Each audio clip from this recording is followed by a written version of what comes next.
metropolis among a plethora of peach trees. A place with sweeter tea than a Poro snack. This is Atlanta, Georgia.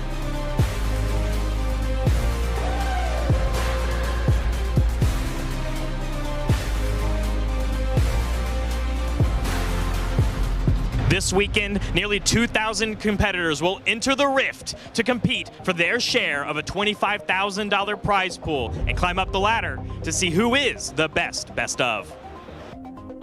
Coming fresh off the heels of the regional qualifier in Lille, Azir conquered the sands to find his first major win, proving to everyone that there's a new emperor in town. Will he claim the throne once again? Or will there be a new winner for the last regional qualifier of the Spirit Forge season?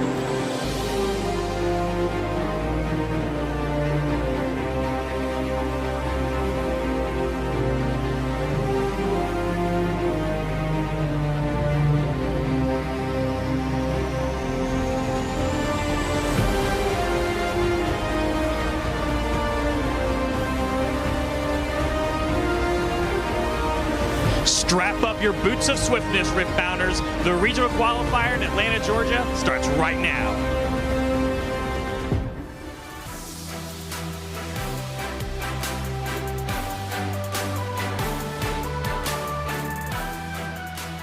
Hello and welcome to the Riftbound regional qualifiers here in none other than Atlanta, Georgia, the place known for hot weather, hot wings, and hot people, okay, I'm going to say. As you can see. Company included. Right? Yes, yeah.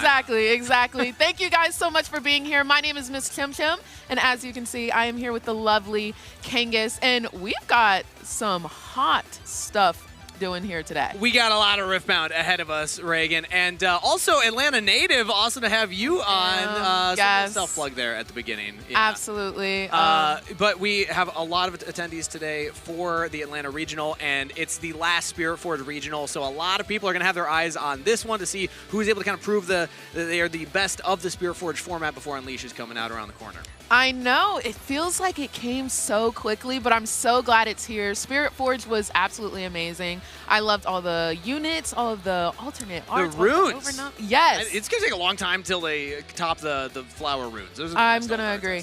I'm going to agree. Absolutely. Well, I think we need to take a look-see maybe at the schedule coming up. Yeah, we got a lot of Riftbound ahead of us for this weekend, so let's dive into it. Saturday and Sunday, we're going to have 8 rounds on Saturday, 8 rounds of Swiss, and then 5 rounds of Swiss on Sunday with the top 8. So people have tuned into previous Riftbound tournaments. We are pretty familiar with this format. We're not changing anything up too crazy, but maybe the decks will be crazy for us, because if you were tuning in last weekend to the Lille tournament over in Europe, it did not go how a lot of the folks expected in terms of performance. So I'm going to have my eyes on some of the more niche decks and see if the percentage of player bases for certain Azir rise for this weekend's event.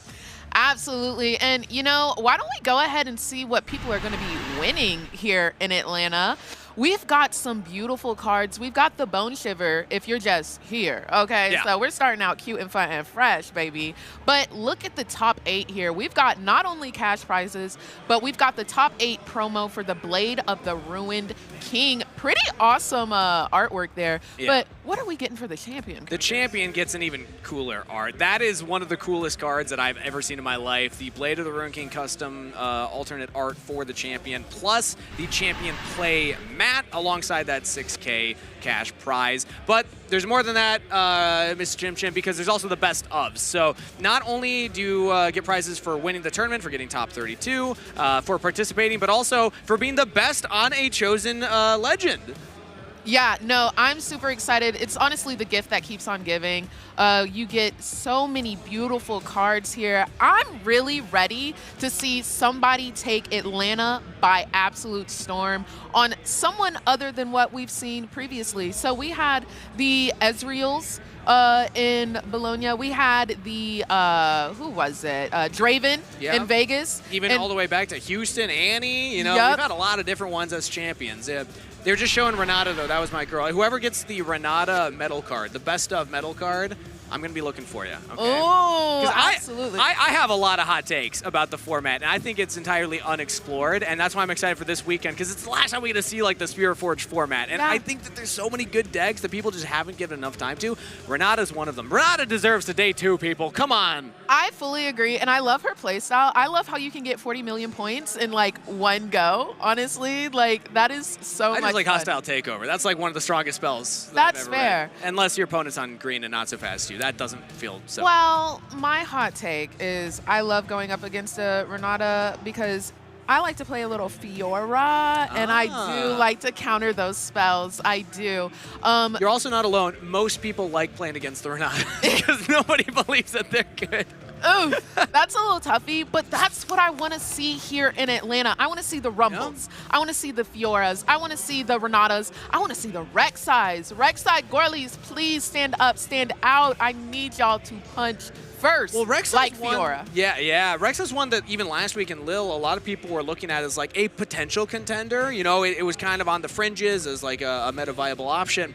But the player base has kind of gone down going into this weekend, I believe. At least for the pre-Rift on Friday. There weren't as many Rek'Sais that we saw yesterday in the non-streamed events. So maybe it's not going to be as popular. I do agree, though. I like to see it, and I want to see a lot of those niche picks. But that's the joy of the tournament format. It's because we have the best of metal cards to chase. You're going to see every legend at every event. Yes. We haven't yet had an event, I believe, where we just didn't have a legend represented. So there's always a reason to play the fun picks. Absolutely. And, like, I'm just rooting for the underdogs. Those Luxes, those Garens, those Darius. Can we have Darius did pretty good at Lille, but I think we're allowed to have caster bias. At least for a legend. Ezreal's not rooting for you. Draven's not rooting for you, specifically. Like, I just need it to be known.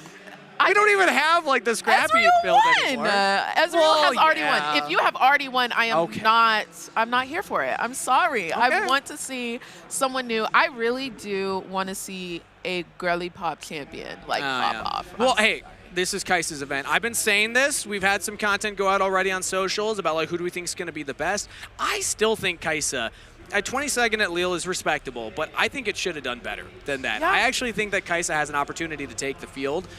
It's just so flexible in the build. So does that count as you said girly pop? I mean, deck? yes, Does Kai'Sa but I count? feel like Kai'Sa was pretty dominant in set 1, and I want someone who has not been dominant. I want somebody that everybody overlooked. Everybody was like, oh, she's not here for it, and then Jinx. boom. A fellow Jinx enjoyer. Yeah, well, she's kind of cheap. No, you don't believe in Jinx? Jinx? I hope she can pull it out, but isn't she? I believe that you've got some underground tech. Yeah, I think she was viable in Origins, a little underexplored, but then the problem is, like, people are just going to play Draven. Like, it's the same color combination and just, like, almost strictly better. Unfortunately. But Death Rocket's such a fun card. You get the Phoenix looping with it. Yeah. Feels good. That's dopamine. When you don't know dopamine until you play Riftbound and you hit a unit with one Death Rocket, play 3 Phoenixes, boom, then conquer and get the Death Rocket back, you're like, boom. That's stocks. You know who also has like that little adrenaline rush? Well, at least for me, Lucian. I think Lucian. Ooh, that's a good pick. Go in. That's a good pick. pick. Go out. You can get a point over here, and then a point over there, and then you can. I love Lucian. And Lucian's one of those ones where the top end of Lucian is just oppressive. Like, it's so hard to deal with it. He scores so fast. When you get the combination of the Trinity Force plus the Skyfall, you score an extra point every time you conquer. Yes. The problem is, and I have tried to make Lucian work, and I know a lot of people, I know a lot of people here playing Lucian right now, and I think it's going to have a pretty good spread. But you're kind of like so focused on 2 of the biggest weaknesses in the format right now. Okay. Because all the red decks have access to Thermo Beam. Yes. Lucian needs your gears. Yes. So you're getting hit by the Thermo Beam in the sideboard. That's kind of tough. Number 2 is that your one key spell, Relentless Pursuit, is defiable. There's a lot of green. There's a lot of Master Yis out there. So it's like, oh, you lose to the green and you lose to the red.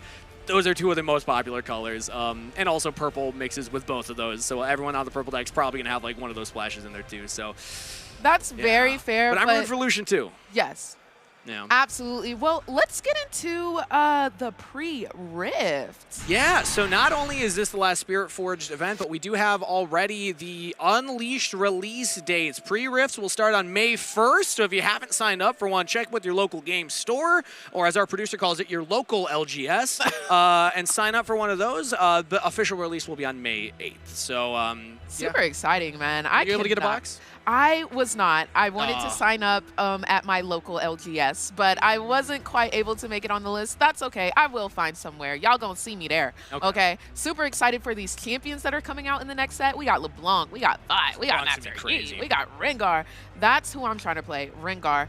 But I also am very excited to look at the rest of the roadmap that we got going on for the rest of the year. Yeah, I think we can also catch up on kind of what we've seen so far in the year, because all the way back to Houston, the first regional qualifier that we had, then Spirit Forge came out not too long after that, and it's kind of been a blitz of just a lot of events in Spirit Forge. We had Bologna, we had Las Vegas, we already referenced kind of some of the winners from those, and that leads into more of the modern era right now of Riftbound. It's crazy to say modern era, the game's only been out for about half a year, but we just had Lille last weekend, Atlanta this weekend, and then Unleashed around the corner. Very, very exciting stuff. Yeah, I'm super excited, but we also, since Unleashed is going to be after Atlanta, we're going to Sydney, we're going to Vancouver, and then, dude, it feels like Vendetta is right around the corner. Well, this is going to be the big sync between the China and English releases. So this is a big, impactful moment for the Riftbound, global community, just because we're going to have the same release and we're going to have the same cards at the same time. So far, we've been kind of, watching the China releases like, let us in, we need to get the cards. But from this point forward, we will have the same releases between English and China. Very, very exciting. So it is very soon after Unleashed, but it kind of has a good reason for it because we're syncing up the timelines. And then going forward, we will have 3 more regionals before Radiance comes out in October 23rd. So, yeah, a lot of Riftbound ahead of us this year. Absolutely. Well, let's get right into the pre-regional qualifier meta game here. Let's see what we have seen yesterday. See that Rek'Sai down to 32 representatives on it. Oh my God. So not like the biggest spread for the Rek'Sai. It did have more in Lille, but the big one at the top is still Draven. A lot of folks, well, I think a lot of the community, that was kind of their hope, was that we wouldn't see as much Draven with the ban list hits. The red Draven hit and then things like Fight or Flight gone, but no, it's still good. People have found multiple different ways to build it, whether you're on like a Rek'Sai build, whether you're still on the more mid-range build, you can still go for some ramp style builds, but it's just such a flexible color combination that it's really hard to keep down. Yeah, I guess they're figuring out ways to just make it work. I'm really interested to see how Draven is going to perform after those bans. Also want to make a call out. Your Kaisa is up there, okay? Yeah, and that's my girly. Yeah, I also want to make note, Master Yi, I feel like he has been so underrated. The Proving Grounds box in Origins, I didn't see a lot of Master Yis on the field, but now we've got him in the 4th spot of 66 people here. Yeah, I actually have I think a big reason for that is the ban list, because the perceived strength of Draven went down, and Draven was kind of the natural predator of Master Yi, because Master Yi is really good at holding, but Draven's really good at taking points and kind of wants to go in and combat. Master Yi did not play the game that a lot of other decks were playing, where it's like, oh, get in and get out and don't give the Draven the ability to fight you. Master Yi kind of has to fight. So it's rising in popularity, but the fact that Draven is still here, I think is a tough hurdle still for Master Yi to overcome, because you have to deal with the rebukes, you have to deal with just big might units coming in and swinging at you to get an advantage if they win the combat. But also pretty healthy spread. I mean, Victor, Annie, Ezreal, Azir, a lot of folks there at the top. Even 18 Rumble and 18 Darius players, kind of cool to see. Yes, absolutely. And I'm really excited that we get to see those Fiors, those Lucians, those Rek'Sais. We are rooting for you. Honestly, even Ahri. Yeah. I'm kind of surprised to see her with such little numbers. Y'all, isn't Ahri like the She's Riftbound. popular. Yeah, Let's she's just on the grow. Origins pack, actually. Right, Yeah. like- but I guess for the pre-Rift qualifier, folks weren't as interested in her. I think she's going to be more popular in Unleashed format. In Spirit Forge, though, for the Unleashed pre-Rift, or rather for the Spirit Forge pre-Rift qualifier, that was the spread that we saw. Boom. and here we Let's go. look at this. Okay. 3 Garens, 5 Renatas. The numbers are dwindling, but, you know, there is still representation here. 3 Garens is crazy, right? So this is the fun thing, though. Notice how many Sivirs there are. Every time you see an event like Lille where there's like just a handful of a champion, the next event people are like, oh, not many people are playing her. I can go for the best of metal card. Yes. But now it's Garen that's the actual one, at least for the pre-Rift qualifier. This was all on Friday, so we don't know if these are the same decks that people would be playing for the actual event. But if there's only 3 Garens, that's going to be a really tight race. That would be pretty easy. I don't know. I'm really excited, though, to see how these people perform. Hopefully, we get to cast one of those matches. I'd love to see what Garen can bring to the table. Yeah. I also saw the Jinxes. We had 8. Was it 8 Jinxes? Yeah. Hey, respectable. Respectable. You know, doing the Jinx players proud. Again, in Spirit Forge, it was so hard to like find a version. I labbed Jinx a lot. Hard to find a version that felt good. Like, there's a lot of fun ways to play, and that's the joy of card games. It's like you can just have fun and focus on that. I call it my party deck. When you bring a deck that you're like, oh, this is just to have fun with. Yeah, that's my Jinx deck right now. Yeah. But I just wasn't able to find a way to like make it feel really good, especially after the ban list, because the ban list was at least something. But it looks like we have our first round matchup. Deck list number 1, we got an Ornn. An Ornn, and that is a scary big tanky boy. Yeah. Okay, I've seen some Ornns get up to what, like 42 might? What are you supposed to do against that? Yeah, if you get Spellsonger, let alone 2 Spellsongers on that, and it looks like this duelist has 3 in the deck list. Plus the 2 green Azirs. This is a really cool kind of adaptation in the Ornn. A lot of people early on in Spirit Forge weren't quite sure how to build it, but it feels like we're settling in. I mean, this is the last regional for Spirit Forge format, so makes sense. But the Azir just gives you so much more movement options for the Ornn, and it's also just a strong might unit on its own. But this is a very slow deck. You see not a single 2 energy unit is present. It's just all gear. You're going to be establishing the gear as you start the game, and then play your units later. Yeah. You're going to give up a lot of points early on, though. And the real gag with Ornn here is that for each unit you have, or for each gear that you have on the board, baby, you get an additional might for that. And so you just stack and stack. As you can see, there's so much gear. You've got the Guardian Angels, you've got the Dorn Shields, you've got the Cloth Armor. You're just stacking the gear.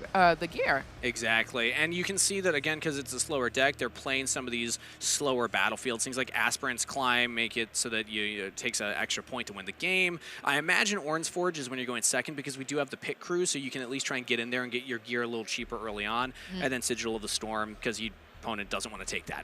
It's painful. But again, we're expecting a slow ramp for this deck. Let's see what they're up against, though, because if an Ornn is against a really fast deck, it can get out of control. And it's the Lucian. Yes, yes. That's a pretty fast deck. I love to see it, baby. We are going to be seeing some points scored. I am here for it. Ooh. But you know what I really love? The first time Lucian is he conquers, ready him. Because what is he about to do? He's about to move back or get over and move again. There's so many ways to move this deck around. The first mate is the big combo with Lucian. You go in, you conquer, you're ready, move back, first mate, ready again, go in, conquer, right?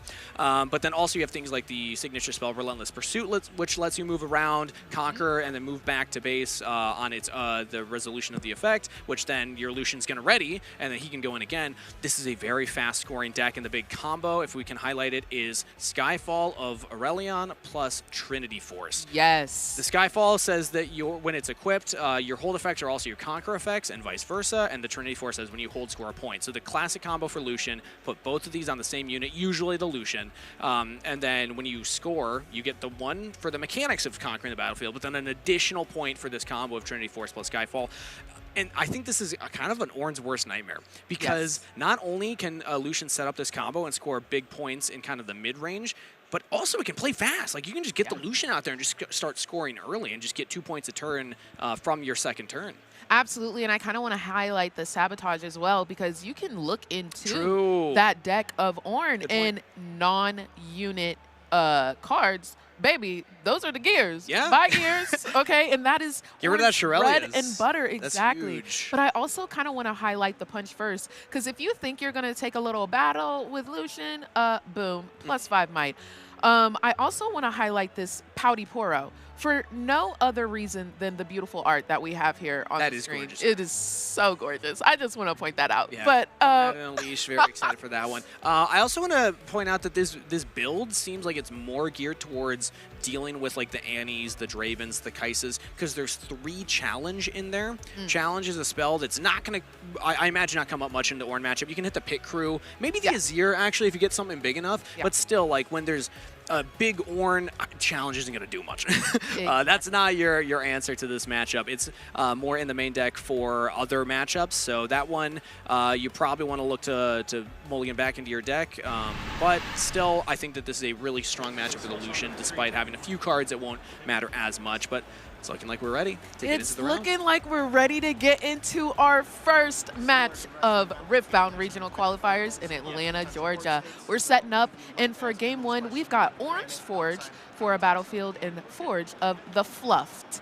Yep, it was very Ornn thematic here. Yes. I in my headcanon, I don't know where Forge of the Fluffed is. In my headcanon, it's just like a Poro that went in and found Ornn's Forge and is now like occupying it. Yeah, they're like, I don't think Ornn has many friends, so I think the Poro That's might rude be. to point out. I'm sorry, Ornn, but like, look at the deck. He only has gear. You know, actually, that's a good point. Thematically in the deck, Yes. you know, you do have some evidence to pull that off of. But also we have Brandon Neves piloting the Ornn versus Travis shows on the Lucian. And both players will be looking at their hand. Did not see who won the die roll to determine going first, but it's looking like now, nope, I am mistaken. I thought I saw first and second, but we'll see who's going first. We'll see who's going first here. We get the good old fist bump, and it's time to rock and roll. We see Travis is starting with the 2 channeling of the runes. Beautiful art, by the way. Draws and passes. Oh, interesting. I didn't see, maybe it happened before we went in, I didn't see Travis go for a hand reset. And against the Ornn matchup, the moment I see Ornn, I'm immediately trying to find that 2 energy unit to just score as quickly as possible. But maybe Travis, either I missed it or he's got a different thing in mind. But there's the Spellsonger for Ornn.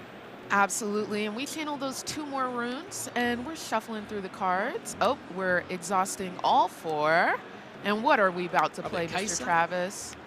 Yep, A there we good go. old Kaisa, and we're passing the turn. So this is one of the things that Lucian can do. You have access to the red suite, and one of the best cards in red right now is Kaisa. You conquer, she can go in accelerated, and you draw a card, which Lucian can struggle to get to the combo sometimes. You talked about the strength of that combo. If you don't see it, you don't get to use it. Kaisa helps you see it. Absolutely, and as you see, we got that GA on the board as well as the World Atlas coming in for the Ornn. All runes exhausted here, but I just want to say he's stacking the gear. He's stacking the gear, and it looks like Travis is refamiliarizing themselves with the Ornn itself.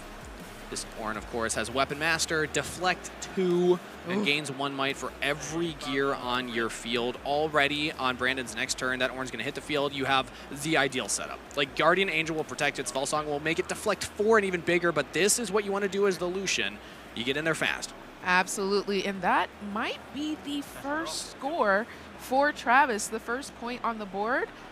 Any responses, and it does not look like Brandon has one, so that's going to be 2 points over to Travis. And still 1 rune up. Let's see. There's a punch first in hand, it looks like. I didn't see a sabotage. If you have sabotage, maybe you rip it now. Okay, so we have a Relentless Pursuit, but none of the combo pieces. I didn't see a Trinity Force or a Skyfall, which, I mean, you're trying to dig with these Kaisas. Right. You're not going to get more draws off of them, I imagine, unless, you know, you try and do some, like, Relentless Pursuit shenanigans, but even then, I don't think on the next turn you're going to be able to get that extra draw. So you're going to be a little behind on finding that, and this is an ideal spot for the Ornn now because you got your big guy. You're going to have to pass to your opponent. You usually can't get in that fast with the Ornn, but yeah, there's the Spellsonger, and you have to still, with Weapon Master, pay the energy cost to equip it regardless. And now he can use his Ornn Legend ability to use the power cost to equip one of the other gears if he wants to. But ideally, you're just going to put everything on the Ornn and pass your turn. Yes, Travis will be up in points, but Brandon will make that back later. Oh, absolutely. It's time for the Ornn to get big, old, and tanky. And just as you said, we're tapping the Legend, and we're looking to equip that World Atlas.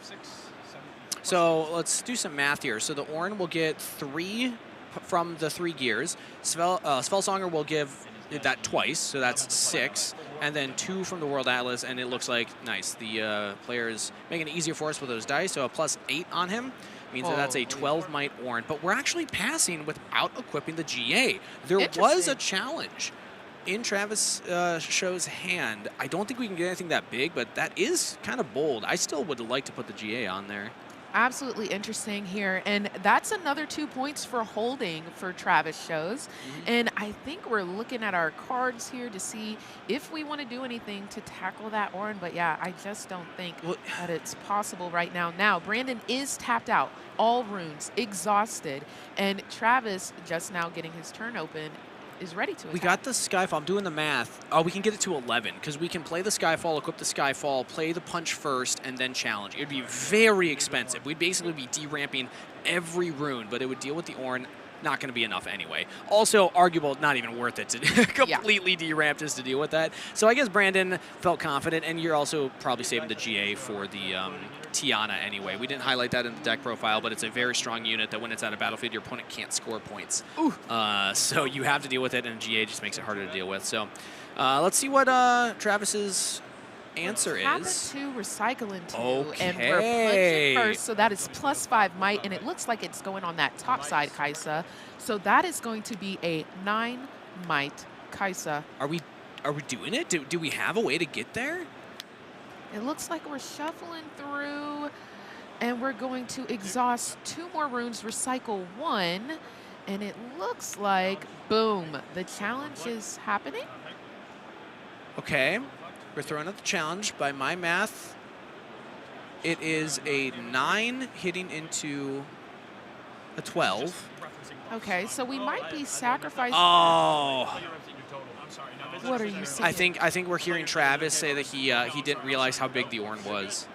Oh, I see there. That's a tough one. That's a tough one. Yeah, Ornn's one of those tricky units, especially with the Spellsonger on it, because it doubles the text. It just repeats the text on the card, so it means that you don't just get the 1 might for every gear, you get 2 might for every gear, plus it's 4 to flex. So that was a very expensive turn. And like, I was of the same mind as Travis of like, maybe you can get there, but he didn't have the opportunity to, and unfortunately, that's a big punish there. So yeah, you're going to be fully deramped. You have to move back, and now Ornn is poised to completely take over the game. Yes, that's a tough one, but, you know, I want to give Travis a little bit of grace. Day 1, okay? Yeah. It happens, okay? We got to give it to him. There's a human element to every card game, especially when you're in the feature match stage, you know? And also, it's just a tricky matchup because, like, Ornn's not one of the most popular matchups either in the game. Absolutely. And, like, what's the good old song? It's like, hands are sweaty, mom spaghetti or something like that. We might just be there. Yeah. We might just be there right now. So Ornn is moving in, and he's going to have an additional 9 might to him. So he's getting big, and the charm comes out, and Kaisa is going to die. Travis's board might just be wiped here. The Kaisa comes back out, looking for what could possibly happen here. Even when it's attached, it doesn't addition. So, yes, it's okay. This is plus. All right, it seems like the judges are clarifying something with Brandon right there. Not exactly sure what the stipulation was, but it looks like the charm should go through. Yep. And that is going to be a clean board. And I just want to set up something here, right? Yeah. Because it's looking like Ornn should win this game number 1. It's the best of 3. But if Travis somehow finds a way back, that has to be the best comeback in the history of Riftbound. Point blank period. I don't know if you could be in a more dire situation.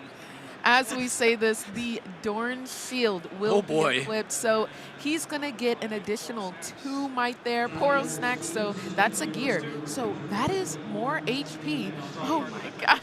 Make it stop. And every gear increases the might by 2. Yep.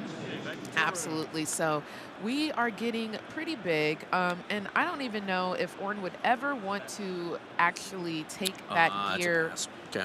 Yeah, so it looks like the Ornn really is starting to ramp. He's going to get those points, and we're going to be possibly looking to get those gold gears, absolutely. Yeah, with the And World Atlas, every time you hold, you get 2 gold gears, which just makes the Ornn bigger. Yep, so he is really stacking the +6. He's going to run out of dice. Somebody get Brandon some more dice, please. What's your favorite nickname for Ornn? I like Kaiju Ornn.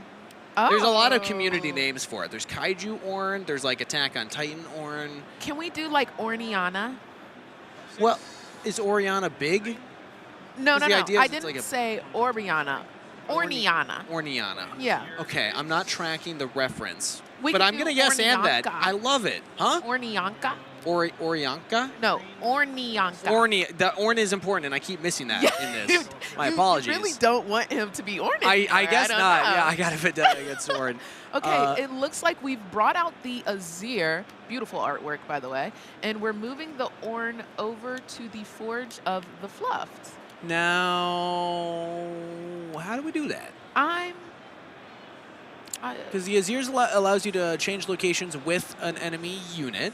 I don't see the Shirelias. Shirelias is typically how Ornn gets around, because you Right. have ganking and then you can move from battlefield to battlefield. Right. Oh, wait, is there a Shirelias on the... Maybe I just missed it. Maybe it is under there. I see, there's a World Atlas. I do not see the plus. There's a Guardian Angel. Yes, and there is a Dorn Dorn shield. And this Felsonger. Correct. But, you know, maybe they see something that we don't. It looks like we're... Maybe it's the Orniana tech. It's the Ornn... Oh, Yeah. the Ornn... They the Orniana Shockwave tech. moved them. Yeah, between yes, locations. Yeah. yes. Okay, Bounce them Trinity around. Force coming out. So we will be able to get some additional points once we get a unit on the board. Point blank, period. Love that. I think there's got to be like a Trinity Force underneath there that I just missed being placed or something. But either way, it's still going to hold, going to get 2 more gold gears at this point. Like, this is an Ornn player's dream, is you just Yes. have to have 30 dice Yes. with you, Yes. and then you just add them on top of your unit, and by the end of the game, you don't even see the Ornn. It's just dice. It's just dice. And, This you know, is the dream. We're getting to that point. He's had to go into his own arsenal. Yeah, of those are dice, it 3 looks like. dice that are at the table. Yes. And we have gotten too big for that. What was it you said? You 40 might, Ornn? What's the 42 biggest might. you've seen? 42? 42 might. We might beat that. Let's add this up. That's 12, 18 plus 2 is 20. So we're at 24. So we're over halfway. You know, And we have more Riftbound to play. We have a lot more Riftbound to play. We're channeling those runes. We're looking through our hand, and we're trying to see what can we do to maybe not just take down this Ornn, but maybe take down this Azir as we're looking here. And, I mean, Ornn has some runes up here, so... Well, the sad thing is Travis does have the combo, but no way to accelerate in. And this is a really tough spot to be in again for Travis, because like he was in a good spot, you make a tough misplay, and then that just means that you fall so far behind. Oh. If you had this combo and all the runes, Yeah. I actually think there's a real chance that Travis wins this, because like the whole idea of the Kai'Sa play is you're trying to dig for the Trinity Force plus Skyfall, and he got there. We got there. He got there, but now he doesn't have a unit. With 3 runes exhausted, the Skyfall does come out. I wonder if we're going to see the Solution take the board, maybe? I don't there's imagine. No other unit here. Yeah, he didn't even play the Lucian, so he doesn't have a unit ready. And also the problem is, like, Azir's ability is an action speed ability that says recycle a green power and then swap places with another unit. So if the Lucian attacks into the Azir, you just swap with the Ornn, and now you're fighting the... what's that? Just gain 4 more might? Yeah, it's at 6, 12, 28? 18, 20. Yeah, we're getting to be a very big boy. Yeah. So we're readying runes on the side of Brandon. He is at 7 points here. So he's going to have to do something, because in order to win, you must either conquer both or hold one. And he is on both battlefields. So yeah. Travis, I wish you luck, my brother. And also Brandon has all runes up, plus he's playing green. So And I do good chance think that you I have saw counter. a not so fast in there. The Lucian does come out. We're equipping the Trinity Force by recycling 1 rune, and then boom, we're going to, okay, so we gonna see the combo. He can hit pretty hard. I mean, Lucian Legend says all of your equipment give an additional +1 assault. But yeah, you just can't get big enough to hit that Ornn. So it looks like Travis will concede. And that's just, yeah, again, I think he would have been in a really good spot. Yeah. And I'm sure that he's going to be kicking himself there because if you just don't deramp all of your runes trying to take out the Ornn, then you can at least keep playing later on. Yeah. The problem is, we saw what Ornn is capable of. Even if Travis had kept scoring points, there's a chance we get gate kept at 7. Because once the Ornn and Azir combo is set up for Brandon, it gets so hard to actually take Ornn off the field because you kind of have to snipe the Azir, and that's where those challenges will come in. So actually, maybe challenge is a good idea in Travis's deck. Initially, I was thinking it wouldn't get much value, but now that I'm realizing again kind of what the Ornn game plan is, there's a chance Travis should keep those in the deck, but we'll see what he decides for game number 2. I'm super excited for that. Now, I don't know, we don't know what are in these sideboards, but I do want to remind y'all, Lucian can have an auction. Okay, maybe we steal some of that gear from Ornn, make our auction a big boy, okay? So I really want to see if we get to see those auctions. Ooh, okay, so I don't even know if we sided because we got into this one really fast. Travis does not have a turn 1 play, but does have 2 Trinity Forces and a Skyfall. If you get both with the Skyfall, you score 3 points every time you conquer. Lock the That frick is in, y'all. Good start from Brandon, though. Yes, with all runes exhausted, we're going to bring on a seal. So some costs are not going to be as heavy, but also a world atlas. I love to see it. We're already stacking the gear. That's exactly what Ornn wants. And did we just pull another Trinity Force? Oh, did we? On the side of I Travis? actually didn't look at He's got 3 in there. Oh my goodness. He's got 3 in there. No units, but yeah, if you just establish Trinity Force, Lucian, Skyfall, Relentless Pursuit, like this game gets kind of crazy. Also, I love that Ornn, I was going to point this out earlier, can just play seals for free. Yeah. It's so nice because seals usually have to recycle the equivalent power cost, but Ornn taps it and you can play any gear for 1 less power or activate the gear's ability for 1 less power. You just get that seal for free, essentially. Really, really nice. Absolutely. And with those 4 runes exhausted, the Trinity Force does come out. Now, he is also going to have to ramp up this gear with these first couple of turns to get that combo off. Let's see. Oh, and the GA comes out with 2 runes exhausted, and we're going to tap 3, it looks like, and boom, the Sterix Gauge comes out. Yeah. And we don't have to recycle anything for it because it's 2 calm power, but we have the seal, and we also have the Ornn passive, so really efficient use there. It means we don't get the quick cast effect of it, but it's still nice. Okay. I want to prep everybody at home for the potential shenaniganeries that could be coming our way. With 3 Trinity Forces and a Skyfall in Travis's hand, or at least 1 on board and the rest in hand. Oh, okay, he's going for the Lucian. I was going to say we could get to a point where we have 4 points scored on a single conquer. Because if you get the 3 Trinity Forces on him, it can happen. So he's showing he's got the combo. So this is actually a pretty bold move. But Brandon's a little behind to punish this because, like, theoretically, if you show this, then Brandon can be like, oh, I'm just going to, like, charm to take you out. But the Ornn's not established. It's too early in the game. So I actually kind of like this from Travis because next turn, Reagan. The Ornn is coming out. I'm doing the math. Do it. Next turn, Travis has the 8 runes. Oh, but he still has to pay an energy cost for the Skyfall. I thought we were going to get the 4 points in 1 turn. We weren't going to get it. Oh, we weren't. Oh. No. Well, we're equipping over Still here. in a great Ornn spot. comes out, and he is already +9, baby. Oh, JK, +10. And so he is going to be a 14 might Ornn already. We're readying the Lucian as we have passed our turn over to Travis. We're readying the runes, and we're drawing 2, of course, channeling 2, excuse me, and then we're drawing the 1 card for turn. Did I just see it? Did I just see the auction? You called it. I mean, it's did. a very strong card in this matchup. You can take probably the Guardian He's Angel. doing it. He's doing it right now. We're tapping 4. We might have to pay. Oh, I lied. The Trinity Force comes out with the 4 runes exhausted. So you can also save the Akshan. If you don't think you're ever going to be able to take down the Ornn, you can save Akshan for if, like, a Tiana gets Guardian Angel, or if the Ornn has, like, a Doran's shield while Tiana's on a point. Because the worst case is Tiana plus Ornn that has tank. because then you can never kill the Tiana. Gotcha. But here we go. We're going for the point scoring optimization instead. This is going to be 3 points scored. Y'all, I'm so happy. This is the whole gist. This is the whole reason Lucian is here. So he's going to score these points at this battlefield. He's going to ready. And then what are we going to do, Travis, after that? Oh, So he paid for the Sunken Temple. If you conquer with a unit that has 5 might or more, you can pay an energy to draw a card. yep. So we dug more into the deck.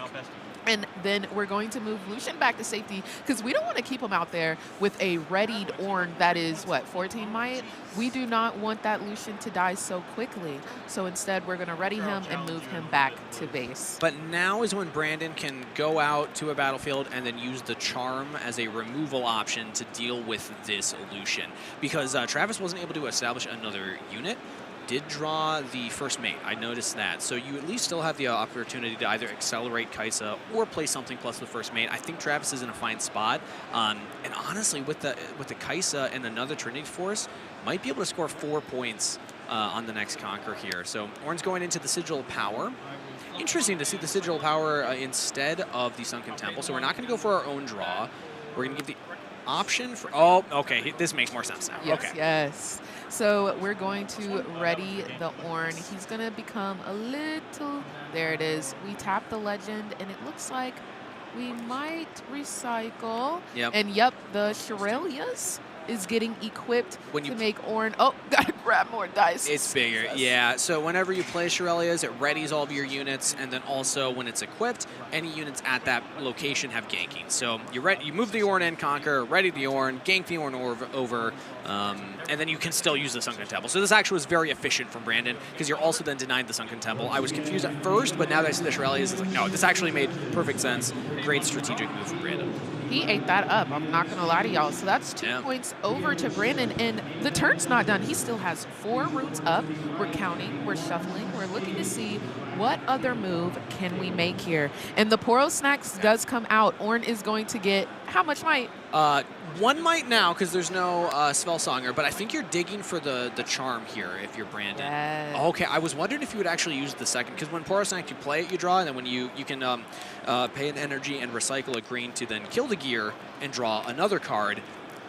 If you're Brandon, I think you want to dig for that Charm, because now it's going to get real scary here. You didn't deal with the Lucian. Travis doesn't have to expend more resources to get another unit out there. He can just further establish the 3rd Trinity Force. Right, we're going to get 4 points conquered. I love to see it. I'm so excited, man. He's so doing goofy. the math. He's checking. Do I have the runes? Do I have the plan in sight? So explain to me. If I'm new to the scene, if I'm new to Riftbound, and I do play that auction, what is the premium gear? Because there's so much on the board. Which one do I want to steal from this Ornn? In my opinion, the most impactful changes depending on the game state, but usually it's the Shirelias, because that's what's giving the Ornn ganking and allows the Ornn to keep scoring 2 points a turn and also just be a menace on the board. You can never really hold against that. But again, it changes depending on the game state, because if Brandon gets a Tiana out there, again, Tiana says, if I'm at a battlefield, your opponent can't score. Right. And then you put a Doran shield on the Ornn, you can't attack in and clear the Tiana, because there's tank now on Ornn, and tank says that you have to deal combat damage there first. So in that instance, you pivot and you take away the Doran shield, and then you attack and kill the Tiana. So it depends on the game state, but right now, the current game state, I'd say the Shirelias, but you also don't really need to, because you're going to score only 3 points here. We're not going to play the next Trinity Force right away, but okay, we are going to Akshan. I was wondering if you hold the Akshan. I actually would have liked to hold the Akshan. Didn't matter. The not Didn't so matter. fast on the auction, y'all. Okay. Yes, that does work. You cannot so fast the stealing of the gear. And it every time I know Travis is like, you know what, god dang it. Yeah, so Akshan, so not so fast, well, great counter spell here, as it's a reaction speed, any effect that targets a unit or gear, not just spell. So deal with the unit effect, and Akshan does target. So Akshan is 4 energy, but then you have to pay the 2 orange recycle cost to target an enemy gear and take control of it. If it's an equipment, you equip it to the Akshan. We did not get that off because of not so fast. We're going to move the Lucian back. Travis is still in a good spot. Yes. Still wins on the next turn if Brandon cannot deal with this Lucian with all the equipment on it. Now, look at the trap that there's kind of some breadcrumbs on the board here because he played the auction to the battlefield because he already controlled that battlefield. So it's kind of bait. Bring the Ornn over because there's no other unit on the board, and then that other battlefield is free. Yeah, you're also, the reason I think Travis would do something like that is to insulate himself because you take the Shirelias, now Akshan has ganking. So Ornn would have to like move back to base, and then that threatens that the Akshan can move over. But again, we didn't see that. Instead, we're seeing Azir played. And unfortunately, as you were saying in the last match, Azir can swap locations with that Ornn. So the combo is back on the board. Travis only needs 2 points, and the turn is passed. Gets a little more complex for Travis now, but because there's no Spellsonger on Ornn, and I see Punch First in hand, there's a world we get big enough. I want to do some quick math here because, again, Lucian Legend ability gives +1 Assault to every single equipment equipped to you. So Lucian right now is 3 Might plus an additional 6, and then we add 3 for the Assault, so let's add 9. That's 12. Punch First is 5, that's 17. And then if we get 1 more equipment on him, that's another 3, so that's 20. How big is the Ornn? It's not going to be very... Well, actually... Wait a minute, that might be enough. No, it's gonna clash. Well, it looks like Ornn currently is 20. We're moving over, so it looks like this showdown will start, and Lucian does die. I like this. This actually makes way more sense from Travis. Azir can only use the ability once per turn. So now you just play your Kai'Sa accelerated. I imagine is going to come up next. Re-equip everything going. That was very smart from Travis. Travis do it? I like it. Okay, let's see. The Kai'Sa does come out with the 4 runes. 1 recycled. She is accelerated. We're equipping. We're recycling. We're equipping. We're recycling. And boop, she goes in. What are we doing? I imagine not much from Ornn. This is going to be well above what Azir's current might is. If this Conquer goes through, that is 2 points picked up for Travis. That is what he would need to win. Okay, and we're shuffling through, and that's going to be it. Well done, Travis. Those are the 2 points he needed. We're going game 3. GG's. Travis is able to bounce back after that game 1 loss.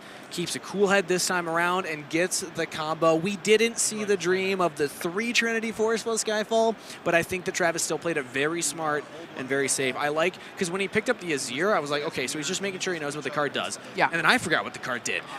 You can only use it the 1 time per turn, so Travis says, it's fine. I'm going to bait it out the 1 time. Brandon has to answer. You have to use it to dodge and have the Ornn take out the Lucian, but Travis still had enough in the hands to get through with that accelerated Kai'Sa. Really good sequencing from Travis. Now, I love to see this right now because look at the battlefields that we have on the board. We've got the Candlelit Sanctum, but we also have Aspirant's Climb. So I think we're going to see some fun times here. We're going into game 3. We've got our hands drawn, deciding if we're going to mulligan. And now, I do want to point out, I see the not so fast again over there. Yeah, and did I see a Defy for Ornn? So we're already starting off pretty hot. Are we going to mulligan the Relentless Pursuit? Okay, looks like neither will mulligan.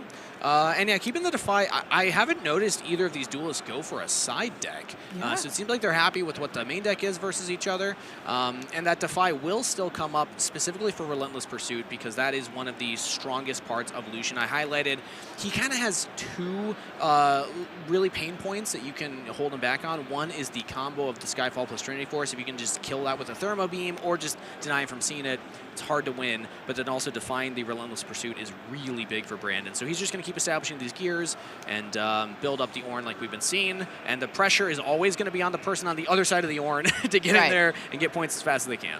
And, you know, it feels like Travis is trying to do just that. The Lucian comes out early, and we're going in to just score a point real quick on the Candlelit. And it looks like that is going to go through. He's going to ready the Lucian. We're drawing, and, I think so Candlelit Sanctum, it's been an adaptation for Lucian. I've talked to a lot of Lucian players, and they're like, this just helps you see the combo. Because you look at the top, if you conquer, you look at the top 2, and you can choose to put them back in any order or recycle them back to the bottom. And you don't see either Trinity Force or Skyfall, you put them back to the bottom. It just helps you get to that combo faster. That is the ultimate goal of Lucian. Exactly, and with 5 runes exhausted and 1 recycled, Boom, the Kaisa accelerated comes out to score another point. Travis is doing exactly as he should, and it's stack those points as early as possible before Ornn, with 75 million might, gets on the board. I think Travis might have made a miss. We'll see what his game plan is. I would have liked to see him move the Lucian back, because it readies when it conquers. You can move it back, and then you can trigger the Candlelit again. Yeah. To, again, just dig for that combo. You're just trying to find the combo, but we're not going to have that option now because you hold, and we're not going to get the hold ability. There is no hold ability on Candlelit. It's only when you conquer. So right. He does still go up to those 4 points, though. He goes fishing in his deck, looking to see what exactly his game plan is here, with both units ready at the battlefield at the beginning of this turn. We are shuffling. He's got a lot of gas. He does. I think hand, we're looking at 6 runes up. Yeah. So there's a lot that can be done. We're thinking. We're thinking. He looks like he's checking with his opponent, making sure they're on the same page on something. But I imagine that Travis will probably move these units back and just establish a bigger board right now. You have like a Poro, you have a Noxus Hopeful, and we don't have any of the combo pieces. So it's not like we can build up towards the big swing. Might as well just get more units, because that's the fun thing about Lucian is sometimes your game plan can just be hit them really hard. And if you have enough units, you can actually try and punch through an early Ornn. Yes. It can get scary for Brandon to move this Ornn into the battlefield, depending on what's in his hand. I haven't seen anything other than Defy Not So Fast, so maybe he has enough to protect the Ornn and make it big enough, but it's always scary to rely on like a mid-range, like 8 might, 10 might Ornn to survive on a battlefield. Absolutely, and as you see, we are going to move those units back to safety before the 9 might Ornn comes out to play. With 2 runes exhausted, we are going to play the Poro. 2 more coming out, and we're also going to see a Noxus Hopeful. It's a shiny one, so it's really kind of hard to decipher. Yeah. But the cool thing here is that Relentless Pursuit is an action speed spell, so if Brandon does want to move the Ornn in, there's a chance that because Travis still has 2 runes up, you can Relentless Pursuit your Kaisa into the Aspirant's Climb, attempt to conquer, get a point, draw a card for Kaisa, and then Relentless Pursuit, the last line of text is, when I conquer, you may move me to my base, move the Kaisa back. Yeah. And then do it again on your turn to get another draw off the Kaisa. So this is actually real. I like that Travis is leaving these 2 runes up, because there's the potential you can, still play on Brandon's turn. Exactly. And, just keeping your units safe is definitely the game plan here, because you want to be able to still make those points when you can. We are looking at Ornn over here ready now. We're thinking through our deck, and it looks like we're exhausting him and moving in to get possibly that draw feature here. Yeah, it helps Ornn also get to the equipments, because again, you're kind of looking for Shurelya's, Tiana, Azir. Those are the big hits for the Ornn. So, and it looks like Brandon didn't get any of those, as it seems like both those cards are going back to the bottom of the deck. Although actually looking at the hand, so Brandon's still waiting to decide. So, do we know anything else about Brandon's hand? I didn't spot anything other than the Defy and Not So Fast. I did not. I'm really trying to peek over. Like, I moved my head over. Like, he's that's keeping it face down. Probably a smart move for his opponent, but yeah. Inconvenient for us. I'd really love to see here what we're shuffling through. It does look like he's going to keep those right on top. Okay. He may have liked what he saw. And we're going to shuffle through. We've got, what, 1, 2, 3, 4, 5, 6, 7, 8 runes up. And it looks like we're going to exhaust. I like it when players do this. They kind of space them out. Yeah. I assume he's got a 2 cost, a 3 cost, and a 3 cost. Yep. But also, you can really mess with your opponent by, maybe I shouldn't leak these strats. No, I say please leak them. But I know exactly what you're doing, because when I'm playing Fiora, I like to leave 1 rune up, and I try to make sure those 2 oranges are visible. Yeah. So they know. True. They know it could. I can punch My first. toxic trade is when I play Kaisa, I always be like, 1, 2, 3, 4, 5, 6, 7, 8, and I start to tap them all. I'm like, nah. I love I'm not going to it. do 1,000 till this turn. Yeah. Maybe next turn. Exactly. Singularity, you tap 6. You're like, no. And it looks like Brandon is going to pass over. We're ready. We're leaving our unit. everything up. Everything on the board. And he was playing mind games. Yes. He said, put it on the floor. I'm not scared. We're here, and we're ready to win. So Brandon did a very simple turn. Move Ornn in, conquer, keep both cards on the top. You can order them however you want with the Candlelit Sanctum, but kept them, and then didn't play anything. This is a pretty weak Ornn. Again, I was talking about, and I noticed that Travis didn't do the Relentless Pursuit move that I was talking about, where you can get him with the Kaisa to draw the 2, but it's fine. I mean, you're saving the Relentless Pursuit for later. But there's a chance that Travis can just punch into this Ornn if he's feeling confident. He's got a challenge. He's got to punch first. Like, he's got gas to just punch over a pretty, like, all things considered, 9 might's still big, but like for an Ornn, that's pretty small. Absolutely. And so he just got that point from the Kai'Sa. So we're sitting on 5 here, and we have a lot of runes up. It is possible that that combo can come out. We also have a lot of units on the board. Do we want to move in with all the units and just try and kill the Ornn? I really don't know. It is so scary into 8 runes up. Yeah. You don't know if the Ornn's on things like Discipline, on Guard. The blue potential would be like Smoke Screen. None of these are super popular in Ornn, but it gets in your head. The big one that you look at for Ornn would be like the Sterix Gauge, because that's got the quick cast equip that can go onto the Ornn, and there's plenty of runes up for that. So I feel like Sterix Gauge is the read that you should have in this situation, and that will make the Ornn 4 stronger, which would then put it to a 13. You can still beat a 13 with this current board, and we're going for it. And he's doing exactly as said. All of those units, the Kai'Sa accelerated with the 5 runes exhausted and 1 recycled. And we want to see what is the response from Brandon. All of his runes are up, so those 2 runes do get exhausted, 1 recycled, and that Sterix Gauge is going to go onto the Ornn, giving him an additional +4 might. Yeah. So let's see if my math was right there. Yeah, 13 right now on the Ornn, it looks like. Yes, he has the additional 9 and then the regular 4 might of the Ornn. And what are we going to do? We're tapping 1, we're recycling 2, we're punching first. You cannot defy this. You cannot not so fast this. This is one of the strongest orange spells in the game for specifically those reasons. Green is usually fantastic against spell-based decks, but this one just says you can't. Like, hope you side decked Wind Walls, because like that's the only. There's 2 defies and a not so fast. Yeah, I don't think there's an answer. There's here not. For Brandon. This is huge for Travis to take out the Ornn early. Absolutely, and there's no GA on the board, y'all, right now. That's so it. Boom. That's it. Ornn, the big boy, the tanky boy, is out of gas. Now you can still, for Brandon, put your damage wherever you want it to go. I'm assuming on the Kai'Sa, the Lucian, those seem like the premier hits. It was 13, and we put the punch first on Kai'Sa, so that's 9. That's 12 on Lucian. That means that those are the only 2 that you could take out. But those are like the big threats. Like a Poro and a Noxus Hopeful, maybe you can try and beat it with like an Azir, but like once Ornn goes down, it is like disastrous for the Ornn player, because you don't have many units in your deck. There's a Rake in hand, I think, which can deal with an equipment, but there's no equipment on the field. No, I think there's another Ornn in his hand right now. Was there? I think I saw another Ornn in Brandon's hand. Am I tripping? We will see definitely when his turn is passed and it goes over to Brandon. Would be a I really think I just saw. 5-head play right Y'all, there. am I trolling? Am I trolling right now? Oh, he went for the mathematical option of taking out the 4 might unit, knocks it over instead of the 3 might in the Lucian.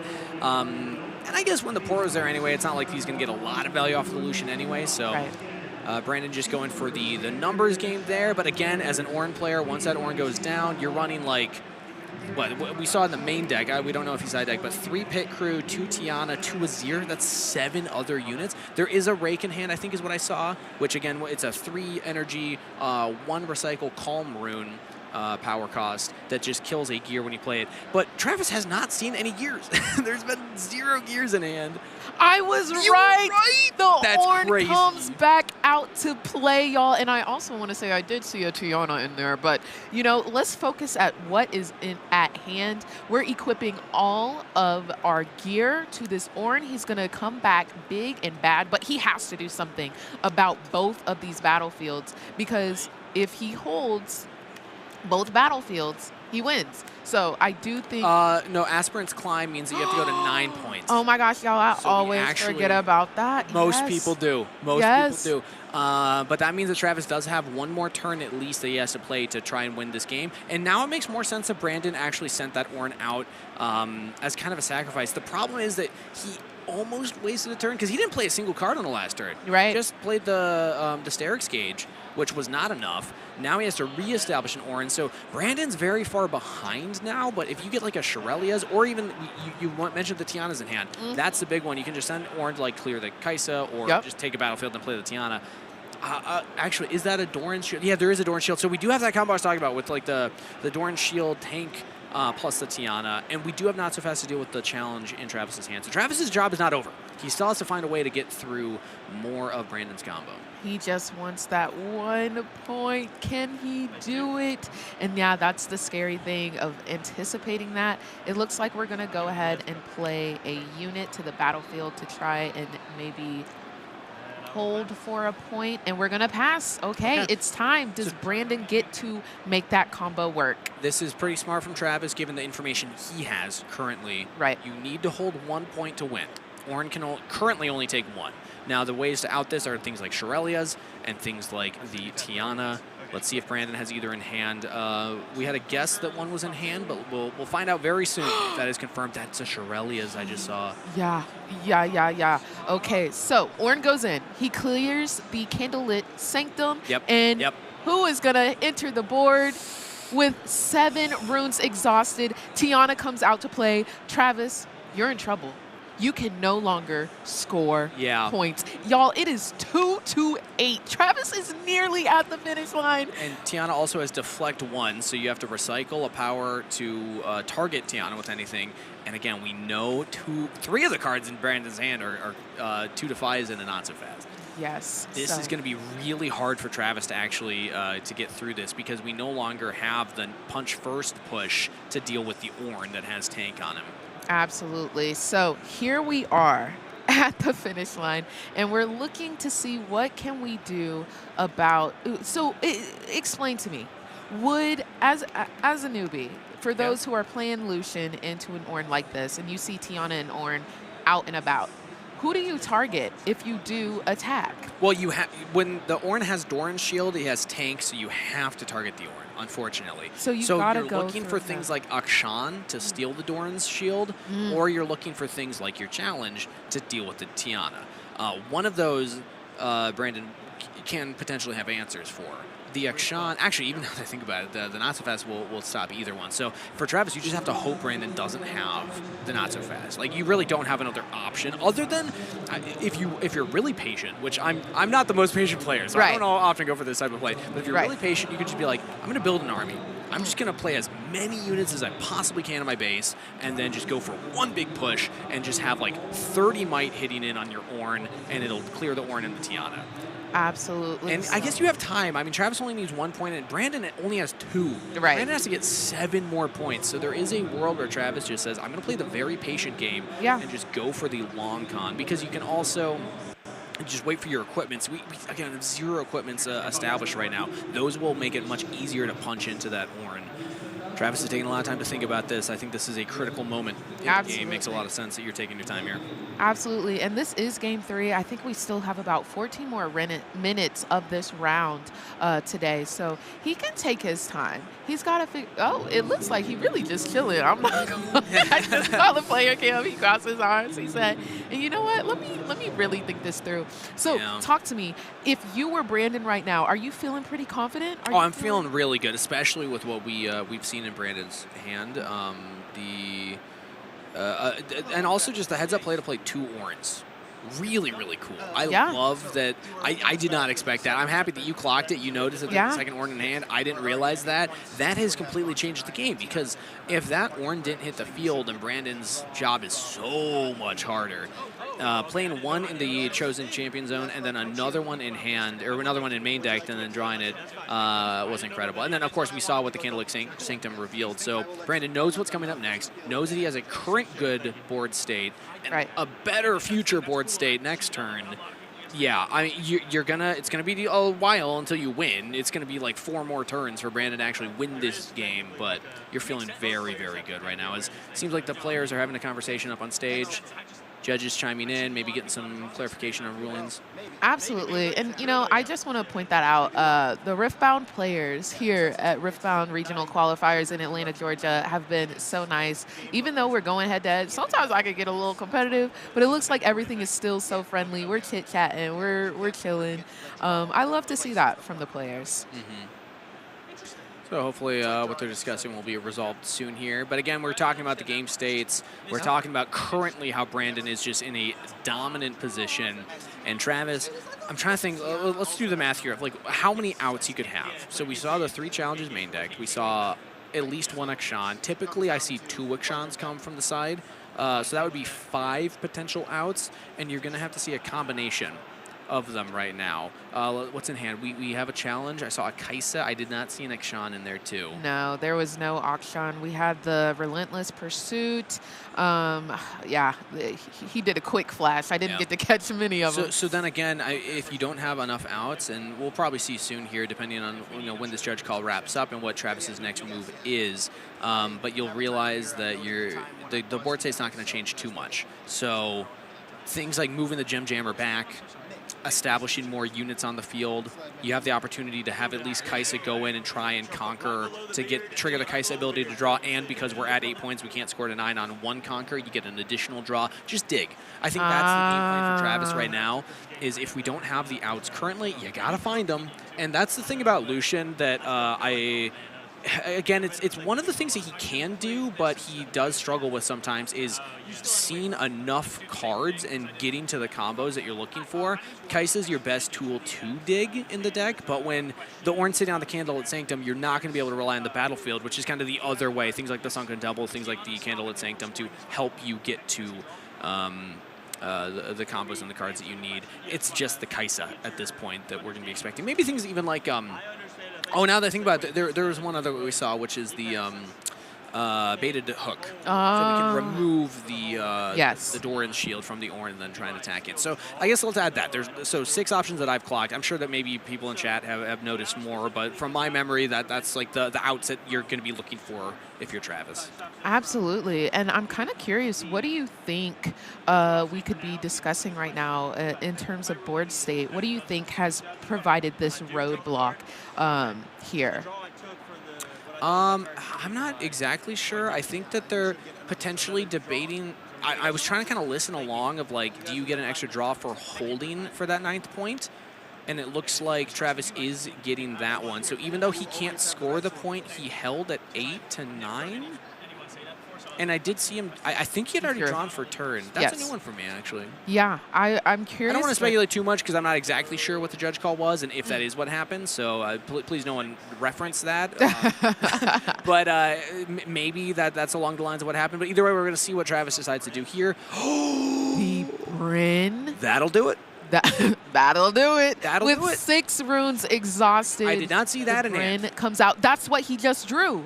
That's what he just drew. Oh. So when you play a Bryn here, opponents can't play cards this turn. Yeah. So this might be the time of the century. You get one reaction window. You can play a reaction now, but I don't imagine Brandon has a reaction. Yeah, go ahead. Trash while I think about it. Of course. Yeah, go ahead. Okay, Brandon wants to look at the trash right now and see what options Travis has already gone through. I don't imagine that the game will end this turn. No. If I had to speculate, I think that this is just going to allow Travis to try and clear that Tiana, but Brandon will still have more Riftbound to play. I don't think that the math is there for Travis to actually get through, because like the best you could do is maybe like the first mate to ready the Bryn here and attack him with everything, but that's only 12 attacking in, and already the Ornn is 13. So and he'd be out of runes at that point, so he wouldn't have any punch first to give or anything of that sort. But I am always excited to see this card enter the board. I love it when there's like a haha gotcha type of cards coming out, like the Bryn here, and honestly the Tiana as well, where you can't score points, you can't play cards. It's such an annoying combo. It is, and but this is the thing. I'm going to get on a little soapbox here. Okay. It looks like we have another judge call, so we're going to have some time to chat about whatever. The fact that the most impactful cards in Ornn are, well, I guess, the Azir still plays with the Ornn. I don't mind Azir. Yeah. But like the most impactful card in Ornn is not the Ornn, it's the Tiana. It's like, come on. We're playing Kaiju Ornn. We're not playing Kaiju Tiana. Yeah. They just hide a GA on her and then get the tank on the Ornn and then have all their defies and stuff in hand. It's like, how do you deal with this? It's really tough when the Ornn gets established. And again, the general game plan against Ornn is to not let them. Just get as many points as you can as fast as you can. But with the Aspirant's Climb, it's hard. Like we saw, Travis got to 8 points pretty fast this game. Very Didn't quickly. even see a single equipment. But because of that one battlefield, it didn't matter. Yeah. The Ornn loves that one in particular because it just delays the game long enough for you to get to this type of state. Absolutely. But, you know, I just think that Tiana, like, the artwork gives her such a boss girl look. Like, it's such a deserved card text. And like I just think that she's her. Like you can tell like she's big, she's tanky, her might is huge. And I just love the look of it. She does. She's looking at you like you shouldn't be able to score a point. Yeah. She's like, yeah, it's like the down the nose, scornful.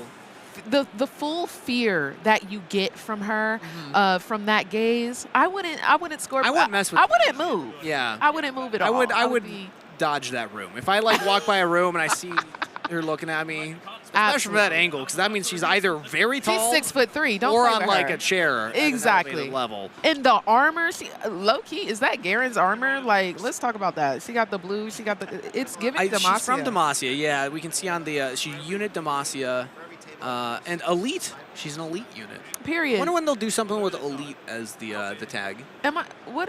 No. Okay. I was thinking like, is she related to Caitlyn? But that's Kiraman. That's Kierman. Yeah. So different location. just too many boss girlies in the game. I love. You did watch it. Arcane. Hopefully we go to Demacia soon. Oh my gosh. Yes. No. Actually, I would love to see that. Yeah. Isn't Fiora? I'm sorry. I'm a Fiora like Fiora is advocate. Demacia, I believe. She's Demacian. Yeah. I'd love to see that. Garen, Lux, Yep. J4, Galio. Yep. Honestly, if we're digging, isn't Xin Zhao also Demacia? Yeah, well, he's like a mix. He's Demacia, but also like from Ionia. Yeah. He like lives in Demacia. Like, I think that's how it that goes goes. back and forth, yeah. Yeah, we just did a whole thing for League Worlds last year. Canonically, he's not even there. Yeah, there he is. There he is on screen. He's not even there. Is he elite? He's not. That's kind of messed up. See, Tiana, that's an elite look. That is an elite look. Xin Zhao, Yes. that is a champion unit look. Here. I love to see it. Honestly, it looks like we're still discussing here. We're really just trying to make sure we iron everything out. And I would too, seeing what the prizes are. I want to go for best of. Yeah. Okay. This is round one. It's looking like a lot of folks have already wrapped up their round ones, but some are still going, as we can see here. Great attendance, though, this weekend. I don't know the exact number, but I know it's... A million.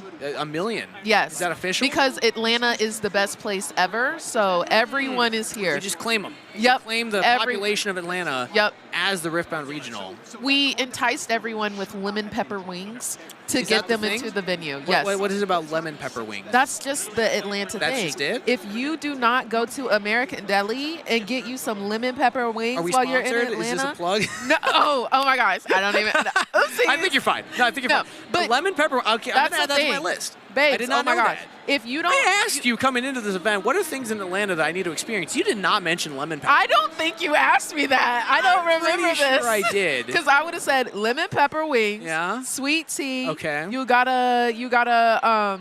So there's this thing with Atlanta brunch. It's a very popular thing. Yes. Specifically brunch. Specifically brunch. Not breakfast. It's not lunch. not your regular brunch. Let me talk to y'all real quick. Okay. At Atlanta brunch. I think we have time to go on this team. For Atlanta brunch, y'all, it is not your regular brunch. Do not think that you about to go in there and sit down and have a cute, quiet conversation. Oh, okay. We gonna have music blasting. People gonna be up and dancing. Your waffle that you gonna order is gonna be drenched in maple syrup, peaches, and so much sugar. Yes, absolutely. That actually sounds fun. They're gonna be getting lit at brunch. Okay, that is our thing. That is our thing. Maybe that's a Monday thing. Maybe once the show's wrapped, we can experience Monday, Tuesday, Wednesday, Thursday, Friday. Okay, that's another thing about Atlanta. Sounds dangerous on Sunday before a show. Also, I think our call time's too early for the official brunch. It is. Yeah. But I also want to say in Atlanta, like, it doesn't matter when the holiday is. We gonna party through the week. Okay. Monday, Tuesday, Wednesday, Thursday, Friday. Sunday. Every day is a celebration. We're celebrating life here. Okay. Yeah. So when you wake up, you go celebrate at that lunch. Veterans Day. With your sparklers and your turned up to the max. I can't think of any other holidays that I wouldn't normally turn up for. Every holiday. And you got to party the day before and the day after. Because it's a party that you didn't. It's a party that is warm almost up for here. it. Yeah, exactly. Yeah, because if you can't just go into it cold. That's a disaster waiting to happen. Absolutely. You need to prep going in, experience it. The Party favors. That's Production. the Atlanta. Y'all are doing method too right much. there. What party favors do they give it in Atlanta? I don't think we we allowed- can get into that on broadcast. So, production, put that down. Okay. Put that down right Looks like we're rolling a die. Okay. We're picking one. Oh, is this what we're doing because he's holding on the turn and we're Okay, picking so the Bryn here's back in hand, and I don't know exactly what's going on, and I don't want to speculate, but it looks like we lost the Bryn here.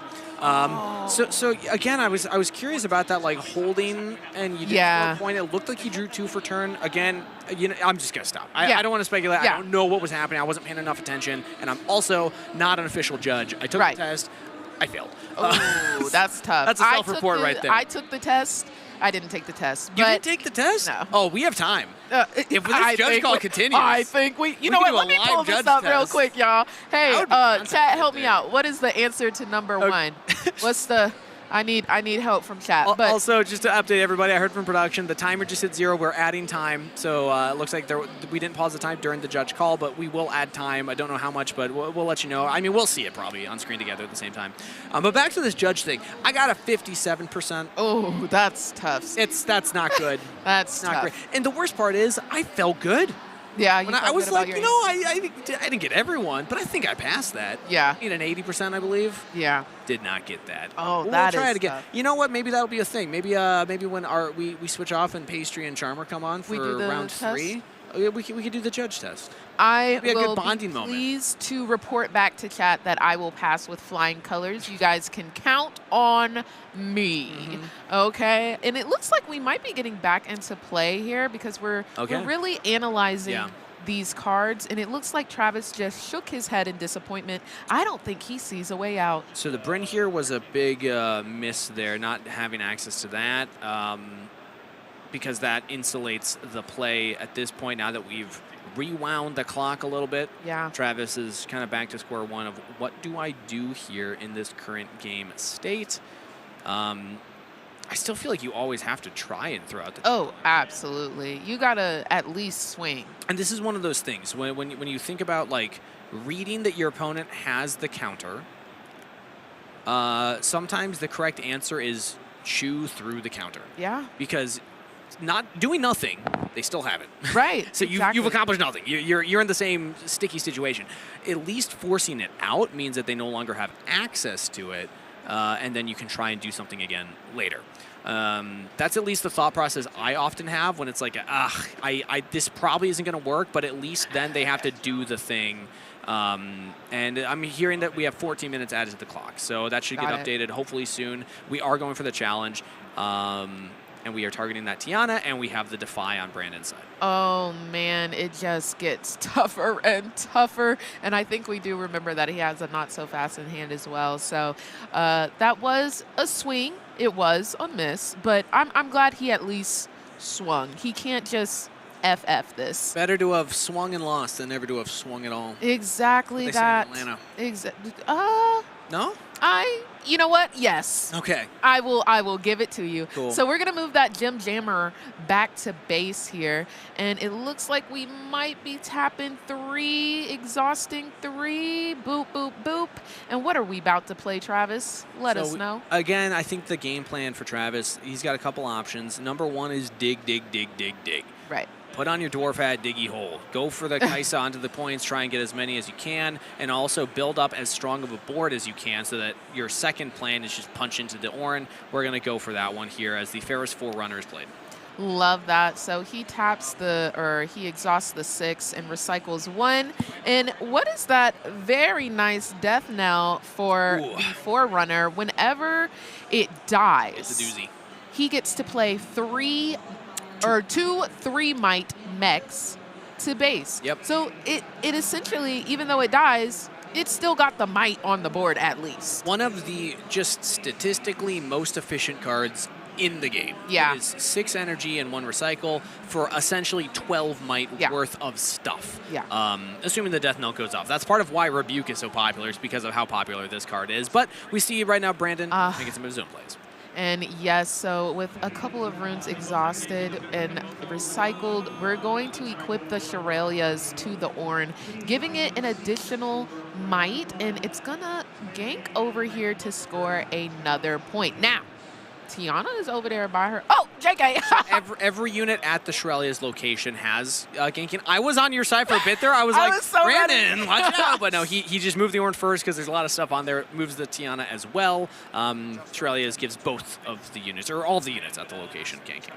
Yes, so they're going to be ganking together. You don't want to leave one and forget the other. But this is where Brandon is going to start to get those points. Now, Travis did just play an accelerated Kaisa to the Candlelit to get the drawing feature because he's at 8 points, but also because of the battlefield. Well, also the Kiana. And I do believe Conquer effects like Kiana, or sorry, not Kiana, the Kaisa. I feel those two get confused in my head. Same Conquer effect. But even though you're at the full points, you don't score the point, you still trigger the Conquer, so you still get the draw off of the Kaisa. Right.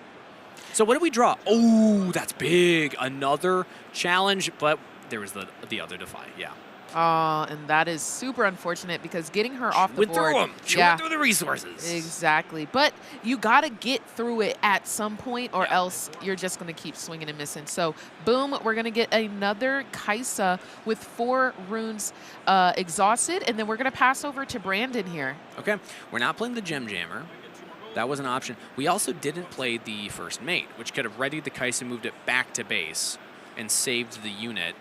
Instead, opting for just another Kaisa. That means that we're just accepting that the Kaisa at the battlefield is going to go down. Alternatively, again, I mean, I mentioned this before. We do have, I keep saying we as if I'm on Travis. Oh, okay, that's tough. Travis does have the Relentless Pursuit, so he still could do that move I was talking about where you jump over to Aspirin's Climb and draw more, but a second Doran Shield. Oh my gosh, the second Doran Shield. And with that Shirelia's, both Tiana and Ornn are going to move over back to the Candlelit. Now, here we go. We're relentless pursuing the Kaisa to move away. We want to keep her alive. And there is a not so fast in Brandon's hand, but he chose to not use it. Well, not so fast only negates something that targets one of your units or gears. Relentless Pursuit targets your own. Also recently changed, it used to be the ruling was you can't use this card if you don't have an equipment on your field, even though it's an optional thing to equip it. They've changed that. I think that this is a much more flexible use of the card now that you're not forced to do that. And he gets the draw for Kaisa, draw for Conquering for 9th point. He's stacking up those cards in his hand. And yes, I remember seeing on Twitter, there was so much chit-chatter about this Relentless Pursuit card and the wording surrounding it. Yeah. It got heated. Yeah. As a Lucian player myself, I was definitely on the like, come on, you don't have to have one.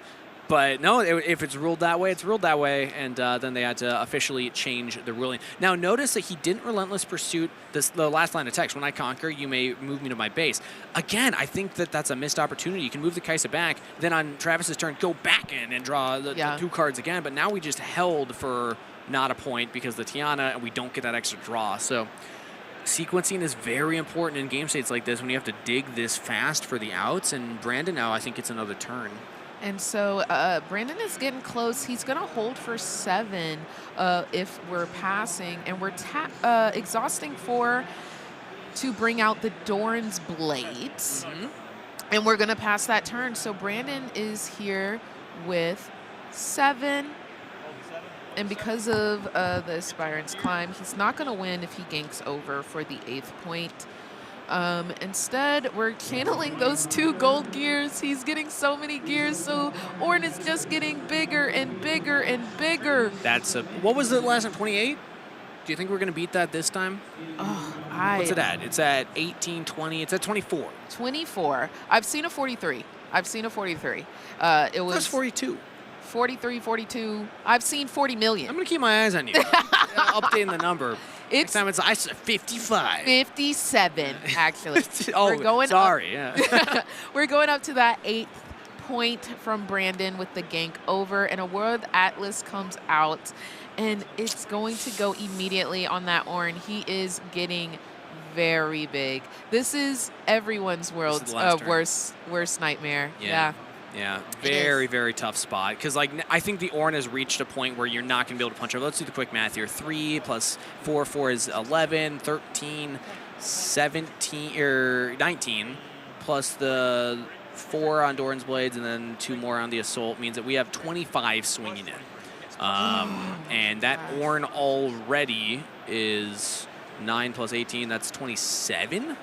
Goodness. Hopefully I did that math right. It's always scary doing math live on broadcast. Yeah. I always do this, and then I regret it. I'm like, I probably got it And then wrong. people are in the chat like innate education. Yeah. I was hoping All for right, excuse. y'all. But here's the rake. So it comes out 3 energy, 1 calm recycle, and it just kills a gear. So that one of those Doran's Blades is gone. Yes, and so we're channeling the 2 runes. We're drawing for turn. And we're going to do some calculations on our point. We're getting back to seeing exactly how much might we have on the board on the side of Travis, because you got to at least try. I totally get it. It's kind of scary. We're exhausting our 6 runes to bring out that Bryn. We are bringing out the Bryn. We got there. All right, it looks like we're just Oh, that's awesome. give what me a what you tech see. card right there. So this is a card from Origins that was played in like the old Teemo Mundo list. I haven't seen this actually in Ornn. I've seen like some Kaisas occasionally running it just because like you can move like your Thousand Tail around, but Convergent Mutation, it's a reaction speed spell. Choose a friendly unit, increase its might until it equals the might of another friendly unit. So this Tiana is now as big as the Ornn, and it's a reaction speed. You can react to the Bryn here. The effect goes off. Now you can't play cards for the rest of the turn, but I think job's done. Like, Bro. you don't have to hold it for a point, and this Tiana is massive. That's insane. And the GG's comes out. Brandon has won with the 9th point, and that is going to be our first regional qualifier victory. Travis shows us how it's done. Well played. Ornn picking up a win here. Hey, look, it's Oh my gosh, I got a new look. look at that update here. period. But the Ornn, I mean, that's awesome to see it pulling off a victory, and I would say a tough matchup. I don't know exactly what the win rate is like across the board in every tournament. Neither of these like super popular decks, so I don't imagine that there's that much data on it to begin with. But just theoretically, Lucian can score so much with the combo, and also just played the game fast. But Ornn was able to hold it out, and the Tiana is so hard to deal with once the Doran shield's on the Ornn and you have all of these not so fast and defies in hand. Yes, and it was super exciting. Even though the Lucian did not take the win there, I do want to say it was such a pleasure to watch. And, you know, I think we still got to give it to him. He was calculated. Yeah. He was making sure he had the cards to make this Ornn have a run for his money. Yeah, and there was some tough moments in their game number 1, you know, targeting with a challenge and then having to deramp all of the runes and then not even killing the Ornn. That was tough. But then still being able to come back in game 2, Lucian gets at least a game win. Also, we did get clarification from production as to what that long judge call was. Ooh, So we're setting up the interview here. We'll get to chat with the winner in a moment. But while we're waiting for that, I'm just going to mention that it was a confusion around the judges interpreting the question that they were asking of like, hey, I don't score the hold point for Tiana, but do I still draw? And the idea was a misinterpretation of like, oh, if you conquer, you still get the draw, even though you don't score the point, but not when you're holding. I believe that's my interpretation of what was going on there. So it makes sense that that was a long judge call there to make sure that we got that right, because that Bryn here drawn would have been the difference maker, and that it's a tough moment. I mean, you never want that to happen live in a feature match on stage. It's a very high pressure moment for both players, but props to them. I think that they both handle it from what we can see pretty well, and it's just, you know, one of those things where sometimes things get a little funky on stage. Yeah. And I just want to say, like, they both obviously were in it till the end. I think that Brandon also, like, really the what was it called? The convergence? Convergent mutation. Mutation. Yes. And honestly, the card looks like a mutation. It does. A little freaky. And again, we haven't seen it. I mean, I've noticed it in some like deck lists that I've seen online, but I honestly kind of wrote it off as like, oh, that's just like a fun flavor. Yeah. But that was a big moment right there, Yeah. being able to reaction speed save the Tiana. I'm starting to realize like why, specifically in a deck like Ornn, where you have one giant unit and one unit that you want to keep alive. Absolutely. At a reaction speed, very efficient card, very good use there. So, yeah. Brandon, Cool stuff. you may go far here. I'm rooting for you. I love to see it. Ornn's a fun deck. Yeah, exactly. And I think that it's so much fun to see new cards played in. Yeah, and also notably, even though Lucian, typically when you see a red deck, you're like, oh, Thermo Beam. Like, that is the enemy of Ornn. If Ornn is against a red deck, they kind of have to play their wind walls. I've seen Ornns on 3 wind walls, just because they, usually on the side to come in if they're against a red deck, but like, you have to stop Thermo Beam. And even then, Bryn here Thermo Beam is still an option for red decks to just always push through that. But Lucian doesn't really want to run Thermo Beam because you're playing your own equipment. You're trying to set up your own combo. So a lot of times when Ornn's into red matchups, they're like, oh, that's like the worst case scenario. And there's a lot of red matchups out there right now. Annie, Kai'Sa, Draven. Yeah. But Lucian's not one of the ones that's going to have that Thermo Beam and doesn't really have good gear removal other than the Akshan, which is the premier one. But again, not so fast. We saw also blinks that, so tough. With pure speculation, would you plan or expect to see that maybe in a sideboard for Lucian then? I mean, with Thermo Beam, I don't think so. Because again, you have Akshan, you have your baited hook, you have other ways to do it. They're not as like flashy. It's not like, oh, I got this one card that just completely shuts you down. It's more like, I got a card that slows you down. But unless like you're really chefing up Lucian, I've tried to think of like, what if you built Lucian with only 3 Triforce, 3 Skyfalls, and like no other equipment?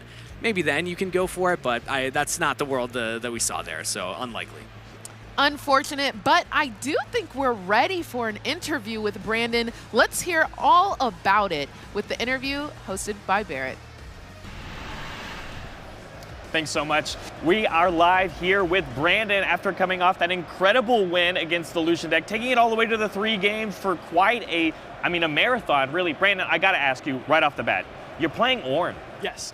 Not only that, did you get paired into another equipment-based deck? So why did you decide against Ornn, who's pretty underrepresented? I really wanted to shoot for the best of Ornn today. I also love the style of deck it is, like the Voltron, build up one big dude and move it around, control the board as best you can. Otherwise, it really fits my play style, and who doesn't love a big beast?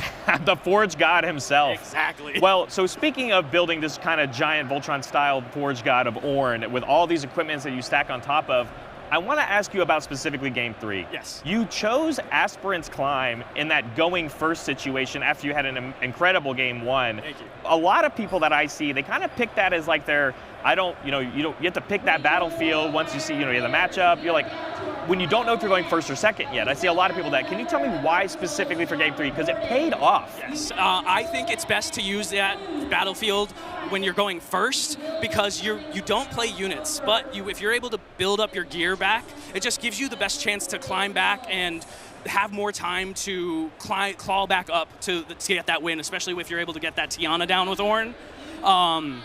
And honestly, Ornn's Forge, in my opinion, is the best blind battlefield. It works going first, it works going second. If I play Pit Crew, 3-cost Pit Blue, I mess up the names all the time. I play the Pit Crew, so if I'm going second and I don't win the die roll, I could play Pit Crew, tap my Ornn for a seal, ready my Pit Crew, go into Ornn's Forge, and then play a 1-cost gear for free and bring back the Pit Crew, make it safe. So that's a first turn score when you're going 3, and not a lot of people think about that. And I think just that possibility itself makes Ornn's Forge the best blind battlefield. I agree 100%. A lot of people just think of the deck and its verticality. And, even in a couple of those games there against Travis, his own Lucian deck, he was pulling off the combo in Game 2. Oh my gosh. His unit was also very vertical. Even in that Game 3, he had to remove the Forge God with an incredible play with that punch first, but you had the backup to come, and the Tiana coming in at the actual final hour. It was perfect timing. And then that last question, what ended up sealing the deal 100%, Convergent Mutagen. Yes. It's obviously, it makes a lot of sense because of how weak and vulnerable Tiana can be, but I gotta ask, is that always been a part of the game plan on the late game side, or is it more of just like sometimes it just works out because Ornn Forge God grows so quickly? It's always part of the end game plan, whether it's to protect Tiana or if I'm able to drop a pit rookie for 3, play another gear, and then bring it up into a battlefield and buff it up to how big as my Ornn is to get that final conquer point. If I really feel I honestly think every Ornn deck should play Convergence Mutation as long as they're focusing on building that big Ornn. It just helps buff your very few other units, so it just makes perfect sense to me. That makes sense to me. And an incredible performance here in round 1 at the Atlanta Regional Qualifier. Brandon, congratulations, and I wish you luck for the rest of the tournament. I'm going to send it back, but don't go anywhere. Thank you so much, Barrett, and thank you so much, Brandon, for that insightful interview. It is so obvious this man has taken the time to really analyze, think through these situations, and he has crafted a beautiful Ornn deck. I love it when you hear a chef talk about their deck, because this is clearly somebody that put a lot of thought in, even just like that going first battlefield, having the Orange Forge. That's a cool combo. Like, I mean, it's 3 cards. Like, are we going to pull it off that often? Probably not, but it's so cool that he's got that in his mind, you know? Absolutely. It was absolutely gorgeous. Oh my gosh. I feel like maybe I want to pick up a little Ornn. And honestly, I wouldn't be mad at an Ornn winning Atlanta because we haven't seen an Ornn win. That would be crazy. That would be wild. And completely out of left field. But hey, a lot of people were saying that about Azir last weekend in Lille. That did well. This is true. This is true. Who knows? Well, I think that we should go ahead and pass it to a deck tech for Draven and Master Yi. Love him, hate him, or hate to love him, Draven has not gone anywhere despite the bans here. Certainly a deck we expect to see here in Atlanta, and something that did pop up at Lille as well. So let's have a look at how mid-range Draven is looking these days. Mercifully, the Miracle variant is not really something people want to be playing, but this is a deck we're going to see quite a bit of throughout the weekend. Let's start with the good stuff. Why do you want to play this deck? Well, kind of like Noxus Hopeful is a pretty good reason to play a deck like this. It says 4 in the cost there in the top left-hand corner. Noxus Hopeful doesn't cost 4. It costs 2 basically anytime you need it to. This is a super efficient unit that you can play very early on in the game, and 4 might for 2 is a very, very good deal so long as you can trigger that Legion effect. But this is not the only good 4 in this deck. In fact, Draven is arguably playing the best 4 in the game, Kai'Sa Conqueror. She was amazing in Origins from the Champion Zone for that deck, and in this deck just does everything you want it. A 4 energy unit with 4 might, doesn't cost you any power, but if you want to use some power, you can accelerate to get a little bit more, and then when you conquer, draw 1. And if you're Draven and you're winning a combat, you get even more value by getting to draw 2 cards with Kai'Sa. This card, still one of the single best cards since Origins. Card we expect to see a lot of in a bunch of different decks, and I think at its best in mid-range Draven. But there's even more if we go up the ladder a bit more. Maybe the reason everyone is talking about this deck, or maybe Fury in general, Ferris Forerunner. An innocuous little guy in a little mech suit. It's 6 might for 6 energy. That feels like a pretty good rate. You pay a power, it's not so bad. But that death knell, when it dies, get 2, 3 power mechs, put them in your base. It doesn't really matter that they go in the base. It would be something else if they could go to the battlefield. But Ferris Forerunner is just so much value. Such a tough unit to try and remove efficiently. Even if you can trade for it 1-for-1, there's 2 more mechs coming. Clearing the entire thing is just so tough. And I think this is honestly the big reason mid-range Draven was so good at the last regional here in North America at Vegas. And this card is continuing to show up everywhere, especially in this list. As we move through, though, we do kind of have, the good stuff that Draven wants to play. So a bunch of the spells that people want to look at here. We'll start with Falling Star. This is an absolute classic. Not seeing the 3-ofs that we saw kind of back in the Kai'Sa Origins days, but an extremely efficient spell. Deals with just about any problem you can imagine. Dealing 3 to a unit, either 2 different units or 1 unit twice, means you can clear pretty much anything your opponents that aren't playing Aurora can throw at you. And Falling Star alongside Rebuke, probably the 1-2 punch that makes Draven just so good as far as efficiency goes. I mean, these 2 colors have been showcasing themselves for quite a while here, and especially with Ferris Forerunner running around everywhere, Rebuke is the kind of card we see in basically every Chaos deck, and the ones that really keep the Draven decks moving. One thing I really want to highlight, though, is that even with a bunch of different bans and Draven getting weakened a little bit, Rek'Sai is a really fun innovation in this deck. So this is maybe a silly looking card in this deck, right? It's, again, a powerless 3 energy, 3 might unit. That's already feeling okay. It has Accelerate. Okay, we know how powerful Accelerate can be in all different stages of the game, especially mid to late. It has Assault, only +1, so it's actually closer to a 3 might 4, so the rate's even better than you might think. But this last little bit of text feels a bit silly, because Rek'Sai Rexay, the legend, really good at playing units from places that aren't your hand.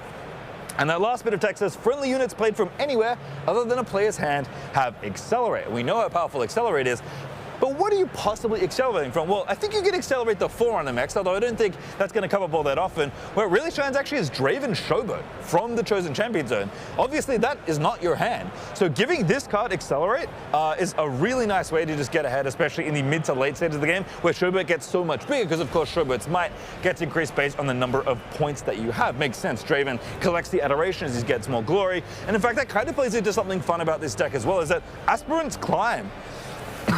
Excuse me. Sorry. Oh, goodness. It kind of plays into something fun about this deck as well, where Aspirant's Climb is actually kind of an interesting double-edged sword. Not only does it give you more time to grind away because you're playing to 9 points instead of 8, but actually makes your Draven Showboat just a little bit better. And this is a battlefield that I didn't expect to really see from these decks that you consider more aggressive, but it makes a bunch of sense given that the card quality in this deck is just so high that making the game go a little bit longer and kind of minorly buffing your Chosen Champion as well feels like a pretty sweet package all to have. Other than that, we kind of have a lot of stuff we expect. Tide Turner, Pouty Porridge as your early drop, Hard Bargain, Ride the Wind, Stack Deck, Spinning Axe, Overzealous Fan still here terrorizing people, especially if Draven's going to win some combats. But the last two cards I want to highlight here are kind of the heavy hitters of this deck. Bryn here, Thundersong. I'm sure there are more in the boards, and I'm sure there's going to be plenty all this weekend.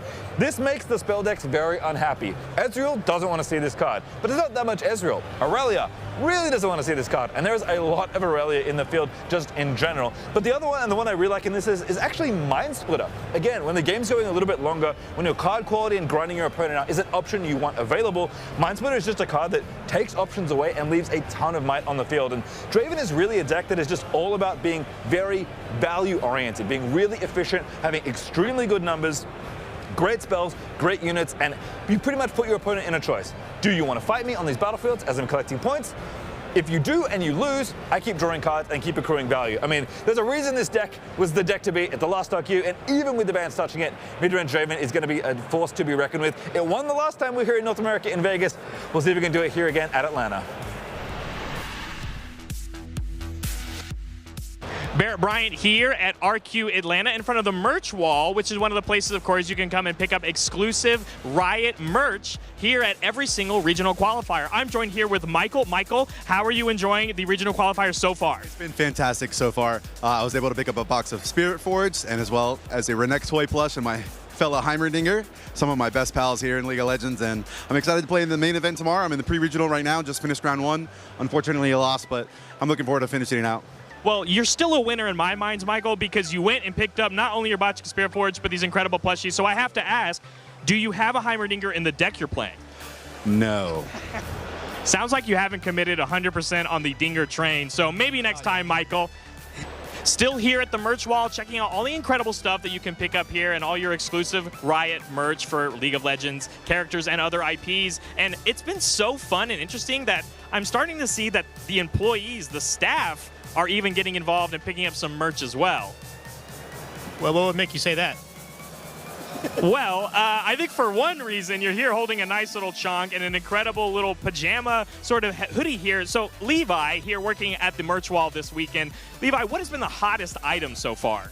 Anything with KDA on it, man. Holy cow. No, it's been anything KDA. The Ahri unlocked statue is particularly a huge one. And then surprisingly, a lot of these plushies. Chonk is one of the biggest one. We had some Poggles too that sold out very quickly. At the end of the day though, I think the fastest item we went through today for sure was those Spirit Blossom Ahri playmats. At the end of the day, it's the Riftbound merch that really gets it going. Absolutely. And remember, you can always still pick up some more at the prize wall, but make sure you hit the merch wall pretty early on at your regional qualifiers so you can pick up the hot items. Still here at the prize wall, and I'm joined by one of our wonderful cosplayers, Plum Soju, dressed obviously as Ezreal. And I gotta ask, have you had a time yet to visit the merch wall? Not yet. It's on my list to do it later today. Well, I think I have the perfect thing for you on the merch wall, and I would love to present to you.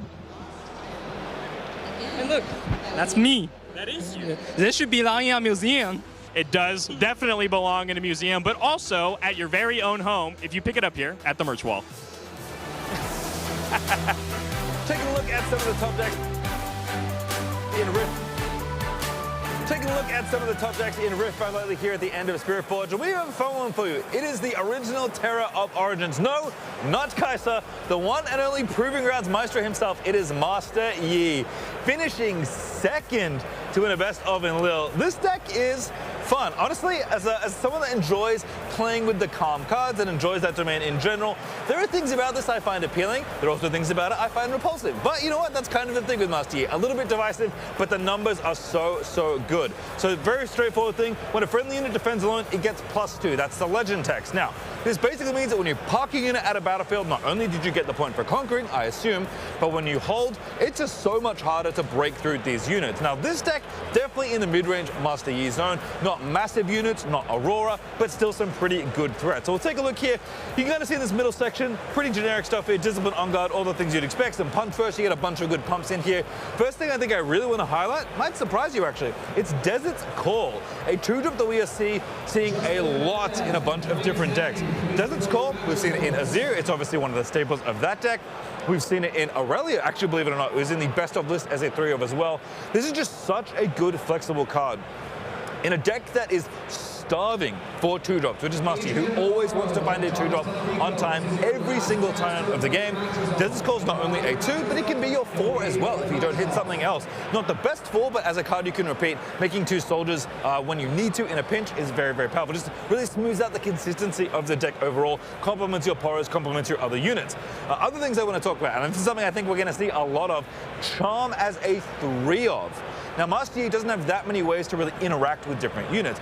You don't have removal really in a traditional way. You really just try and get on battlefields and fight people, and your stats are so good that once you park yourself in the battlefield and start holding it, very tough to kind of move Master Yi's units out of this position. But Charm gives you a bunch of different flexibility, kind of like Fight or Flight used to do. It can move units off of battlefields. It can also force units into your battlefield, so you can use your superior might and your legend text to win a lot of fights against one-on-one in very unfair ways. Other things we could see here though, First Mate, Stellarcorn, Ruin Runner, these are all kind of like your normal units here. Navori Scout, kind of an interesting one here as a turn 2 play.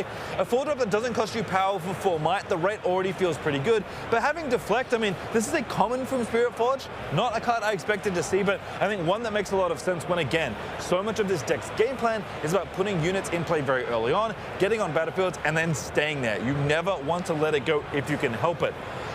We can also see the other kind of defensive tools here in this deck. We've seen this in a bunch of different calm decks, but something like Thwonk as a good stun spell, Guardian Angel, but 2 Zhonya's, kind of the big one here is Thwonk. Just a nice, easy card to defend with. Zhonya's very good protection spell, and again, your goal is to try and keep units alive and be annoying for your opponent. And you might look through this list and see, you know what?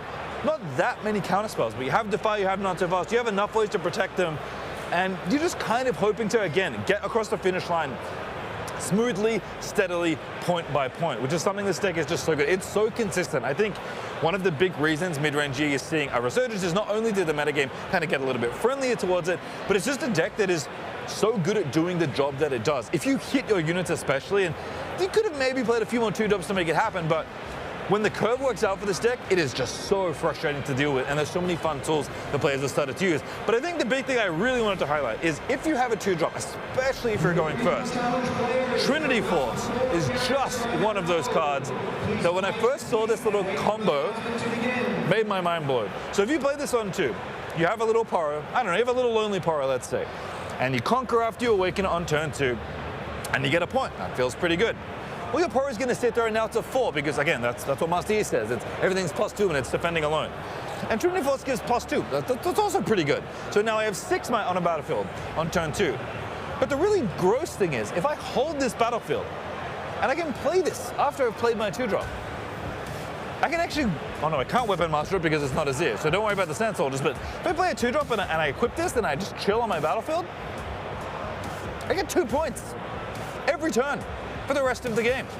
This was the thing when I saw it, it's like, oh, this to me makes this deck real. I think again, with all the Rubiks running around, with how good Fight or Flight was, there was a lot of stuff in Chaos that made this deck not that appealing to play. But positioning wise, mid-range G feels like it's in a very good spot. And again, it's simple, it's clean, it's fun, it's free. Sometimes there is more play to this deck, there's more tricks than it might look for a deck that's very straightforward, but my goodness is the floor of this deck's plan so solid. And I expect to see quite a lot of Master Yi, and maybe even a Master Yi win here at Atlanta.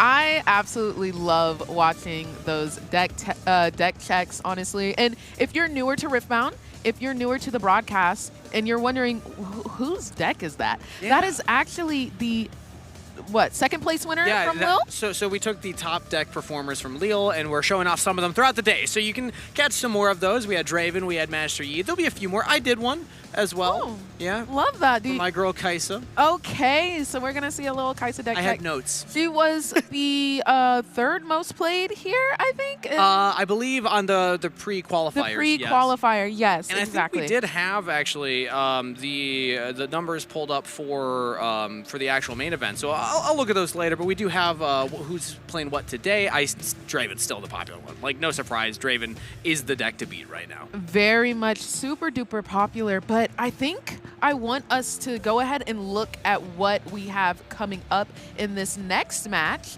I think we're looking at possibly a set is coming. There were not many of them. Do you remember how many? I actually don't remember. We might have to get that later, though. Okay. I don't know if we're gonna have that maybe we round. won't get the set. I do think maybe we'll hopefully see some girly pops coming in for this next game. I think we're looking Sivir. How do you feel about Sivir? Well, I feel like a lot more people are on Sivir today than realistically last weekend in Lille because, again, I believe that was the least represented. I don't remember exactly. I want to say it was one person was on it, but I don't remember exactly. It was the least represented in Lille, though. So anytime that happens, everybody in the next regional is going to be like, maybe I can get the best of battle card. So I'm expecting a few more of them at this event, but Renata is also one of those ones that's just not that popular. I'm a big fan of Renata because I'm hearing that that's going to be the matchup that we have coming up here. So a unique one for sure. And these are two that I think were kind of written off a little too early, in my opinion. Because, like, the purple-orange combination, a lot of people looked at Sivir and like, I'd rather play Misfortune if I'm going to go, like, the Aurora route. Right. But I've seen some Sivirs that are more mid-range, and they're utilizing things like a Buru Captain, things like the Kiana, because you're utilizing your passive much more as your legend to say, okay, whenever I recycle that rune, I get the gold gear. And you're utilizing some of these kind of more mid-range cards that not every other orange deck is using right now. Even things like Yone, like you can do all kinds of crazy stuff with Sivir.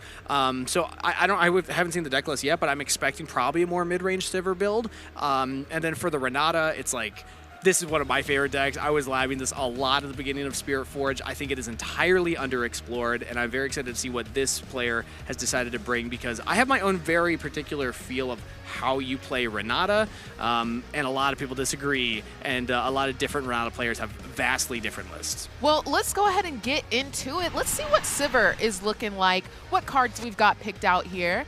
Okay. It is Aurora, okay? I love to see, honestly, I think Aurora is so much fun because you just get to see the big boys come out to play. You've got that Dead Bloom Predator. You've got the Mind Splitter. And you know what I'm really interested in looking at here is the Last Rites. It's super duper fun to see some of the old cards that are in your graveyard come back out to play.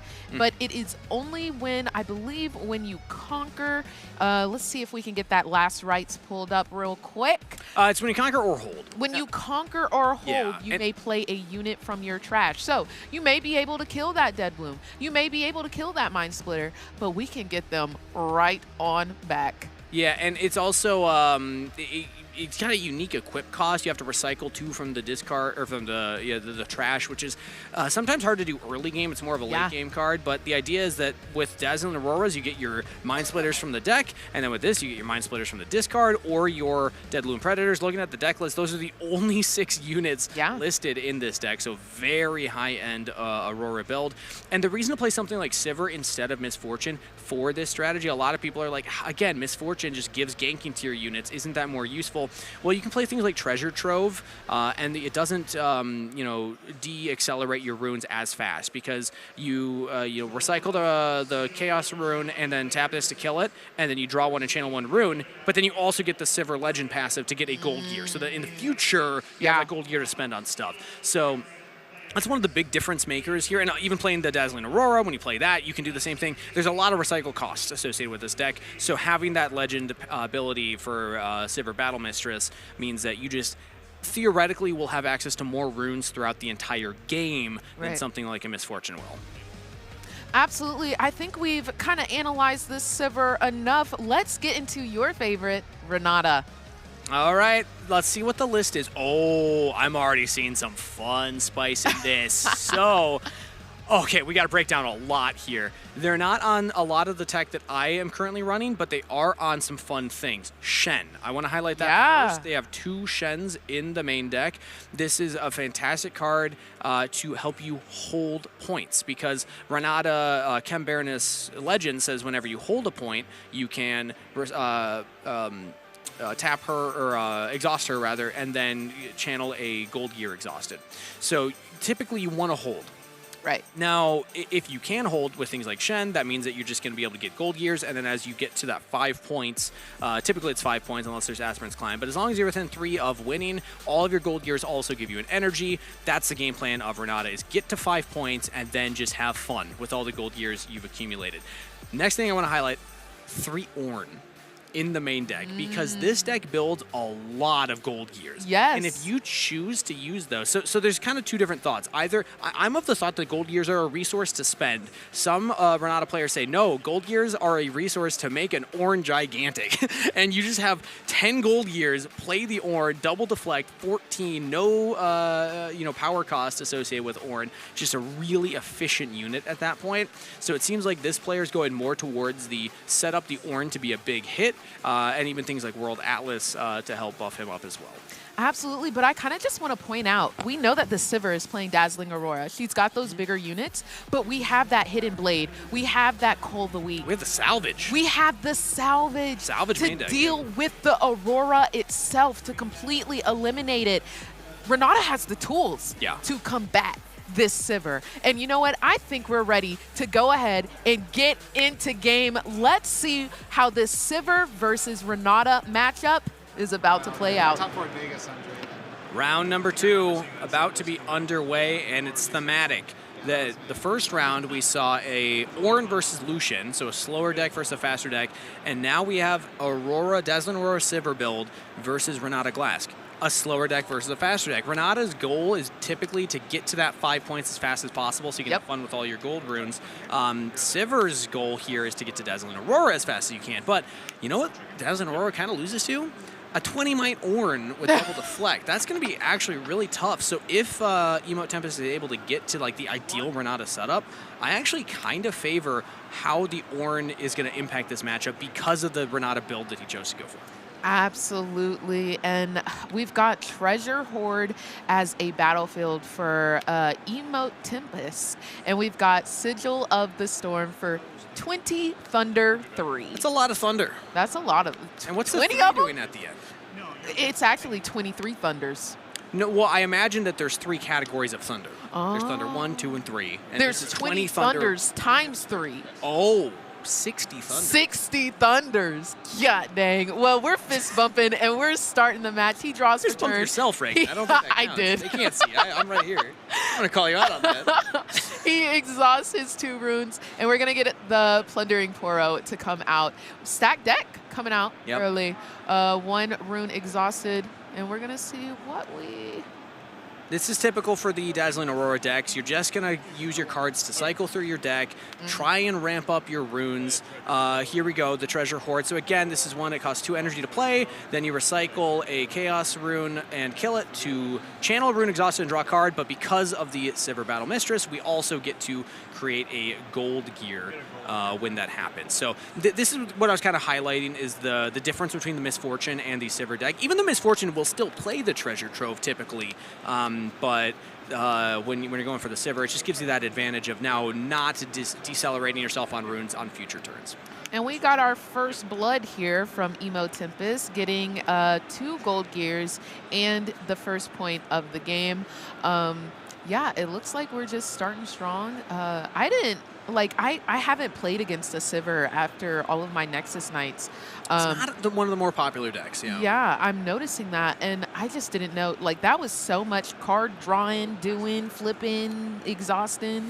But Emo is going to pass his turn, and it's going to go over to 20 here. He's going to channel 2 runes, ready his runes, and we're going to need to, ready the gear. Ready to legend? Ready to legend. Oh, we're going to sabotage here, though. Yep. So we're going to look at the cards of Emo Tempest. There's the Ornn. And any non-unit card, though. So salvage is the big hit. I think that's the obvious choice. Hidden Blades, I mean, there's an argument, but like the salvage can just deal with the Dazzling Aurora. You know you're on Dazzling Aurora. He's taking notes. This is really smart, saying what is in their hand. But I want to keep track of that Ornn because the Treasure Trove plus the Plundering Poro means that there's already 2 gold gears on the Emote Tempest side. Another Plundering Poro means that we're going to get a 3rd when we conquer, plus the Card Sharp will be a 4th. I imagine 20 Thunders will not opt to take one himself, giving 2 to Emote Tempest, but we'll see. But that Ornn's already looking at like about an 8 might, just by known information currently. Absolutely, but this is exactly what Renata wants. Oh, we also held, and we didn't use the Renata Legend. That happens to me all the time as well. So there actually could have been another gold there. But I will say, this is still what Renata wants. We want to stack this gold. We want to collect this gold, stack up here. That's good. Oh, he's going to let him still So love we're that. outside the hold window, but again, good sportsmanship. I like that from 20 Thunder 3. Absolutely. Which, again, I still think is a 3rd category of Thunder, and there are 20 of them. Maybe that's that's my the 3rd interpretation. category of, like, kindness Thunder. True. The Thunder has kindly rippled throughout this tournament. Yes. I love Rumbling kindness. Not to be confused with the champion. We haven't seen him yet. No. All right, but again, the goal of the Renata deck is to score fast and get gold gears. We're doing that for Emo Tempest. So mission accomplished so far. So much gear is on this board, and there is an Ornn in hand, and we're tapping or probably Card Sharp, 3. I imagine, because we saw the Card Sharp in hand, and again, if we just play the Card Sharp, we at least get 1 more gold gear. Boom. This is the gambit. Does 20 Thunder 3 want to take it? He has a choice. Does he accept the gold gear and give 2 to the opponent? And that is not what you want to do. You almost never want to do this against Renata. Pro tip: I play a lot of Renata. It is so nice. The only deck that maybe would want it is like Aurelia, because you recycle a lot of power costs in Aurelia, but typically no. So I think that 20 Thunder 3 is doing some math here already. He's doing it. Oh my gosh, that's so much gold gear, bro. braver gamer than myself. I would not take that, but you know what? Props. So we're moving back to Plundering Poro because we want to re-trigger the Conquer effects of Plundering Poro plus the Conquering effect of Treasure Hoard. But we're not equipping the Cloud Atlas, the World Atlas to the Plundering Poro. I expected that because when you hold, then you get 2 more gold gears. Oh, it comes out. The Dazzling Aurora is now on the board, and at the end of the turn, they can reveal cards from the top of their main deck until they reveal a unit. Now, he is going through a lot of good cards. True. Oh my God. True, but you always get a good one. There's that Mind Splitter, and Ornn was not played earlier. This is the danger of the turn that Emo Tempest chose, as opposed to just playing the Ornn early, is that now 20 Thunder 3 has the opportunity to hit the Ornn. I think this is the correct call. Your Aurora will represent a Mind Splitter or a I'm blanking on it, right? Deadbloom Predator every turn regardless. So 1 Hidden Blade's not really going to put you that far behind. Man, at this board state, there's just so much gold on the board. Holy moly. But we're channeling 2 runes. We're drawing for turn.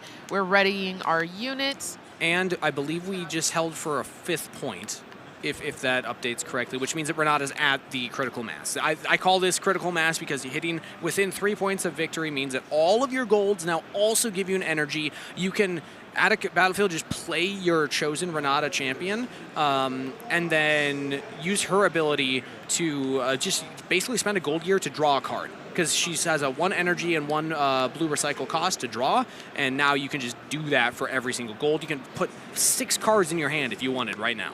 Absolutely, and that is a lot of cards, but also a lot of gold that just got generated from the Plundering Poro, conquering there on the treasure Yep, trove. I love this. And this here is we are. One of the coolest plays Renata can do, because again, this is, I think, the mark of like a really solid Renata player is realizing you almost never get the additional points. She's got 2 effects. One is that you can exhaust her and spend 4 energy, 4 recycle cost to score a point.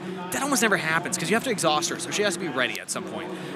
The real thing that she does is every gold gear just becomes a draw, so she just draws you a bunch of cards. Yes, and that's exactly what just happened. I think I saw 3 gold gear spent to draw 3 cards. It might have been 4. There was a lot of cards that were just drawn, and it looks like we're going to also hide a card on the battlefield of Treasure Horde. Yep, gonna go for another draw. I think at this point, if I'm Emo Tempest, seeing the matchup, you're probably digging for specifically the other Ornns, because we had 3 mained deck.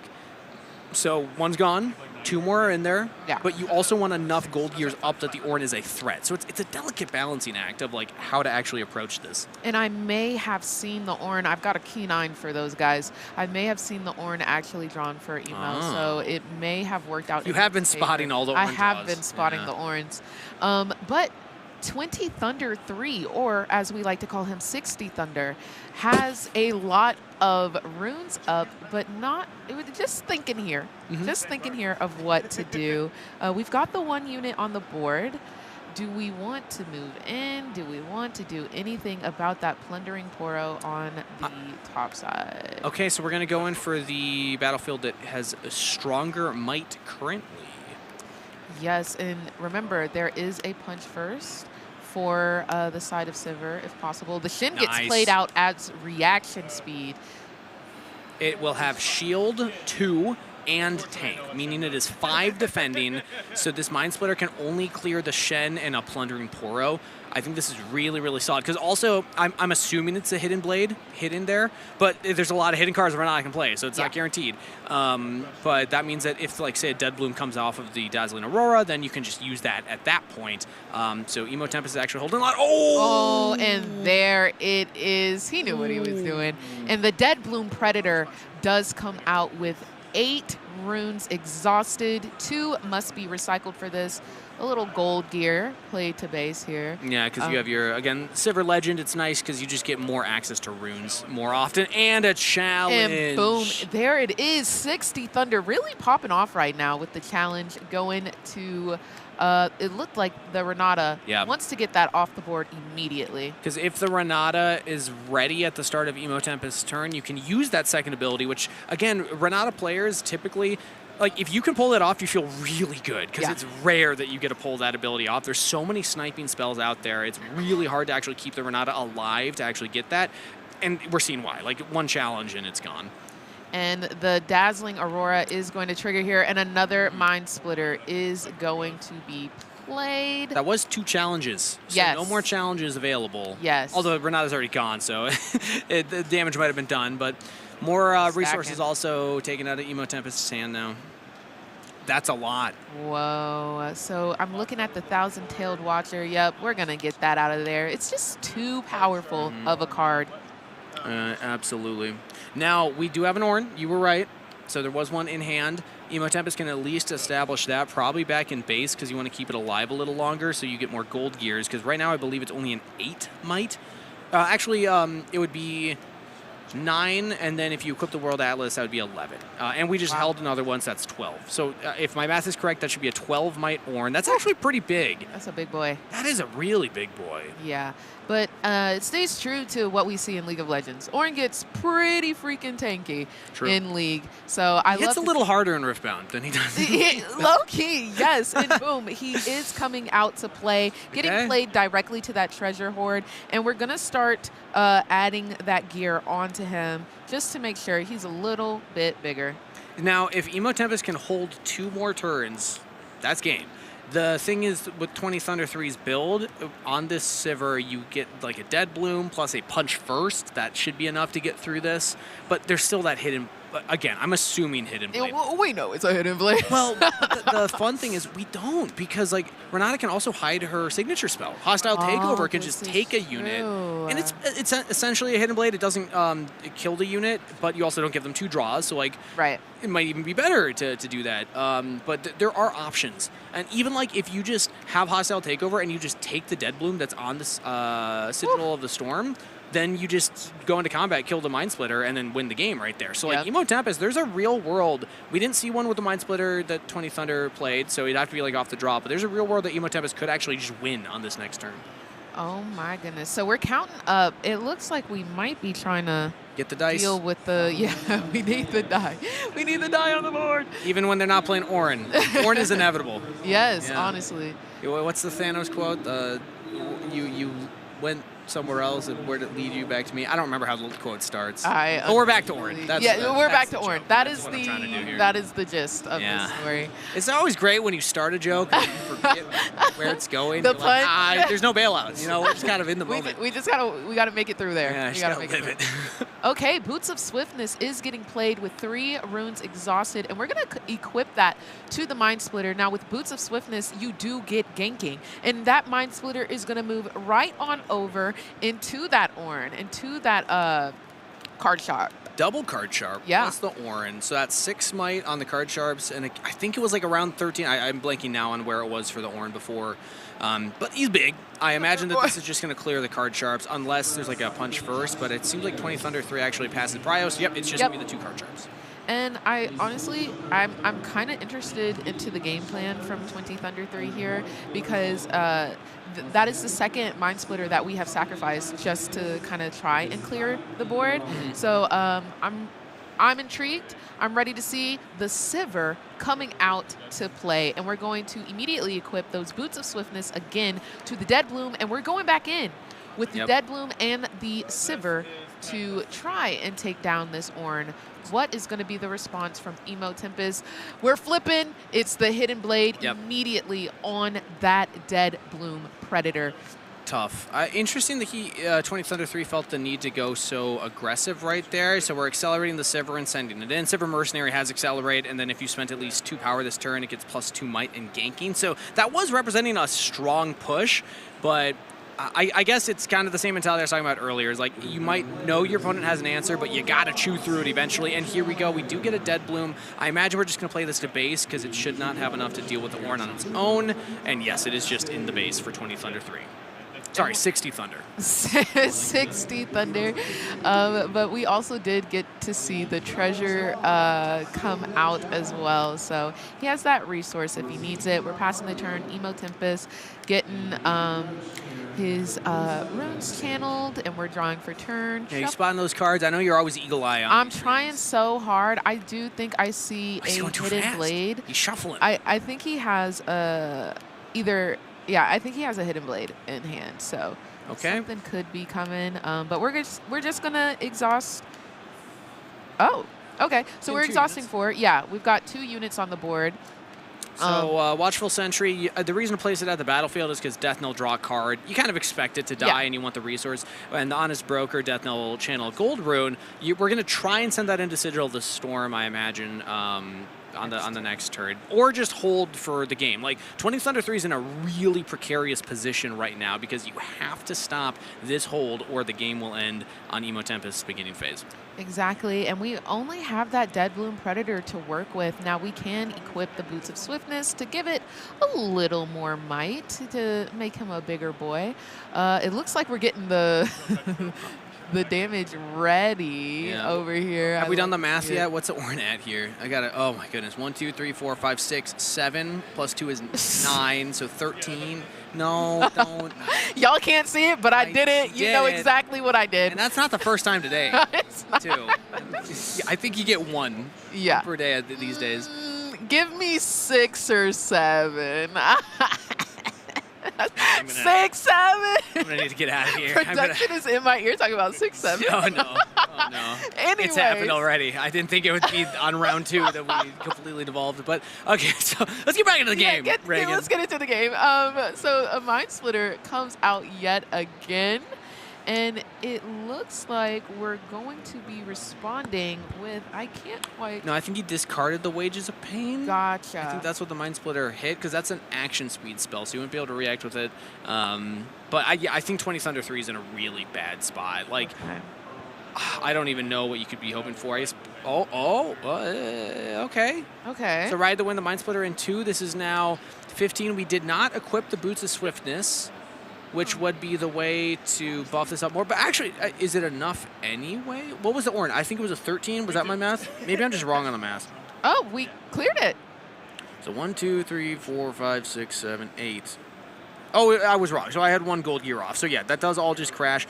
Interesting we didn't put the Boots of Swiftness on, because again, I think we could have actually saved at least one of those units, gotten the point. A point, yeah. And then there's not much that a 2 might on the board would really be able to do against. We're out? we're out of units. So we saw three Dead Bloom Predators. Yes. We saw all three. Did we see all three Mind Splitters? I think we did. Okay. So, So that means that 20 Thunder 3 is out of units. Maybe has one in hand if my math is wrong, but that means that you need specifically last rights. But we have no units. Even the Sivir's gone. So I don't think it's possible for 20 Thunder 3 to come back. What do you even do once Aurora has you drawing all of your cards? You cry. Oh, wow. I think that's the technical response. So the deck is just There's nothing else the deck does. Yeah. Okay, so he's got his cards in hand to work with, and we've got the Plundering Poro coming out on the side of Emo Tempest, and all he needs to do is conquer both battlefields. So he's got one more turn, correct? Either conquer both or just hold this. So, and this build of Renata didn't have a lot of ways to accelerate in. And it looks like, yep, we're just going to establish 2 more units and pass. So unless 20 Thunder has a way to stop this. Got to do it here. I don't think he's got any more units left. Unless, again, maybe there was one in hand if the math was wrong. Like maybe you have a Mind Splitter in hand. I only remember 2 hitting the board, but also notoriously memory of a goldfish. So do not trust my memory. Well, he's counting up these runes, and we're not quite able to see his hand here. Doesn't have enough for a Ride the Wind plus Mind Splitter anyway. So it'd have to be Dead Bloom. And he did. And he did have a Dead Bloom in hand. There's the Dead Blooms. Again, do not trust my memory. It is notoriously bad. And he had the unit, so this game is still going to continue. Aurora will do nothing, but at least we got the Dead Bloom out there. 20 Thunder is still kind of in this. And with the Swifties, I mean, you can actually kind of control the board. If we get to that last rights, we can get back Dead Blooms and Mind Splitters from the discard. Okay, maybe I counted 20 Thunder 3 out too soon. Yes, no, it looks like we're just going to try and take a mental note of what's in the trash, of what could come back, or maybe even what is in hand. I am also curious to see when those Boots of Swifties will come through, because the Dead Bloom could also be conquering with the ganking. Yeah, exactly. Get more points. So you're able to move around. Okay, so we're going to try and clear this. All right. Wage of Pain will do 3 damage. There is a deflect cost, and Singularity will clear it, and that should be enough. 20 Thunder 3 is tapped out. There are 2 units on Emo Tempest's field, and nothing to stop this double conquer. All right, so they're just going to scoop. Yep. 20 Thunder 3 realized the situation. Well played from Emo Tempest. Had the outs to do enough damage to that Dead Bloom, and playing through the Aurora deck in a very efficient style.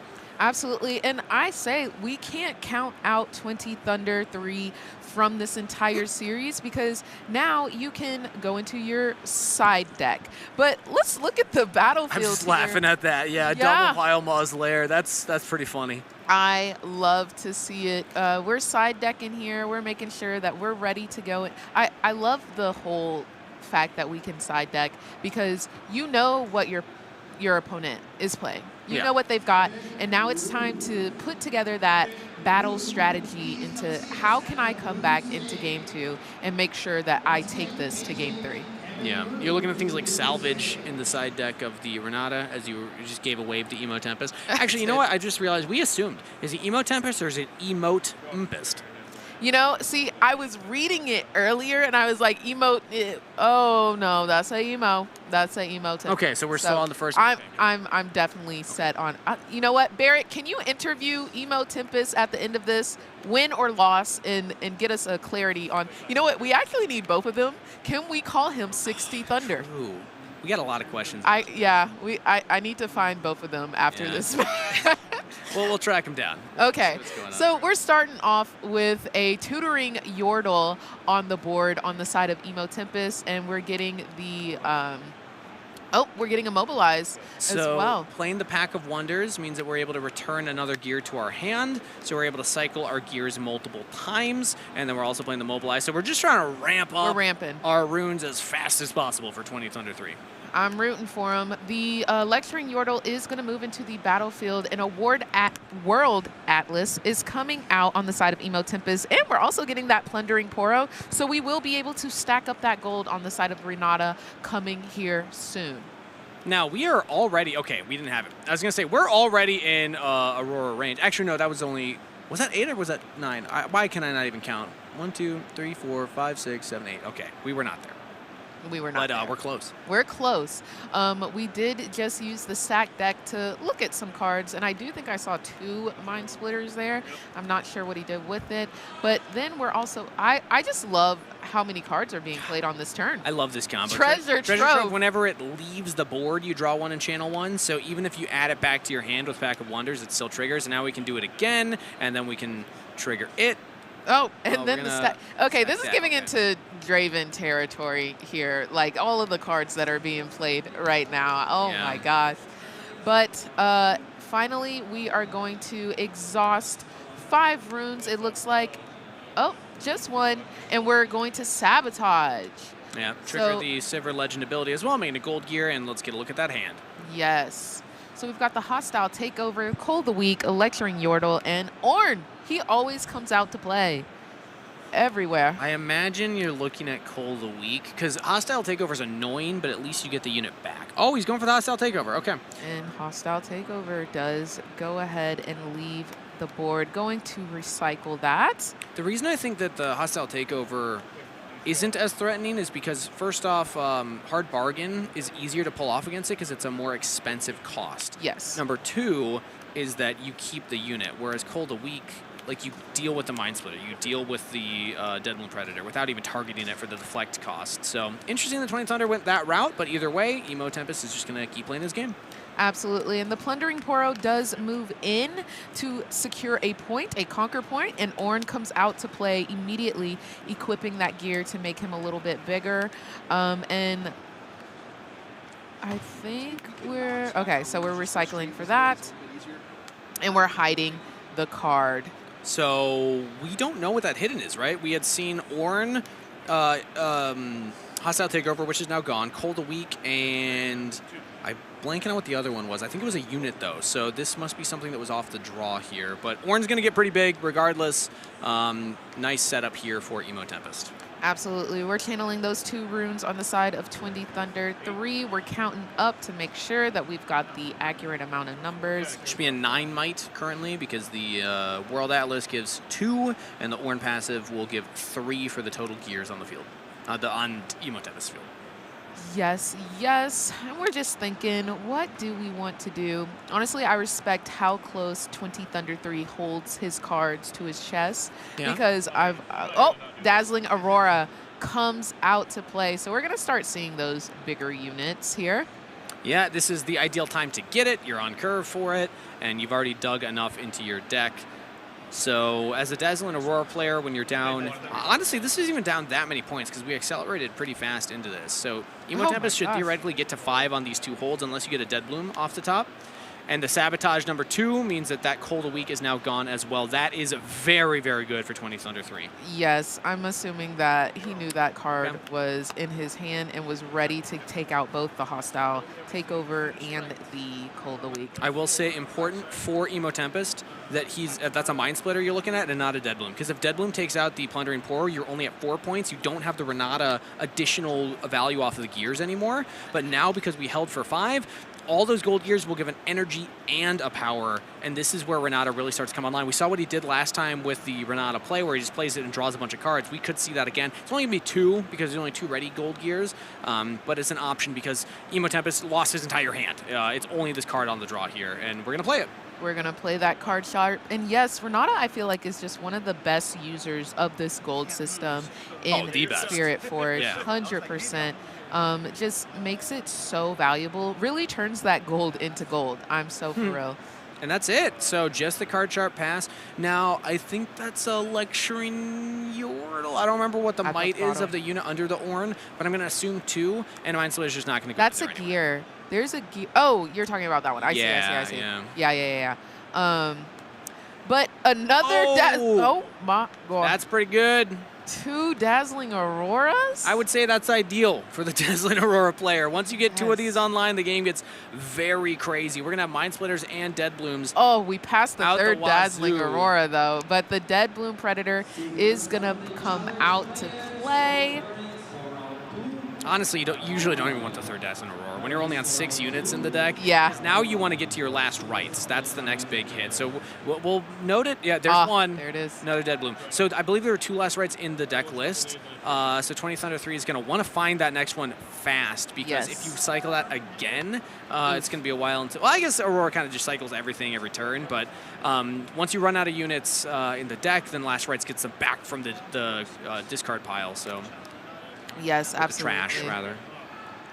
All right, so we're going to get 3 more gold tokens here. Playing them both to base, because they would happen one after the other, and sending one to just die to the Lecturing Yordle and the Card Sharp trade, probably not the best. You can instead try and swing in on the next turn into the Ornn. So now it's on Emo Tempest to try and make that less enticing.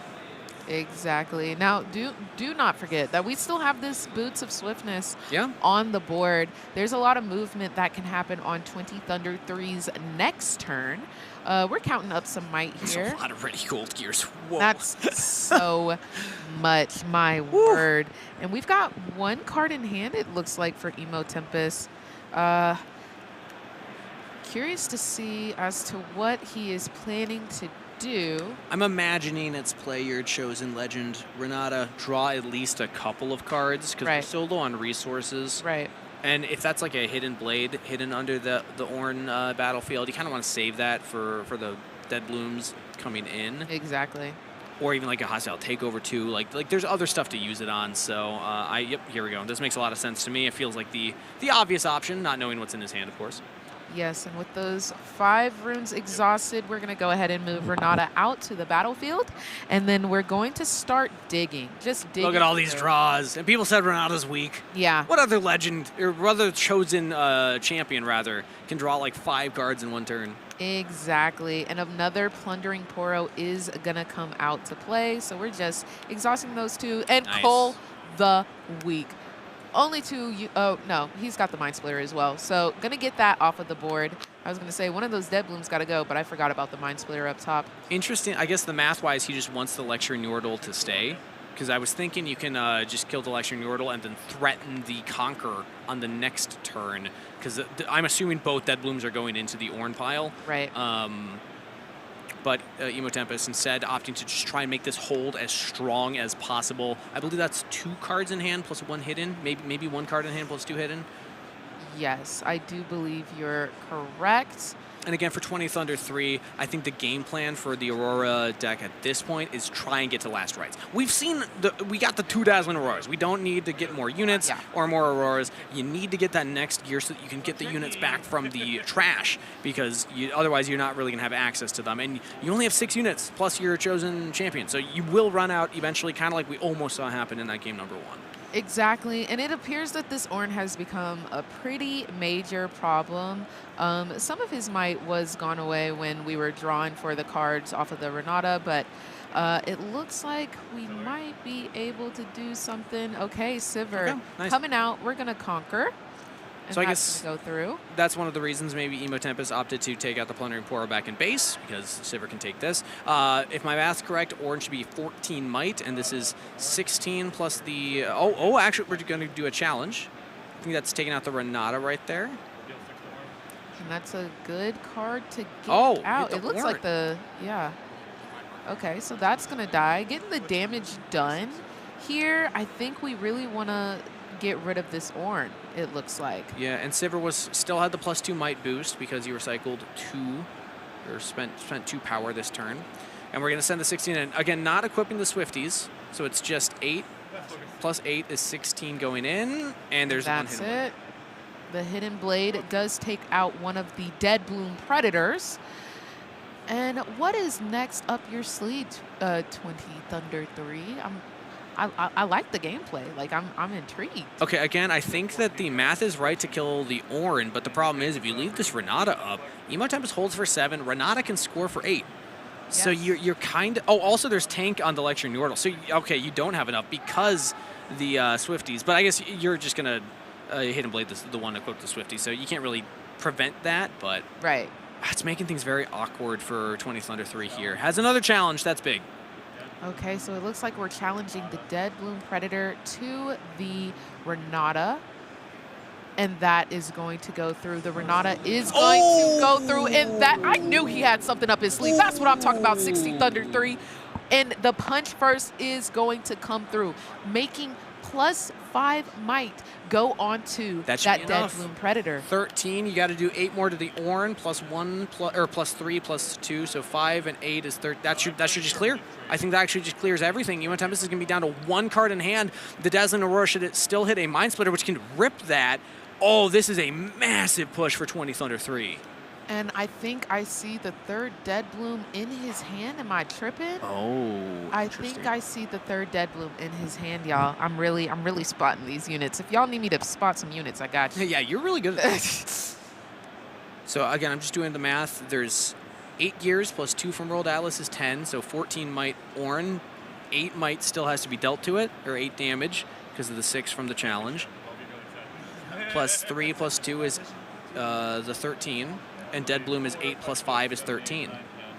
So according to my math, this should just crash everything in. And everything is gone. And if that is a Dead Bloom in hand, then that means that it's guaranteed to be a Mind Splitter, because we've seen 2 Dead Blooms already. If there's 1 in hand, then there's no more in deck. That means Mind Splitter is the only unit that can get hit from deck, which will hit the last card in Emo Tempest's hand. Oh, there's that. There it is. Rights, and there's the...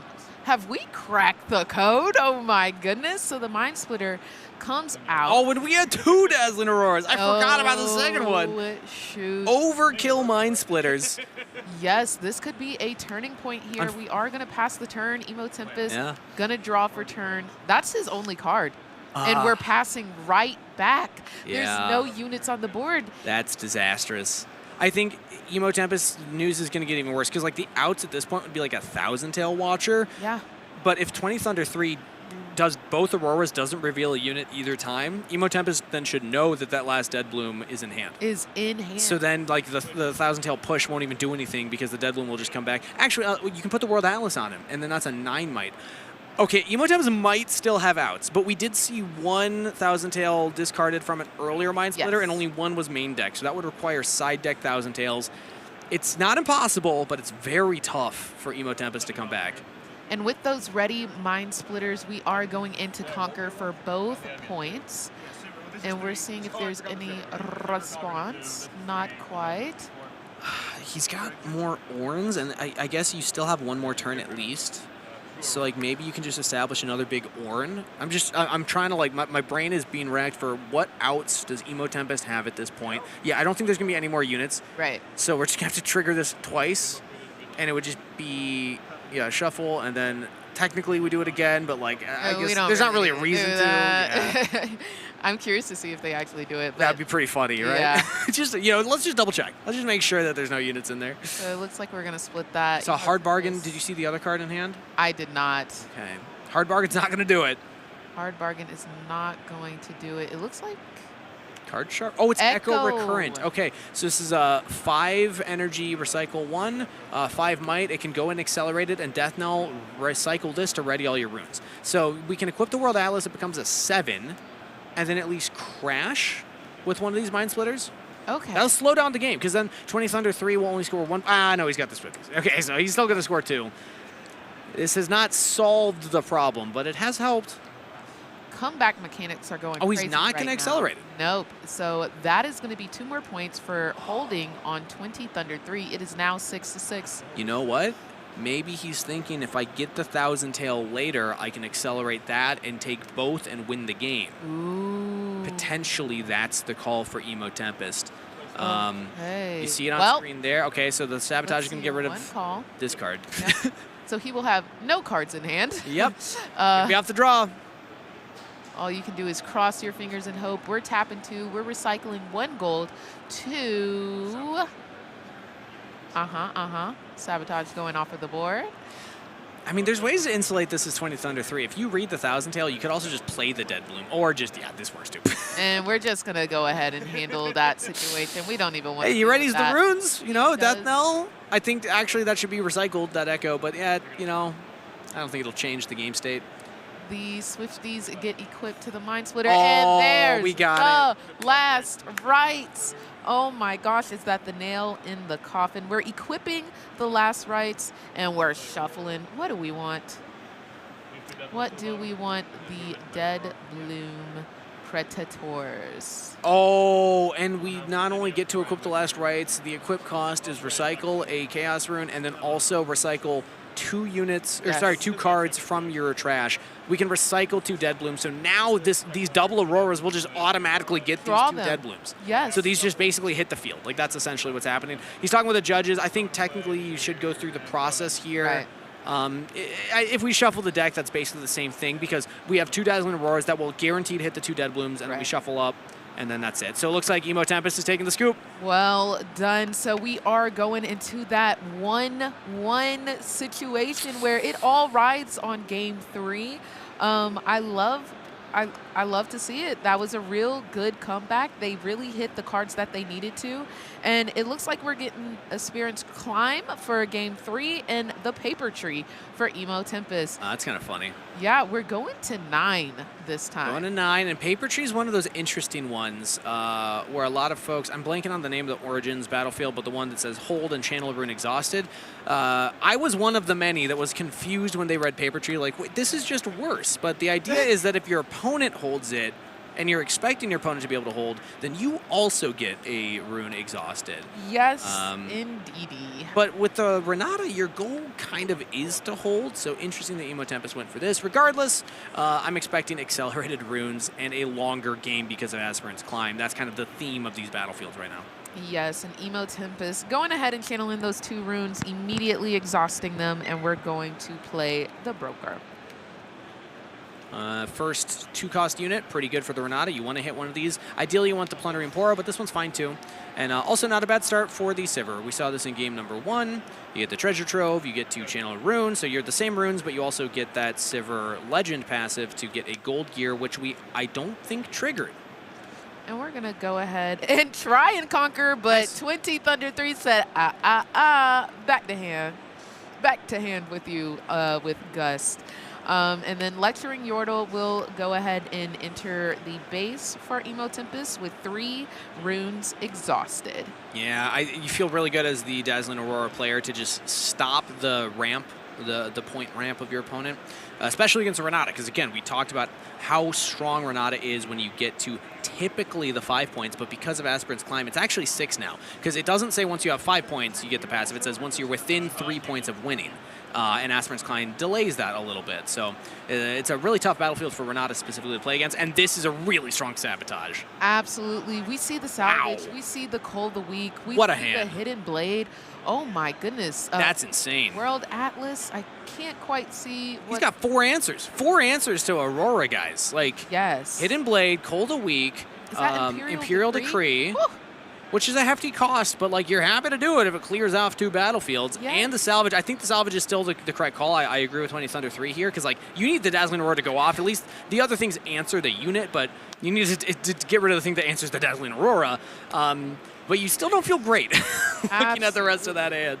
Holy moly. Yeah, that's a powerful hand. So you got to be a little bit terrified going into this. But the Lecturing Yordle is going to go in and conquer for the first point of the game. And then we're going to get a 2-might unit on board. Go ahead and equip the World Atlas. We're making some moves here. Now, if we can hold with the Renata Legend passive, we get 3 gold gears, because World Atlas will give us 2 and the Renata will give us 1. That is really, really solid.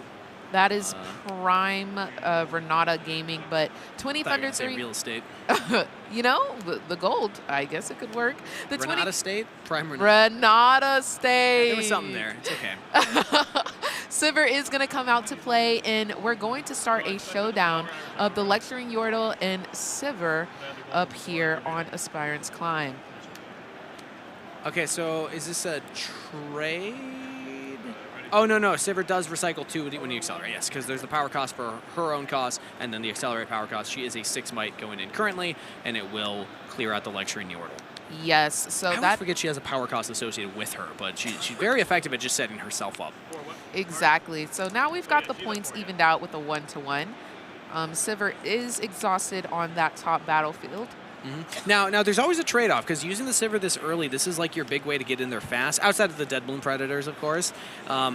But also sometimes it's nice to save the Sivir, because if you run out of units from all of your, Dazzling Auroras, then this is your last one. Use it early, and it denies a point from Emo Tempest and denies 3 gold gears, which is really good. So I still like the 20 Thunder 3 win for this, but I'd just like to highlight that it's never just a positive. There's always kind of a trade-off to these types of plays, especially when it's going to be a late-scoring game. We are going to be expecting to go into late game, and I see a second Cold of the Week in the hand for Emo Tempest.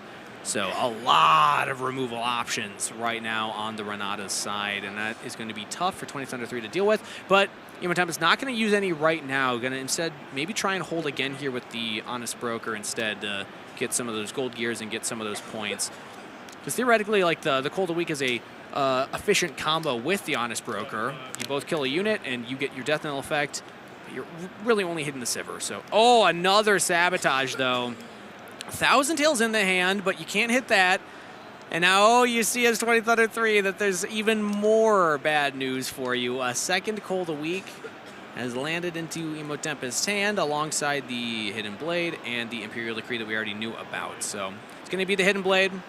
That's the guaranteed hit that is, you know, less resource intensive on Emo Tempest's side because you don't have to sacrifice one of your own units. But key information as well, because the best part about Sabotage is not just you get rid of the card, but also you get information. You know that there's not a lot of units, and now this is a very efficient challenge because it deals with the only unit on the field for Emo Tempest, and just 1,000 Tail in hand can be kind of tough for the Renata to use this early. You kind of want to save that for bigger swings later.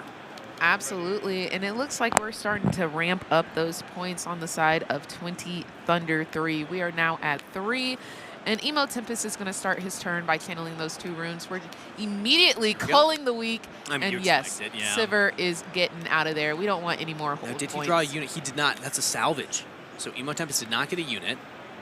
And usually you're only on 2 Sabotages. I think we've seen both there for 20 Thunder 3. So yeah, there's the Dazzling Aurora. I think Emo Tempest actually feels really good here because a unit's going to come out on the start of your turn, immediate Sabotage, or rather, why am I blanking on the name right now? I just said it. Cold of the Week? Nah, the Salvage. There we go. Thank you. Salvage, Sabotage, they sound so similar. But, oh, it's the Mind Splitter, so we can actually hit it. Okay. Wow, yeah, that is lucky. That's big. You're really hoping for the 50-50 and that they hit the Dead Bloom, but Mind Splitter does put a wrench in the salvage plan, and that's now 2 salvages down. Absolutely, and I'm sure 20 Thunder 3 is feeling good getting that card out of hand, but we're going to Cold the Week immediately, get that Mind Splitter off the board. We don't need any more points on the side of 20 Thunder 3. And I'm greatly favoring 20 Thunder 3's position. As the Dazzling Aurora player, you have more points than your opponent, 3-2. Yeah. You've completely taken the steam out from the train of Renata. You're not even close to the Renata passive coming online to give you the extra energy. And also, there's only 1 gold gear anyway. So, like, at this point, Dazzling Aurora, you just play a big unit every turn. Yep. And you just win the game, basically. Like, it's so hard for Renata. And this is part of the weakness of Renata is if you don't get the gas, if you don't get going, oh, it can really be tough to actually get off the ground and make a comeback. She's not really built for comebacks. She's built for like fast, aggressive play and big swings early in the game. Exactly, but with those 5 runes exhausted, Echo is going to be played to the base of Emo Tempest. So I see we have the 1,000 Tail Watch here, but we're going to go ahead and pass over to 20 Thunder 3, and you know exactly what's going to happen. He draws, we're channeling 2, and we're going to see another big Might Boy at the end of this turn. Expecting, yeah, from the Aurora, it looks like 3, so there's the last rites. We had not seen this established early in either game 1 or 2, but now we're going to see the strength of this. It not only gets a Mind Splitter and a Sabotage back into the deck, but it also now means that we can get like that Sivir back from the disc or from the trash pile. Even this turn, like we can send the Dead Bloom. Oh, and we have the challenge too. Oh, and the Echo gets right off the board. 20 Thunder 3 is truly not letting Emo Tempest play Riftbound right now. Yeah. Just absolute denial. And so with that immediate conquer from the Dead Bloom Predator, we're going to see a champion come back. But we're going to trigger that Aurora first. The Dead Bloom Predator is going to come out to play yet again. We didn't use the last rites. We had the Sivir in the trash. I thought we were going to send out the Sivir and then just score another point, but instead saving the resource. Okay. I respect it because you do have to, isn't it discard too? Or you have to... That's the equip cost of last rites. You just have to pay the cost of the unit in the discard that you're playing. So there was an option for 20 Thunder 3 to do it. But again, just choosing instead to keep it in there because now you have the option to do it later potentially. You hold, you can do it now. And here we go. And boom, there she is. Sivir coming right back out. So we're just going to exhaust those runes, and she's played to base. All right. Coming up. That's not a very big Ornn. That's 2. That's 8. We have another challenge. might. We have another challenge. That is. Ornn going to die immediately. Holy moly, 20 Thunder 3. This denial tech is insane, and now we're going in to score another point on the other battlefield. We're going up to 6. You know, sometimes your opponent just has all 3 challenges. And, you know, you can't really do anything about that. You can't really necessarily account for that. You just got to play with the cards that your deck gives you. And now another Mind Splitter. Oh, yeah. I like this a lot. A lot of people will be like, oh, Time Splitter's like a game-winning card. He's at 2 points. Just take the unit. Like, that Thousand Tail's the only thing that Emo Tempest can play with. And at this point, the wheels have completely fallen off. They've rolled half a mile away. The car has not moved for 3 turns. Emo Tempest has been stuck at 2 points since his 2nd turn. Or 3rd turn, or very early into the game. And, oh, wait, this is actually, I think he drew a Bella's Breath. So we can Imperial Decree and at least clear some of the field. Uh-oh. But, like, I think that's it. Like, that's the only 2 cards, right? Right. He doesn't have much other than else Time to Warp. give here. We're going to see. Okay. So we're exhausting here. We're recycling. So we used Imperial Decree, and now we're Bella's There it Breath. is. Yeah, Okay. So they're just kind of talking through it before playing the card, but we knew it was coming. You have to pay the deflect cost on the Dead Bloom Predator, so we're going to spend a gold gear for that, and then still recycle the 2 Calm runes, or Mind runes rather, for the power cost of the repeated Bellows Breath. It's a really solid combo. Imperial Decree says that anytime a unit takes damage this turn, it dies, and Bellows Breath just snipes 1 damage to a bunch of things. 3 in a location, but then you can cast it twice to hit 2 different locations. That's what Emo Tempest just did there. Did not get him out of the hole. I mean, like, you're still in a really tough spot, and I'm expecting another Mind Splitter off of this Dazzling Aurora to get rid of that Time Warp in hand anyway. Absolutely. And 20 Thunder 3 is going to go ahead and score that 7th point. All runes are up, so we're going to see. Oh, we're getting a damage counter ready.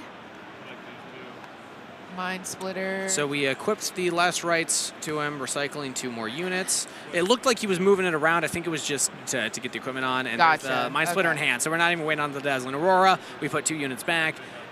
Emo Tempest is going to be on the draw with just a World Atlas on the field, staring down 3 big units from the Dazzling Aurora. Yes. I don't see a possible world where you can come back from this. And you just got to say, well done from 20 Thunder 3. He played this very, very smart. Yep, there we go. And that is going to be it. 20 Thunder 3 is going to take this round 2 win at 8 points versus the Renata. Love to see the first Sivir win. Yeah. And I'm hoping for many more. And again, I was excited to see the Renata, but we saw the weakness of the deck. If you don't get off the ground, if you don't get to that, you know, within 3 points of the victory and get those gold gears, like, you kind of need ideal conditions for the deck to shine, and you're not always given ideal conditions. 20 Thunder 3 played that early game immaculately, playing the early Sivir control, and then still ramping up to that early Aurora. I liked that play of committing the Sivir early. I was kind of giving the highlight of, like, sometimes it's scary to do that, but that was the instance where it's the right time to do that, and I think that the best players in the game, they know when to pivot. They know when it's like, okay, here's the default line and the safe line, but then here's the line that I know I'm allowed to get away with right now given the current game state, especially with all, like, the information from the sabotages that he was getting. Absolutely. It just shows pure skill and pure knowledge of his entire deck, knowing exactly what's coming, what the line is, and what not to pass over. And again, it's those things where it's like, I always like to remind people I'm a caster, right? There's a reason I'm here, and a lot of the players are out there. Yeah. It's because often I know, like, one of my weaknesses is I'm not one of the most patient players. I often like to go for the aggressive play and be like, I feel the pressure of the moment. I feel like they don't have the out. I'm just going to play around like as if they don't. But sometimes, you know, you get punished for that. But then, again, the best players, like, we saw patient play, we saw the aggressive play, and that ability to pivot between the two is really the differentiator between, like, the strong competitors and the folks that, you know, are just trying to make the day 2. You know, that the day 2 versus the push for the top 8 is a very different kind of, like, tier, and who knows how far this Sivir player is going to be able to go, but, like, I was very impressed with the play that I was seeing there. Also, I gotta say, heart goes out to the Renata player. Again, sometimes your opponent just sees the 3 challenges, and like, what are you gonna do about that when they just have the 3 outs to your units? Honestly, sometimes it's just the luck of the draw. Like it's still a TCG. You gotta, if you don't get your draw, if you don't get the right cards, it's unfortunate. We saw 2 Cold a week, Hidden Blade, the Imperial Decree. Like, theoretically, the Renata had all the gas, but never saw the units. So you didn't get to the point, you weren't scoring. Like, you weren't actually doing anything. Even though you were kind of controlling the early game, it doesn't Aurora is inevitable. Like, every turn there's something coming down, let alone if they get 2, and then the last raids came out, and like, you could see it got out of control. Absolutely. Well, let's go ahead and talk to 20 Thunder 3, or as we like to call him, 60 Thunder. Which one? With Barrett. I'm here. Thanks so much for pitching it over. I'm here with 20 Thunder 3 after that incredible victory over a Renata Glass deck that, you know, I'll be honest, it was looking a little weird for some of those games, but you really did solidify and show us that Dazzling Aurora still has a home here in the format. You're now 2-0. Why Dazzling this weekend? Well, we saw that it had a pretty middling results from last weekend, but I've been playing this for 2 months. I thought the deck was fine. Saw the results, and then Sivir is on the downtick, which means more shots at a metal card, I guess. Yeah, 100%. I was already going to play it, so might as well keep playing it. So that's kind of my next question is because I look at Sivir, and you see that kind of representation, but you also have a choice of doing something like Misfortune. So is there like a specific choice there on which one? Yeah, so with Sivir, you get like the Treasure Trove package, works well with the Legend, obviously, but the Gold can let you go up the chain like Mind Splitter, Dead Bloom, Aurora Curve, while still keeping up on your rune count because they both cost double power. You just get a rebate on the Gold, which I think is important for the deck. Yeah, absolutely. And then there's a key moment in Game 3 that I kind of want to talk about. You played a pretty tempo-based Sivir early on, and it got you on the board, exactly what you just described, one of the benefits of that deck versus things like Misfortune. But then it led into that first Dazzling Aurora coming down pretty on time, I would say.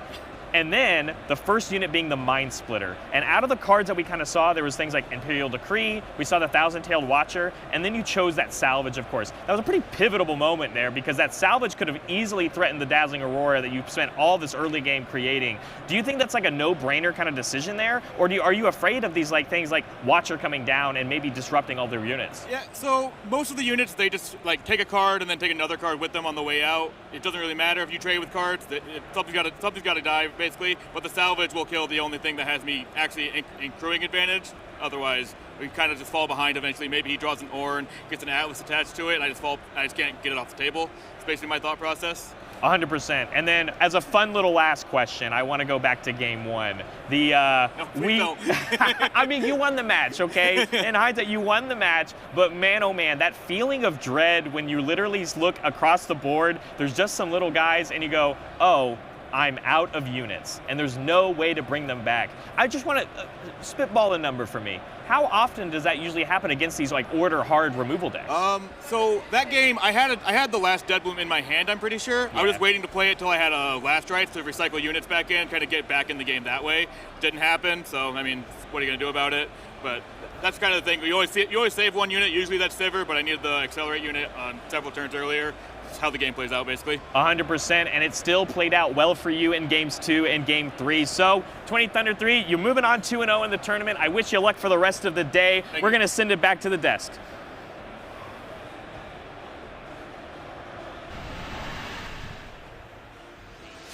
I love to hear it. 20 Thunder 3, thank you so much for the insight. He didn't ask. Is it 60 Thunder? Yo, 20 Thunder 3, I don't know if you can hear Barrett, me. if he's still there, make sure to ask him before he leaves. We'll update the stream later, yeah. But oh my gosh, it just felt like pure confidence radiating from him on his Sivir deck. He said, you know, not a lot of people were playing it.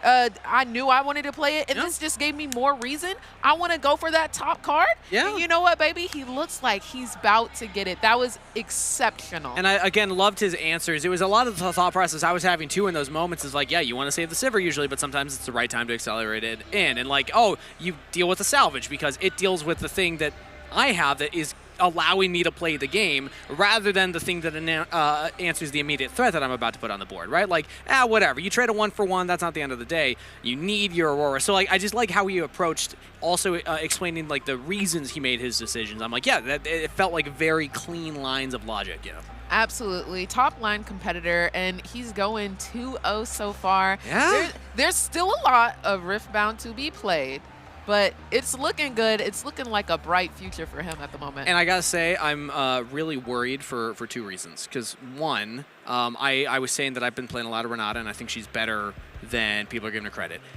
Just got kind of, it was close in the first two games. She won game 1. Yeah, we don't talk about game 3. Just ignore game 3.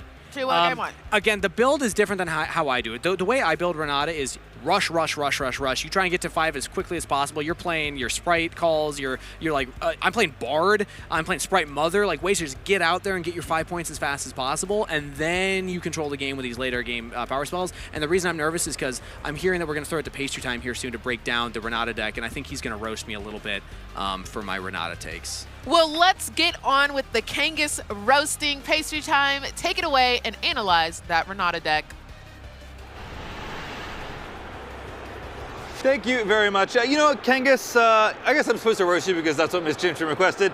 Love you, buddy, but you do seem to build every single deck as a rush deck. What wasn't a rush game, though, was the series we just had, and I honestly thought this was going to be extremely one-sided. Let's have a look at game 1 here, because the Aurora player is not looking like we're in a good spot. So this is game 1. You might notice a few things. 1, Tempest is at 7 points over there. That looks all right.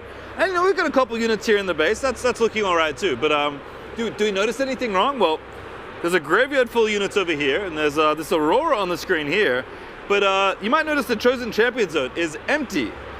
That's because the Aurora player is out of units. So even if there weren't these 2 units for Emo Tempest to actually move in for the Conquer, the removal's just been too good, and this is what I thought the story of the game was going to be. Call of the Week, Imperial Decree after board, Singularity, Wages of Pain actually managed to kill a Deadbloom here in combination with a few other spells. I just thought it was completely Jova. There's this huge stack of gold, Ornn's looking massive, and again, even without these units to conquer, this game looking like it was over, and I thought Thunder just had no way to recur units. Didn't have a unit to use for last rites, had to get aggressive with the units using Sivir early to break the points that Renata was able to get early, but things did change. So I'll have a look at game 2 now. I'm going to see how it went, because at some point it looked like this was going to be a very swift tour, and we might be talking about a few different things. But game 2 definitely looked a little different here. And again, this matchup, Ornn just seems to be so well positioned against decks like Aurora, because the goal is to play as few units as possible, so you maximize your hits off of Aurora.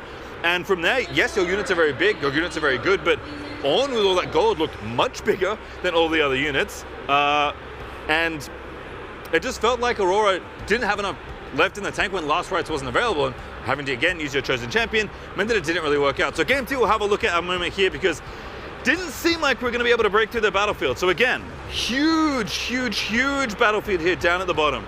That Ornn is something like, I don't know, 13? Let's remember all of the gold that you can see on this other side here. All of this gold, this big stack there, all adds to Ornn's might. It is +1 for each friendly gear. It's not things that are attached to Ornn.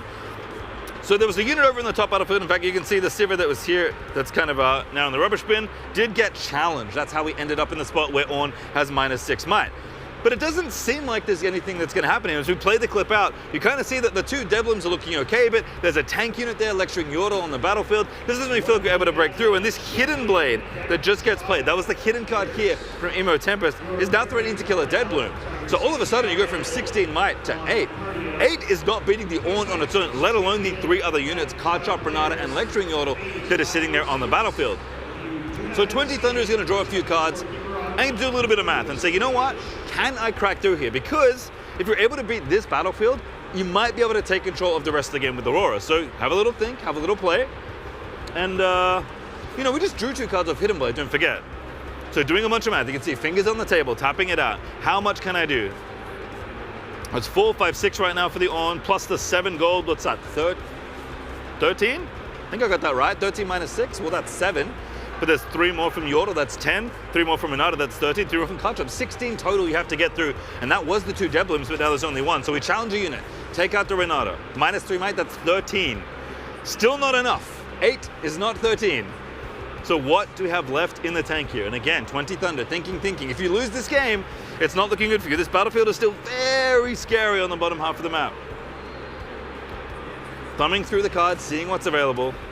Yordle, though, also has tank. Is going to go down here, which means that the Ornn, which has been the problem unit for most of this series, is not going to go out. But Punch First does make an appearance here. That's +5. And I can't remember what number I was up to, but we're getting closer.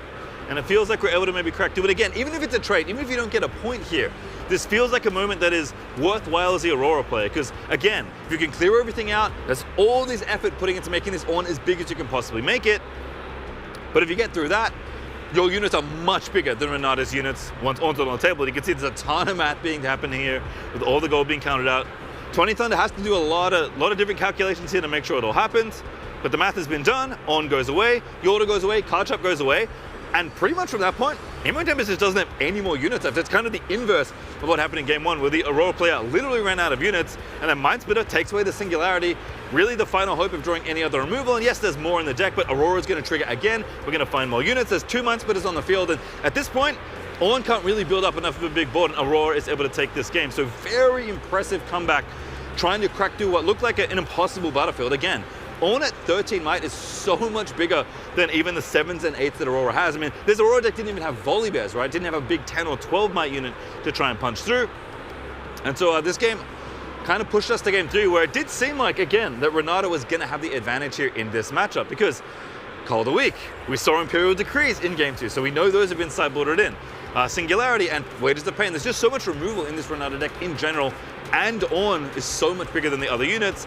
And you're also under pressure as the Aurora player. There's lots of 2-drops here. Renata wants to get on battlefields early, try and score points, get some holds if she can, get some extra gold generated. And so we can pull up the third clip here actually and look at the end of this series, because kind of the dream scenario happened for the Aurora player, it felt like. So game number 3, again, similar situation. Renata gets on board early, starts generating gold, starts using removal. And again, we know there's a ton of removal in this game, but this is kind of the situation you want to be in. Yes, the Aurora player did draw 3 challenges, don't forget. You can see one on the stack right now, actually. But this is kind of the situation you want to be in as the Aurora player. They have 2 Dead Blooms, and there's just not that many cards left in Imo Tempest's hand. Yes, the points are looking good for Aurora, but as we play the clip out, it just kind of doesn't matter, because you're in the ideal scenario for Aurora. Kind of like Shovel Sivir of old, the goal really is to just be looping Mindsplitters as much as you can. Now, you have challenges, you can't loop them as easily as Sivir could in that deck, but flipping through the deck, finding a Mindsplitter, you know that's the hit because you've seen all 3 Dead Blooms, taking apart the hand. There's a Time Warp, a Thousand Tail Watcher, and an Imperial Decree left. Decree doesn't do anything. Watcher's not going to help you against these units, they're too big. So just take the Scary Watcher, leave the units that don't do anything. Time Warp's not going to do anything in this spot. And at this point, Aurora can just use Last Rites to continually loop Mindsplitters back into the deck. So Renata's just not going to have any hand left, and this is the scenario you want in this kind of Aurora build. Yes, you know, Decree's getting used here, trying to get some stuff done, but there's too many big units. The Last Rites that's here on this battlefield is going to consistently recur units, and when Aurora has so few units to begin with, when you continually get the good ones back, Mindsplitters constantly being refilled into your deck, you kind of get to a point where your opponent gets locked out of the game. And this is exactly the scenario that a Sivir Aurora wants to be in. So a very impressive comeback from the Aurora player. Really cool to see kind of being gritty in the first game after, again, running out of units and not having anything to do, being in a game state that is pretty much literally unwinnable, to coming back in game 2, finding the line, and then just doing the Aurora thing in game number 3. So really impressive game, a much closer set than I thought it would be, but I'd love to hear what our casters think about this round.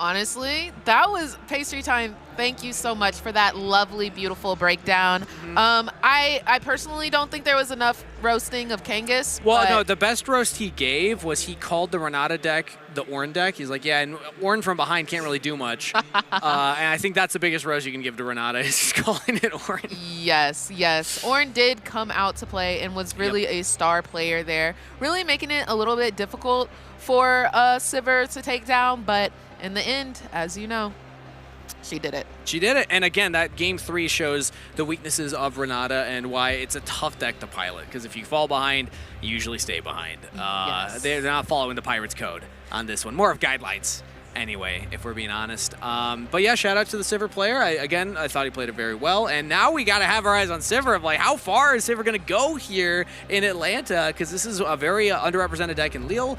Probably expecting some more now with Sivir here, but we'll see how far Sivir can go.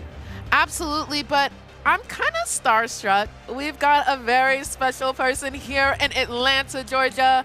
I think we've got an interview with a very interesting, familiar face that y'all are going to like, and his name starts with Alan. Hello, I'm Patron, and I'm here with someone I think the community knows pretty well. It is Alan Zakir. Alan, how are you? Hey, pretty good. We're just playing some the first pre. Started playing off against some Dravens, brought again Ezreal, and hopefully gonna do better than Lille, hoping for that 3 out of 4. Okay, so you had the mission, 4 for 4 on Best of Ezreals. First one went pretty well. Second one went not quite as well, but pretty well. What happened in Lille? I mean, the third one, I played a bit too much of a tempo list and too little of the control. I was just running out of the cards. I was on the top decking scenario too often, and the games that were even though I was ahead due to the tempo, my top decks were just rough. Where I needed a single spell, I was just top decking units, which were costing me a whole series. So I feel like a lot of people stepped away from the deck, especially after the bans. How did you feel the deck changed? Maybe after some things got taken away, some things changed for Chaos. So basically, we had to cut down on the cultures because of the ban, obviously. So the deck, you needed to put in that slot just value cards that you would be digging for with the culture in the first place. So the deck got a bit worse, less consistent, harder to play into Irelia because you cannot find the answers that reliably. However, the deck is still good. You just have to make it a bit greedier, where you don't get to draw so fast and the exact stuff you need. So it feels like a very tough deck to play. I will say, I feel like you're the only person that consistently does well with this deck. What is it about Ezreal that you love so much? Because not many people are playing the deck, certainly to this level. The good part about the deck is that it doesn't matter what you draw, you can make it work most of the time. None of the games feels truly unplayable. Out of the last pretty much any big tournament I've played, I had maybe one series that I couldn't do anything, that I felt that I lost because the deck drew poorly, and outside of that, every game was winnable. So are we switching decks for Atlanta? No, for Atlanta, no switching, no switching. We stick to Ezreal. We're locked. How are you feeling about coming into the tournament? Because we had Lille, metagame shifted a bit. How are we feeling about this tournament? Oh, pretty good. Had a pretty spicy barbecue yesterday, but that only helped. All right, and then last thing, Unleashed is on the way. What are you looking at for Unleashed? Shall we stick with Ezreal? You may be seeing some other cards or legends that strike your fancy? So pretty much I'll be sticking to the color theme because of the blue-purple and the nature of how it draws the cards and what it can do pretty much everything. I want to play the deck that doesn't rely on drawing well to do well. Hence, I'll be doing either Diana or Ezreal. I haven't played tested single game. So once I'm back from Atlanta, sitting for the straight 10 days into the testing chamber and going straight to the Sydney. Well, I know you test a lot. You're always asking for skins for your teammates, but good luck at the tournament. Thank you so much. Thank you.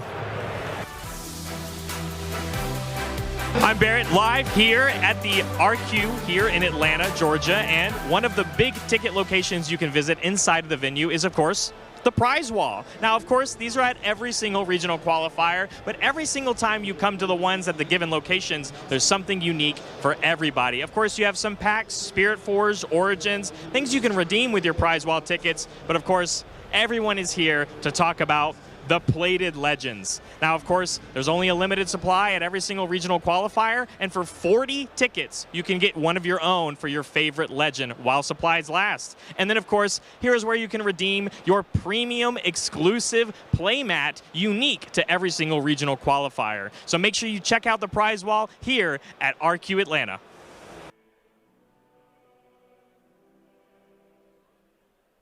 Hello everybody, Steve Kangas here at Riftbound Regional Atlanta to talk about some of the cool new combos coming out in Unleashed. So up first, I'm the resident Kai'Sa player. Let's take a look at what you can do with Kai'Sa in Unleashed and some fun new tools she gets. Daughter of the Void is the legend. She allows you to add a power cost to use on any of your spells by exhausting her. One cool spell in Spirit Forge that we'll take a look at next was actually kind of toyed around with in this format, but it didn't see that much success. Detonate. It's a 1 energy, 1 power spell that says kill a gear, its controller draws 2. Now you might be thinking, well, I don't want to give my opponent 2 draws just for killing their gear. Maybe if it's an Aurora, that's worth it, but usually not. But then you realize you can kill your own gear and draw 2 cards. And with the Kai'Sa legend, you don't even pay the power cost. So what people are doing currently in the Spirit Forge format is playing it with this next card, Plundering Horo. A lot of Kai'Sas realized, oh, I can play a 2 energy, 2 might unit that just conquers and makes a gold gear, and then I can just kill the gold gear and draw 2 cards with the Detonate. But next set in Unleashed, it gets even more exciting because there is a new blue gear coming out that we're going to take a look at next year that really unlocks more power in the detonate, and that is Sprite Fountain. 2 energy and 1 blue power cost. It's a temporary, so you always kill it at the start of your beginning phase before scoring regardless. But when you play this, you play a ready 3-Might Sprite unit token with temporary to your base, kind of like the Sprite's Call or Sprite Mother. But then it also has Death Knell, repeat this gear's play effect. So you get value out of it by playing it, and then when it dies at your beginning phase, it'll make another one. But you can also just preemptively destroy it with the Detonate. So for 4 energy and only 1 blue power, because again, your Kai'Sa Legend will reduce the power cost of your Detonate, you're actually, and actually even 3 energy, sorry, I misspoke, 3 energy and 1 blue power, you have the ability to draw 2 cards, make 2 Sprite tokens that are ready, and can go in and fight at the battlefield. Really cool combo. I'm excited to try it out in Kai'Sa going forward, but let me know in chat if you agree, and let's get back to the rest of the event.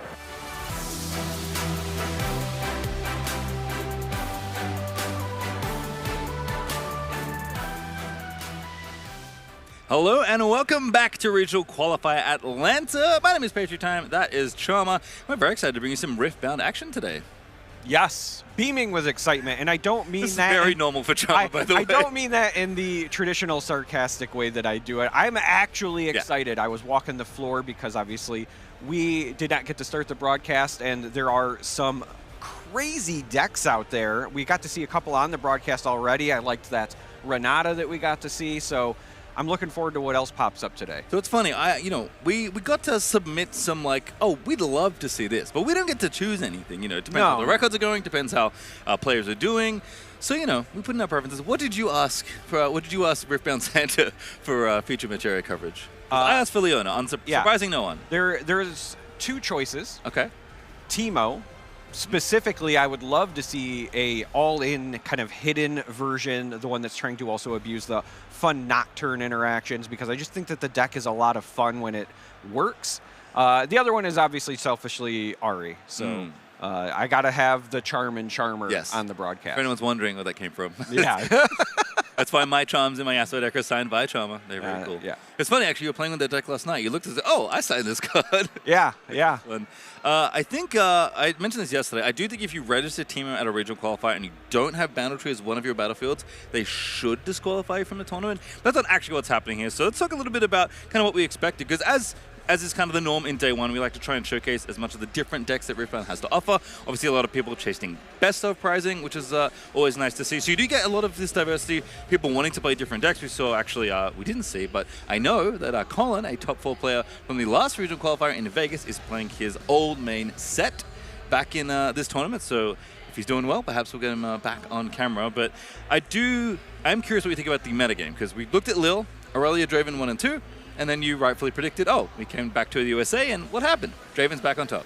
That is correct. So just for a quick callback, I actually happen to know that Colin is 2-0 on that set. Ooh. So a little bit of a spoiler, still already off to a good start. But yes, as far as the metagame goes overall, I had felt like Draven was going to reclaim the #1 spot. In terms of deck popularity, Draven is a very popular legend here in North America. Let's be honest, it's the League of Draven for a reason. The legend ability of drawing a card whenever you win a combat is still incredibly powerful. I think that folks were trying to favor one of these options over the other when you talk about the top 2, which is Draven and Irelia. I think that's kind of everyone's go-to who's fighting for that #1 spot.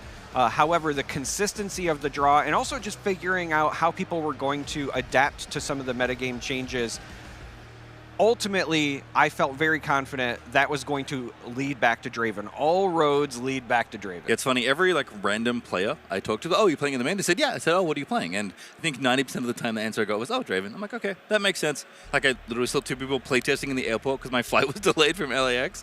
And they're just playtesting the matchup, getting the Draven reps in against Master Yi of all decks, because that is something we maybe expect to see, as you can see on your screen. This is the pre-RQ metagame from yesterday. So I don't know, 1,000 players or so signed up for this thing? So this is also an interesting thing to look at, because I do not think this will be reflective of what the actual metagame is for the main event. because of the best of cards. Yep. That's such a cool thing that Riftbound does, and with people trying to chase that best of prizing for their favorite legend, the thing that jumps out to me right here, for example, is the Ahri. You see Ahri with only 1.9%. I can guarantee that is not the case today because she's such an incredibly popular legend, and rightfully so. Again, that's where my moniker comes from, that I would expect there to be far more Ahri players in the field. But it's not just Ahri. A lot of these decks I would expect to have more numbers overall because of the cool prizing that Riftbound does. Yep, I can tell you there's 6 Leona decks in this pre-RQ, and of course I checked the number. It is 34, if memory serves correctly, in the main event. And granted, this is about 1,000 players. I believe the main event is 1,600 or so. So pretty big difference in terms of the size of the field. It's 50% bigger than Friday, but 1,000 players is still a pretty big tournament just for just for a warm-up. RQ, let's say. The RQ before the RQ, that's not a real RQ. We're going to have a look, though, at a deck that I guess we've been yapping about just a little bit because we are going to see him at some point today. This is the best of Draven out of Lille. And there's a few things that jump out to me here, Charmer, but I'm curious what you think. I think the thing that jumps out to me the most is the switch back to the Fury Draven in the Champion Zone. Obviously, with the bans coming out, the 4-cost Fury Draven has left the available pool. So the question then becomes, do you want to play the old Origins Draven, or do you want to maybe gamble a bit more and try to get those points off of the Chaos-oriented Draven? However, Showboat seems to be the go-to, and it was very effective in Lille. Yeah, it was great. Now, Rek'Sai Breacher being a card we saw a bunch of as well, which, again, looks a bit silly in this kind of deck, but you don't get that many opportunities to accelerate units from places that are played other than your hand, but your Champion Zone is one of those places, and with the stat line on that unit also being quite good and not costing power, turns out that's actually just kind of good enough to run this in 1 to 2 copies in most decks. And I've been through a bunch of the dealers, buying cards, shopping around, and just asking like, oh, what have you sold out of? And one of the things a lot of dealers have sold out of is Rek'Sai. Absolutely. I was seeing it fly from the vendors here at the event. I will also say, to piggyback on my earlier call out of the Draven Showboat, the other thing that jumps out to me, and it ties into this synergy, is the battlefield choices. Obviously a big shakeup there with the metagame. The inclusion of Aspirant's Climb. I think normally when you think of Draven, you think of either aggressive or, maybe mid-range on the top end. So going longer in the game might not make a lot of sense, but when you have your legend getting the extra might because of the points, and also if you're maybe trying to find the right answer at the right time or kind of scale up to the Dariuses that are back in the deck or the Mind Splitters on the top end, this makes sense. Yeah, I like it a lot. I think this is a deck that just has such high card quality that you can afford for the games to go a little bit longer. And I think, we know the numbers. Azir did not shift at all, actually. I think it's exactly the same number of copies in representation from Lille, despite the win, as it is here in Vegas. I believe there's 49 Azirs in both tournaments, which is kind of a wild thing that it's down to the exact number. But if you're expecting some of these maybe more aggressive decks, because Draven is not the most aggressive, certainly the mid-range variant wants to go a little slower and a little bigger, you can maybe just afford to have the game go longer. And especially if you ever find their arena's greatest, you are very happy to have Aspirant's Climb. Absolutely. And one of the other things about making the game go longer is that you're more likely to find your tools just because you're going to have more opportunities to draw, but also just win more combats, which is extra draw when you're piloting Draven. And so it allows you to run some of these one of or two ofs. In that list, I happen to notice there's still that one Ride the Wind, even though there is no Vi champion unit, at least in the main deck. But Ride the Wind can still be a valuable tool for stealing games, especially on your opponent's turn in response to something. So again, the Aspirant's Climb might feel weird for a deck that wants to normally be proactive, but it makes a lot of sense with this new Draven list. I believe if I heard correctly, Charmer, we have some games to look at here. We've got some Riftbound to play. We're 2 rounds through already. We've seen a bunch of different decks, so I'm very excited to see what we have coming up in round number 3 whenever it's ready, because I do not know what's happening, and I'm probably guessing it's different to what we've already seen. So we've already seen 4 legends, so there's 2 more on the table we could see. Yes, and the good news is there is a bunch of legends available because we are 2 sets into the game, obviously Unleashed right around the corner, but we got a plethora of legends in those sets, plus the Proving Grounds ones, which is worth calling out because after the success in Lille, obviously people are taking another look at that Master Yi legend from the Proving Grounds, Annie as well, so a large number to choose from, as we can see here. This is the crowd currently playing in the main event. The convention hall has been packed all weekend long, so we're going to have a good number of choices throughout the day. Yeah, main event is still packed. Understandably, no one's dropped, I hope, after 2 rounds. All right, and there's a Super Saturday happening as well, which I know a ton of different people are playing in. So pretty much everyone I talked to was playing in something, either a big constructed event or the main event that we're all here for, Original Qualifier, which, as a reminder, top 64 gets you through to the regionals. It's wild to me that these tournaments that we've had so far in Riftbound are just qualifiers. They feel so much more impactful than the qualifying tournaments. There's 2 things that stand out to me. One, these are just technically opens, right? Yep. They are qualifiers.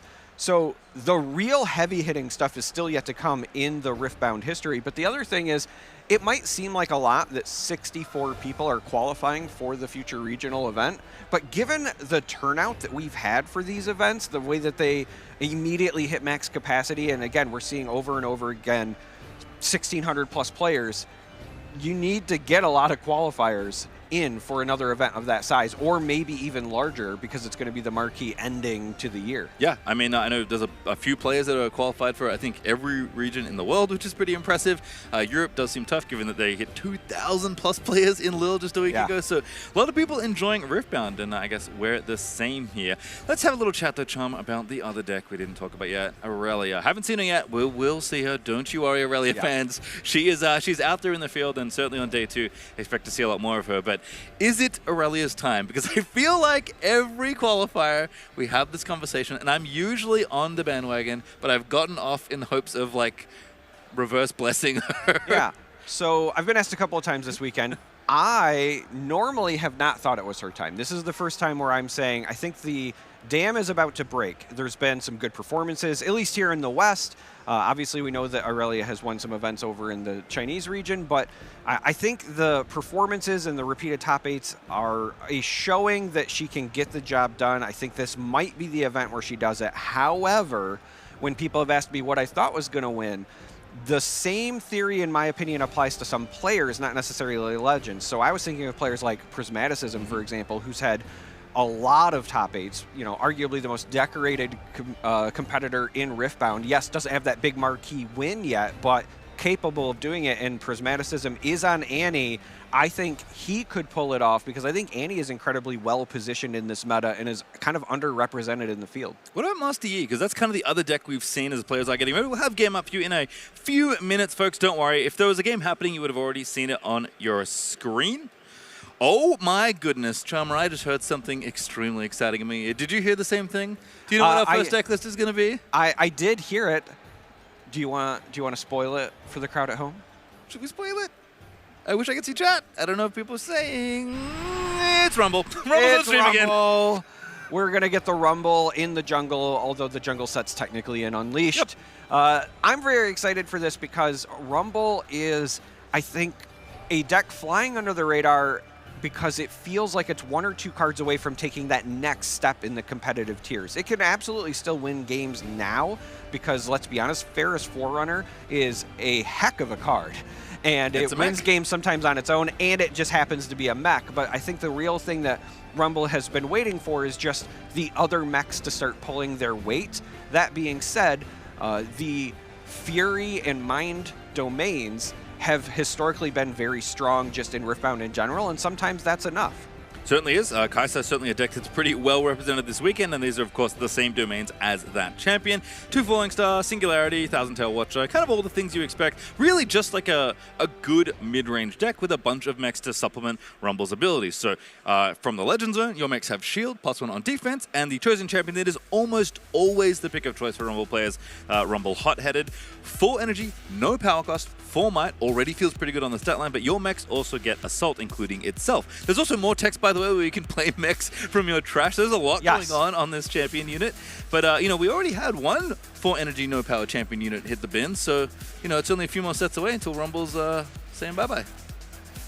Yeah, and the interesting thing with that red Rumble champion is that the mechs that this deck is running, for the most part, are all expensive. So when you're talking about recycling a friendly unit to play something from your trash, those large units are great choices because you're going to want to be replacing your smaller units with the big one anyway. Well, somebody got what they wanted. For the first time, at least, that I remember seeing on stream, at least in a while, Teemo with Nocturne has been discovered by production, and they're blessing the deck list on your screen right now, Trauma. I cannot begin to tell you how excited I am for this matchup. I think that this is a deck that can surprise people because the number of ways for you to reveal Nocturne is astronomical. You've got the blue Teemo, which obviously is going to allow you to reveal the 5 cards. You've got the stacked deck. The one thing that does jump out to me that's a little surprising is in the battlefields, there's no Candlelit Sanctum, but that doesn't necessarily mean it's the wrong choice. It's just something you very often see there. But Nocturne, being able to play up to 12 might, and specifically at the reaction speed, if you're revealing that blue Teemo when somebody's coming into a battlefield that they think they might need 3 or 4 might to go over, and suddenly there's 12 additional, can be catastrophic. I also really love the 3 main deck switcheroos because many of these units just have an inherently small might value, so you're going to maximize your value with this card. I'm going to remind myself as much as everyone else on stream. Let's pull up Guerrilla Warfare. This is Teemo's signature spell. Return up to 2 cards with hidden from your trash to your hand. You can hide ignoring costs this turn. As a reminder, there is only one battlefield that does this, but the Bandle Tree can let you hide an additional card if you want. In fact, you can let both players do it, but Teemo's usually got a few more hidden cards than most.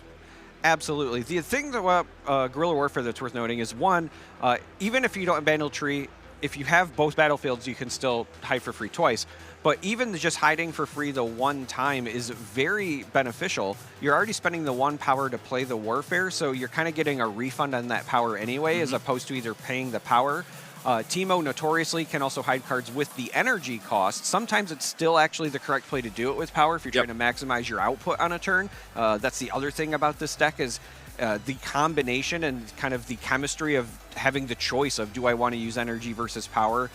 Do I want to deramp? Do I want to kind of have an explosive turn? You have all of those at your fingertips, but Guerrilla Warfare is, again, just very efficient as far as the resources spent to what you get. All right, well, I do want to yap about this deck a little bit longer, but you know what's even better than talking about Teemo?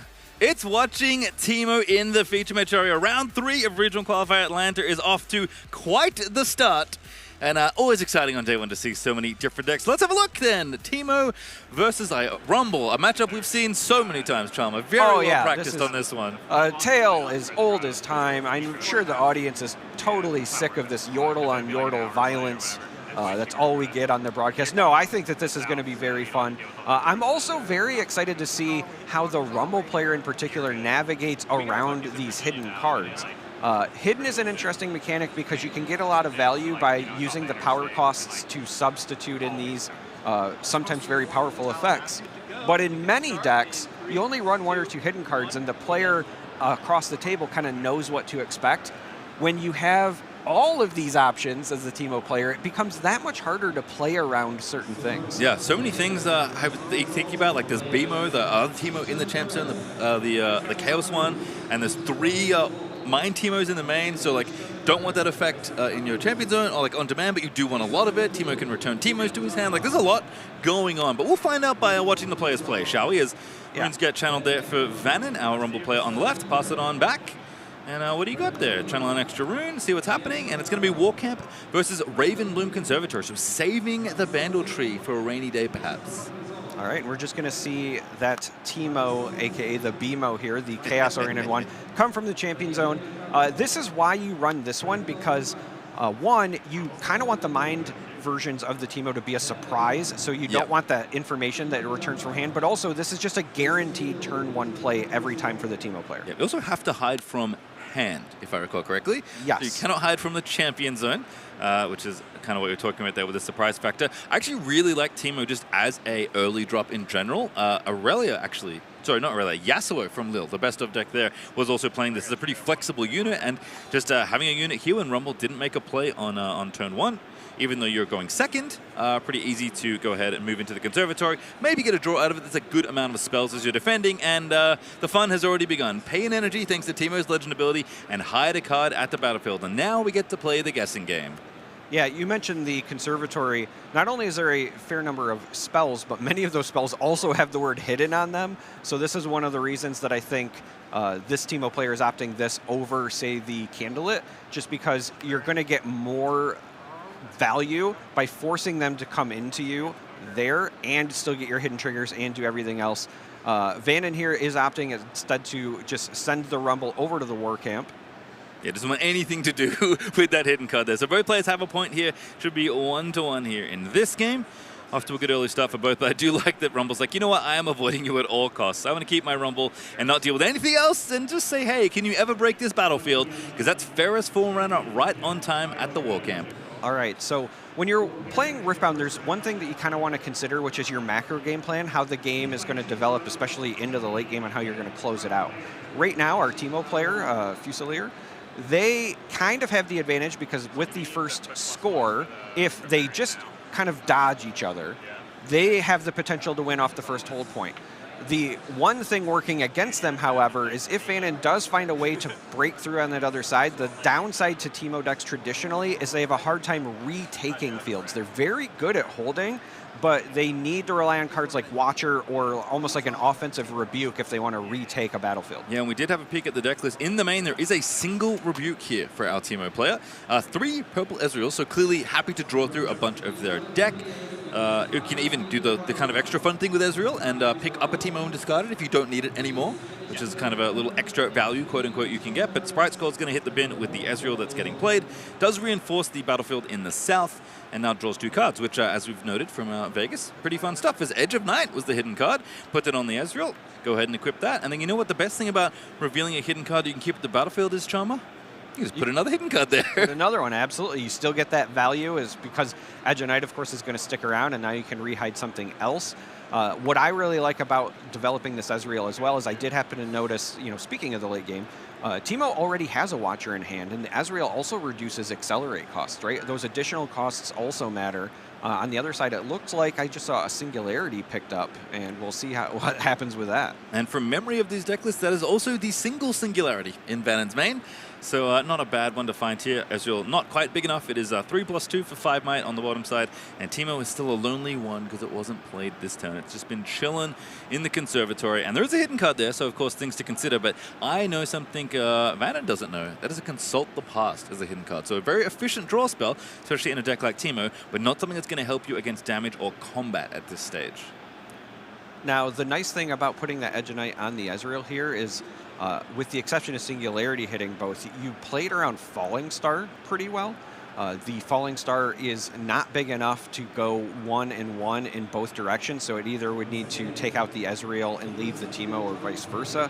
But again, with Vannon also not knowing what is underneath, this is what I was talking about. Most decks, you kind of know what the hidden card is. This time around, is it another Edge of Night? Is it a switcheroo planning for later? In this case, we do see that Falling Star I was just mentioning come out, though. Yeah, nice little Falling Star. Just taking out the Ezreal, basically treating it as a 1-for-1. Happy to take out easy, push the Edge of Night off temporarily, and pass it on back. And I do appreciate Vannon representing the additional might that these mech units do have. Again, it's only on offense or defense, but that happens so often in Rumble that I do appreciate that the extra might is being effectively represented here, so Teemo doesn't worry too much when potentially running in there. But as you kind of pointed out, we are just splitting the field right now. So making mech off Production Surge there, another Rumble card. You kind of have to play, but it's not a bad one here. And into Noxus Hopeful, very efficient 4-might unit that is often played for only 2 energy that we see in a huge swath of Fury decks. Yeah, Noxus Hopeful, I think, is going to be one of those staple cards that is not flashy, but sticks around for a very long time in the Riftbound meta, just because it is very efficient. Paying 2 to get 4 additional might is such a big play. Yes, it doesn't have the word mech, but it doesn't matter. Good might for value is good might for value every time. All right, so here's that Consult I managed to catch. Going to play it here in reactions. Vannon gives the thumbs up, draws 2, and there's, again, more hidden cards. That's the whole theme of the decks. Wages of Pain. A card I sometimes forget you can hide, but that is also a card you can hide at a battlefield. And kind of at a standstill here, 3-2, because Teemo did break serve, I suppose, in this this loose metaphor I'm using, but ahead on points, and we'll stay ahead if both players proverbially AFK from this game and just ride it out to 8. But I don't think that's going to happen, and Watcher is certainly going to mean that action is happening. So shrinking those 2 mechs, and going to maybe rumble on in is Fusilier. Yeah, if this Watcher ends up being successful, and it should be because of the Edge of Night giving the additional might, This is going to, one, kind of break the point stalemate, but also, if they want to go all in, they could double hide here and say, next turn, pick your poison, guess accordingly. How do you think I was going to hide? What one did I want to defend better? Again, kind of the nightmare scenario for Vannon. Now, the one thing Vannon has going in their favor, however, is the presence of that singularity. The thing that Teemo struggles with, besides just retaking, is also direct removal, because the hidden cards matter far less if you're just getting rid of the unit while avoiding combat. It kind of reduces the number of hidden cards that are impactful in those scenarios. Yep, so good reminder, thanks Vannon. It is actually Warcamp that was being represented by those die. So the shield that these mechs have, thanks to the Rumble Legend, is now being represented by the die. So Vannon not being that nice to his opponents, but at least trying to represent things as they go. So it is 9 on another number that I'm currently calculating. So it was it should be 10 with 10 Warcamp. Oh, 10 total? Yeah. Yeah. With the Warcamp should be 10 because it's 7 plus the 2 from the Edge of Night and then the Warcamp. Oh, you're right. Sorry. Yes, Warcamp does work for both sides. So 10 for the Watcher total, 10 base for the 2 mechs on the other side, plus 2 for each of them, so up to 14, and minus 6 is 8. And if the math checks out, that should be Thousand Tail Watcher winning this combat handily. It does mean 2 mechs will go to base as Forerunner hits the trash, but feels like a decent trade here, playing 1 card in your equipment to get a point and kick a lot of mechs out of that battlefield. And also really important, it gets rid of the Fury version of Rumble, so that's also going to reduce some of the inherent bonuses that those mechs had.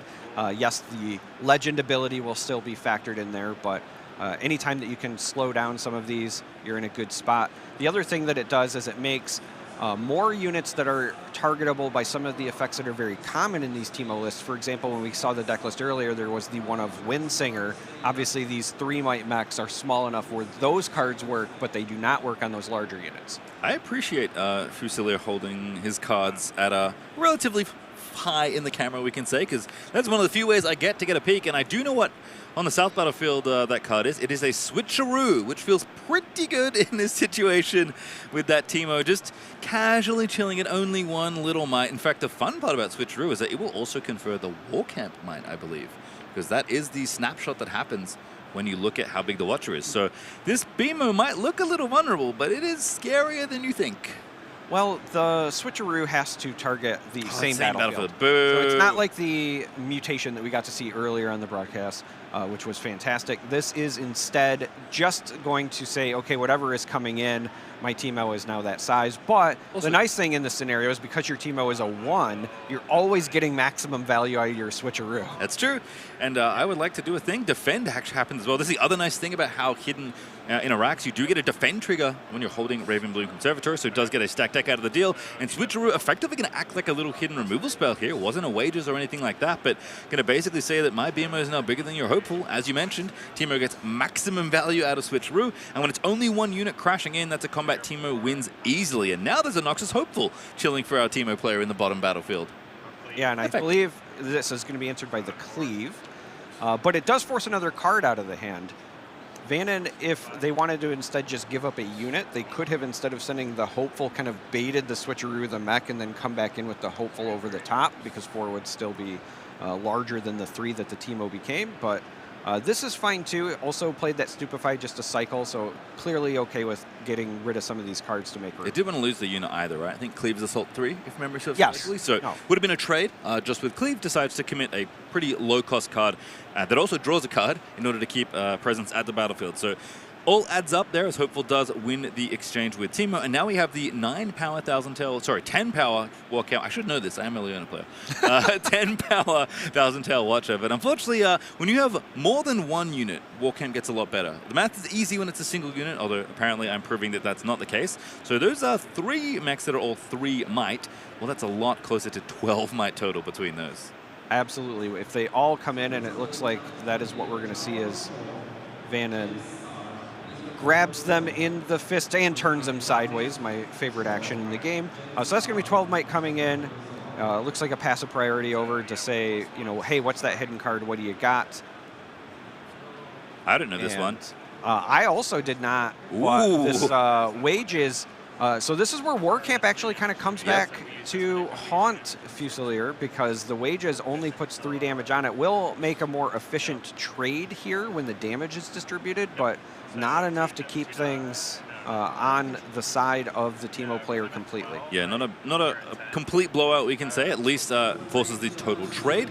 But it does mean that the Watcher is going to be felled. It looks like another Cleave going to be committed here. Wants to keep a mech around. Values pressuring those hold points here, does Vannon. So it was 4 points for Teemo there. It's 3, was 3 for Rumble, but now going to be 4 after that conquer. So even keel, which feels good when you were the play that started behind on the point race. And Teemo recycled a bunch of different runes on that last turn to try and hide some cards and hold on to these battlefields. And the resources are looking to running a little low as Rumble continues to do the only thing Rumble really knows how, and that's commit mechs to the board/base as much as you want. Yeah, unfortunately, the double assault is going to put Fusilier pretty far behind. As I said before, Teemo struggles with retakes, and we've already seen the Watcher committed. If Fusilier even has the units to commit to the board here, they're not going to be ones with Accelerate, and even if they were ones with Accelerate, we don't have the runes to play them. So ultimately, you're going to take at least one turn off. Vannon will jump not just ahead in the points, but also will be able to just reinforce even further next turn on these battlefields, and it's going to be a mountain to climb. One of the things that Rumble's really good at doing is just putting a lot of might at battlefields, and it all adds up, especially when you're defending, thanks to the shield that Rumble grants all your mechs innately. Stack Deck and Ezreal are going to chew through a bunch of different cards here. Nocturne hits the bin, so didn't want that one. Again, only good when he can find it, and Stack Deck is a way to do it. Going to go ahead, recycle a rune, and get a Nocturne into play pretty close to for free. Costs the power, but feels pretty good on the whole. The bad thing, though, and Vannon doesn't know this, but I do, because, again, we got to see the deck list. Thousand Tail Watcher copies in the main Charmer. That is 1 for our Teemo player. So not an out, even if we get back to 7 or 8 runes to be able to play it. And again, another Stack Deck looking for answers, finds another Edge of Night. Pretty good hidden card, but as you mentioned, can be tough to crack through these battlefields, and certainly not going to happen this turn. No. Again, no way to ready these units, no form of Accelerate, anything like that. So going to be at least 1 turn behind, but also in the situation where Vannon will jump up to 6, will likely just reinforce to these battlefields, and then Fusilier will have to crack through at least 1 to prevent losing the game. But in doing so, they're going to have to expend a number of resources to get there, which leaves very few resources open to then protect it outside of, hiding the additional card if you can get the job done there. Vannon looking to be in a pretty commanding spot in this first game of the series. Yeah, grip full of cards there for Fusilier, and I did spot a Chaos Sivir as one of them, although Singularity going to make any well-laid plans get pretty quashed here, and I have a feeling that, yeah, we're going next. Yeah. Just shuffles through the graveyard, finds the team, and puts it back in the Chosen Champion zone and says, you know what, I've had enough. I'd like to play game number 2, please. Absolutely. Interesting that that game was kind of decided by the singles, if you will, right, with the single Singularity, and when Teemo did jump ahead, it was off of that single copy of Thousand Tail Watcher. Vannon showing that Assault can still be a very good card, however, with the double Assault turn to take both locations. Very interested to see now what battlefields the players bring for Game 2. Specifically, will Fusilier decide to go with the Bandle City, right? Want to get those additional cards hidden? Or will that be a save for Game 3 when you're potentially going to have the 3 resources available? Well, Fusilier knows he's on the play, so does go for Bandletree here in this game number 2. Minefield, kind of a curious one here. We kind of briefly mentioned the last bit of the text on the card with a lot of text in Rumble's Chosen Champion Zone, but finding cards to go in your trash, which isn't too bad, I suppose, as far as being able to replay mechs goes, although interestingly, does actually kind of work with Teemo too. I believe Teemo can shuffle through the trash to find cards. Yeah, you've got the Guerrilla Warfare. Yes. That I was thinking of. There are some versions of Teemo that even when they are this kind of like Nocturne surprise all-in version, will either bring main deck copies or sometimes in the sideboard copies of Rasa. If you expect the game to go along, like I said, you struggle with retakes. So depending on what the game plan is here, and obviously we don't know what the players' sideboards are, but that could be something that would come in, and then you would inadvertently benefit from something like the Minefield. I do honestly hope we get a Game 3, because the thing I wanted to mention, and that now is not as relevant because we've seen the battlefields for Game 2, is that the last battlefield for our Teemo player is Void Gate. And in the main, the only card that actually was affected by Void Gate was Wages of Pain. So my presumption is that there's more stuff in the sideboard to bring in for those later games. Something maybe like a Bellows Breath. Yeah, it very well could be. The Void Gate is also, as weird as it sounds, very important when you're playing Wages because 4 is such a critical threshold in the game of Riftbound when you've got those units like Kaisa Survivor that you need to get rid of. And if you're only running the Wages, then you kind of want to plan for that. But we do see the Teemo start again with Teemo from the champ zone, takes Vandal City and hides 2 cards. This is the Teemo special. This is exactly what I wanted to see. Now the question that Vannon has to ask is, you know, what are those 2 cards? When am I going to feel comfortable going in there? Not this turn. Forecast are going to head straight to the top, so it's going to be a point apiece. Stack deck, using a little showdown window.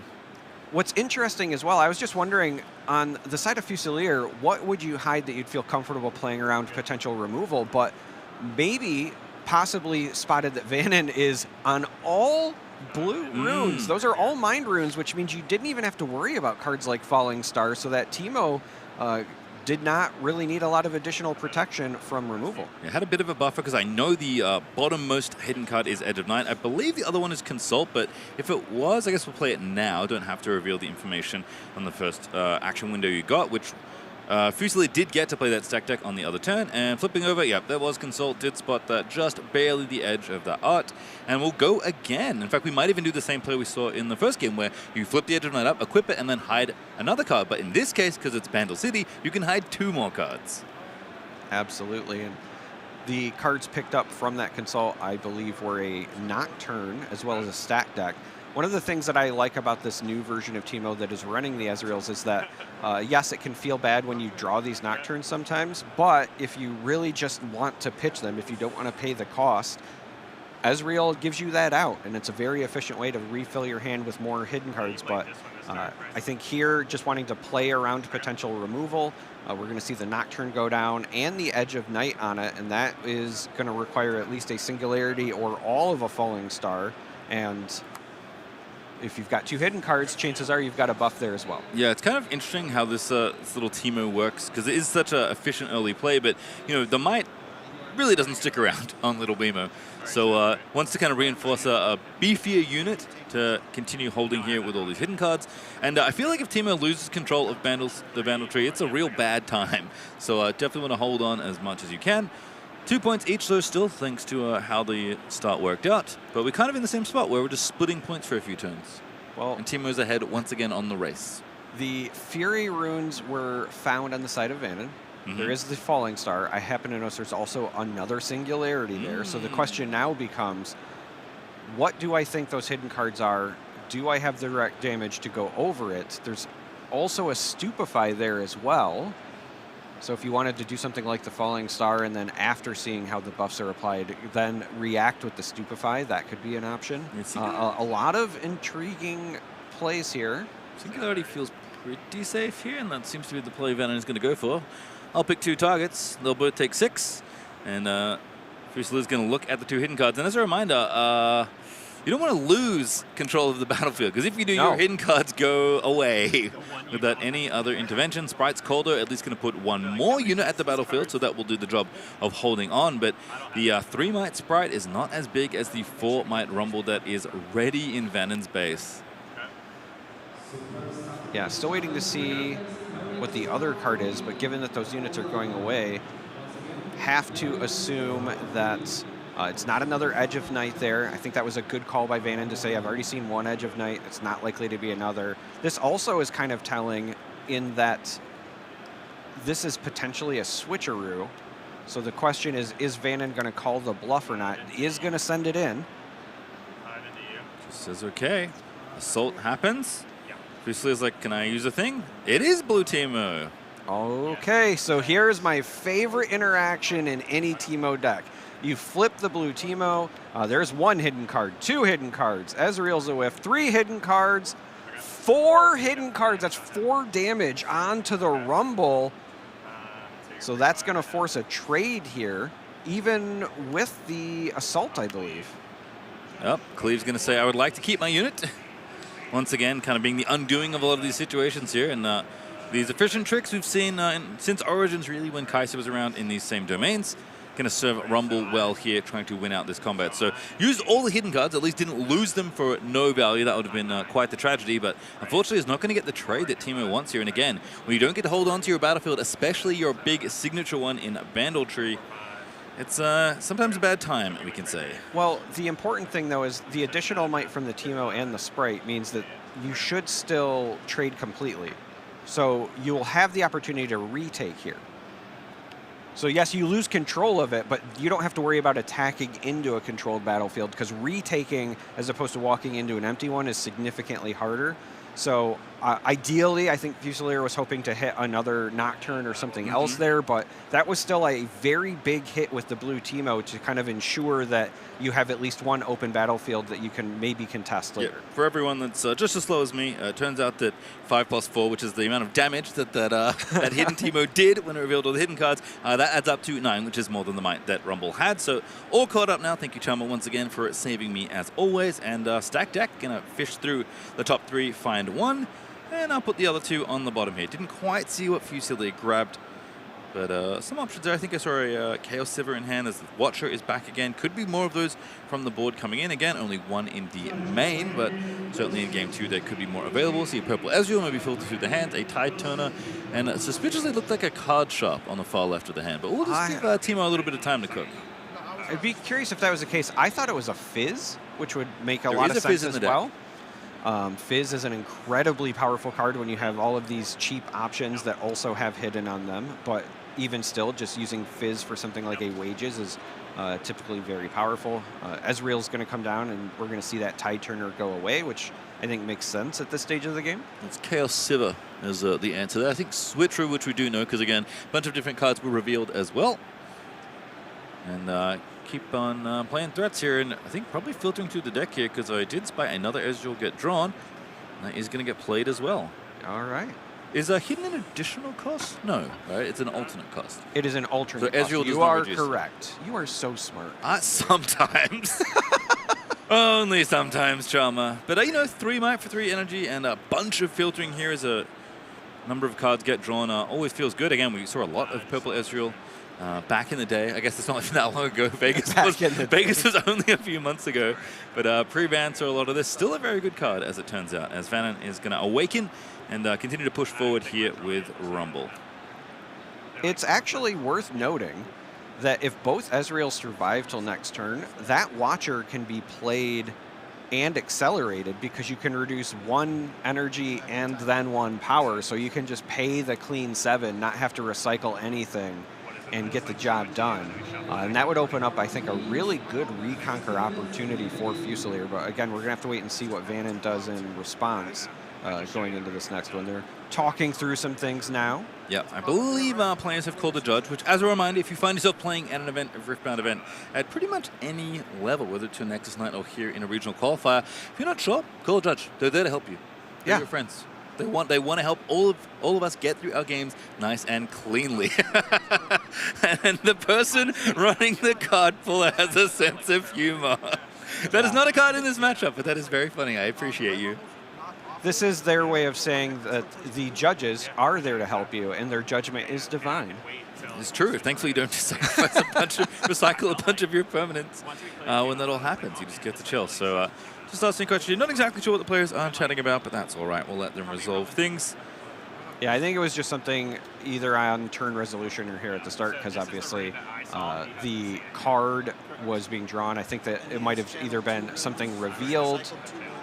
Yeah, does look like that was the case. So just gained a little bit of additional information, probably during channeling. Might have just been even a self-report. I'll firmly admit that I will call a judge on myself just as quickly, because I just want everything to be on the up and up. Makes sense. So I think we should have updated point totals by now. I believe the score on the screen is correct, 3-2. But Vannon may be in for point number 4 on this hold. Don't quite recall where we were up to, but still pretty early on in this game. Kind of some early trades meant Teemo, as has been the norm in this game so far from the Chosen Champion Zone, able to get on board quickly, hide some cards, and then Rumble's done a good job of undoing all the hard work with Falling Star Singularity and a parade of mechs. So 7 runes to play with, 2 less now that We're going to play Falling Star, which is a very efficient answer to Ezreal. And this is the reason that everyone started putting 4-might units in their deck. And this is exactly also why I said if those Ezreals survive to the next turn. Not when. That is a very big if. Vannon would have needed something extra spicy to not take the obvious shot there. Interesting choice, actually, seeing the result of that Fusilier decided to not use the final Chaos Rune to equip that Edge of Night to one of the Ezreals.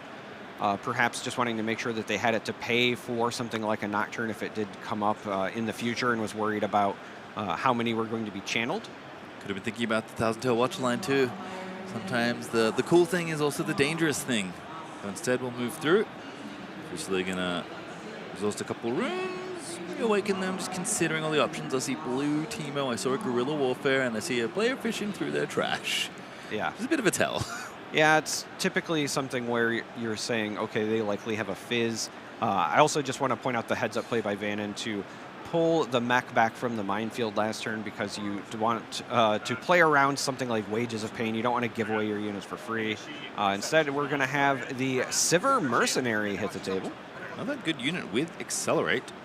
So there's already a rune recycled under that rune deck, I have to imagine, because it has to pay the power, of course, for this Chaos Sivir. This one is Accelerate. If you spent at least 2 power this turn, which, by the way, if you pay Sivir's power cost and accelerate her, does happen, gets +2 and ganking, which is pretty sweet, but just playing this as a regular 4-might unit and passing it on back. That's going to be 4-2 now in points as Vannon rumbles on over back to the Bandle Tree, wanting to hold that one down.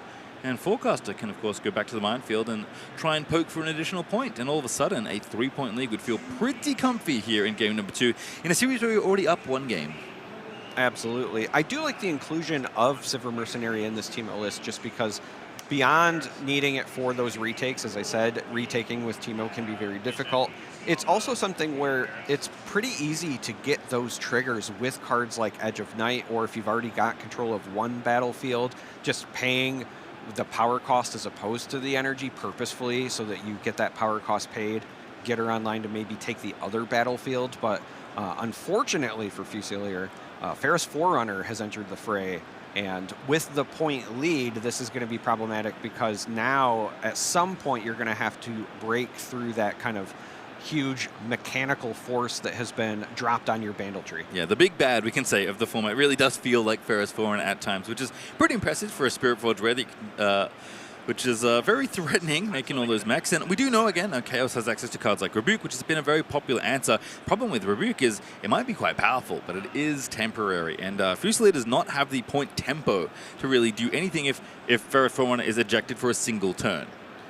Yeah, the number of permanent answers is pretty slim. Again, we've seen the Watchers. We do not know what the sideboards are, but sometimes Watcher plus Bellows Breath is another good way to answer some of the units. But I think in those cases, you would potentially want to do it after you've kind of broken open the Ferris Forerunner and revealed those baby bots. In this case, I think Rebuke might be worth it to just get it off the site, because, again, at some point, you do need to just prevent the hold. Oh, I really like this, considering actually, like, do I care that much about point number 5? Again, Riftbound, a game where you generally play in increments of 2, because that's typically how many points you score a turn, with there being only 2 battlefields. So it decides actually that effectively reinforcing the unit that he retreated earlier from the minefield is better than just grabbing point number 5, and I really like that play. I like this play a lot, because between your Legend and, of course, the Fury Rumble on the board, that's additional power, plus you get the static bonuses. And again, when you know that Teemo can struggle with retakes and you have the point lead, why not just reinforce one site and say, okay, eventually you've got to come in here and you got to throw everything you have at it. Kind of some rough mills there from off the minefield. Singularity and a Guerrilla Warfare. And at least one of those you can buy back with Fizz. But feels bad to lose some pretty key cards. There's Mundo from the top rope, out of the sideboard and onto the minefield. Yeah, so Minefield actually helping out Mundo in this case, which is hilarious. Mundo coming down, and that is going to be a lot of might. We're going to have Edge of Night go on it as well. So this Mundo, they're going to do the count now, is big. Huge. If you're looking for the might total, the answer is all of the might. Mundo does as he pleases. In League of Legends, early on, Mundo, not the most robust unit. Takes a little while to scale up. But once the items are in, just tanking towers, throwing cleavers at you, winning the game by going push, push, push, and that's exactly what's happened here on the minefield. Felt like Singularity and Falling Star lined up pretty well against Fusilier's units. Not the case of this one, which is what? That's 6 base plus 2, which is 8, and then 13 more, so 21. 13 more, yeah, right. Yeah. Not in Vegas, but still hitting 21. Feels pretty good there for our Teemo players. Vanna is going to awaken and kick on, is ahead in the point race. So even though Mundo is an exceptionally good unit holding down a single battlefield, basically on his own, that isn't going to be enough to win this game as it stands. Again, if players just take their hands off the game and let it tick up naturally, Rumble is ahead. Yeah, I think really interesting line is at some point Fusilier is going to need to try to get that Mundo to go to the other location. The question will become, is there a way to give it ganking? Is there a way to, ride the wind? Did that come in from the board as well as part of like some Super Mundo combo?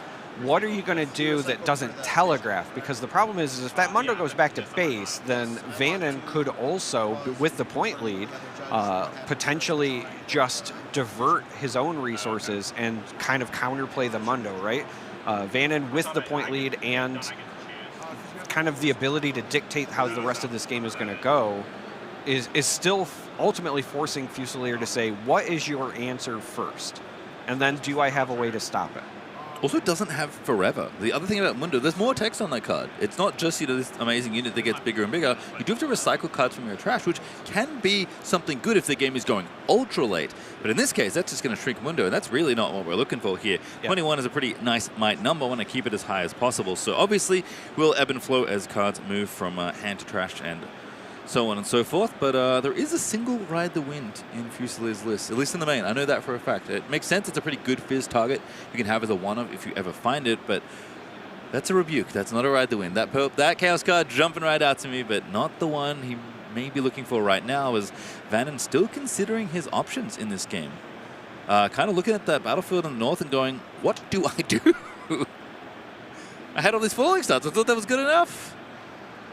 Not likely to happen in this game, but I will also say, as a Teemo degenerate, one of my favorite things to do with Mundos when the games go really long is, as part of your recycling, if you recycle the Nocturnes that you had to bin earlier, you can know when you're going to guarantee hit Nocturnes off of something like a blue Teemo reveal or a defense. So there's a lot of really fun things if you're comfortable with keeping a mental note or kind of stacking your deck, but from the bottom up, if you will. There's some neat things that you can do, but I think this game will end long before that comes into play. I don't think we're getting all the way there, but you should have seen the look I gave Chalmer when he started describing that. That sounds quite filthy, I can say, and watch is still in hand. Maybe the players have another question for the table judge. Vannon is that or deep in the tank. That's one of those two at this point here, because we know that at this point, Fusilier is like, I did the thing. I put the Giant Mundo on the battlefield. I recycled a bunch of runes. Hoed? I would guess, based on the Divine Judgment in the bottom right corner. And the judge I could see the player cam, yeah. And that lines up. That's so funny that that's the go-to now. It's great. I love that. Never change. Never change. Looks like maybe again, just seems like a little quick fix. Not one to speculate, am I? But it looks like it is fixed pretty swiftly, as must be a forecaster trigger. Yes, forecaster trigger was on there because the production said pushed out a mech, and forecaster says whenever you play a mech, including itself and of course your other mechs, you do get a vision trigger. So you can look at the top and maybe recycle it if you don't like where it is. But if you like it, leave it there. You'll draw it soon. And maybe right now, if you stupefy.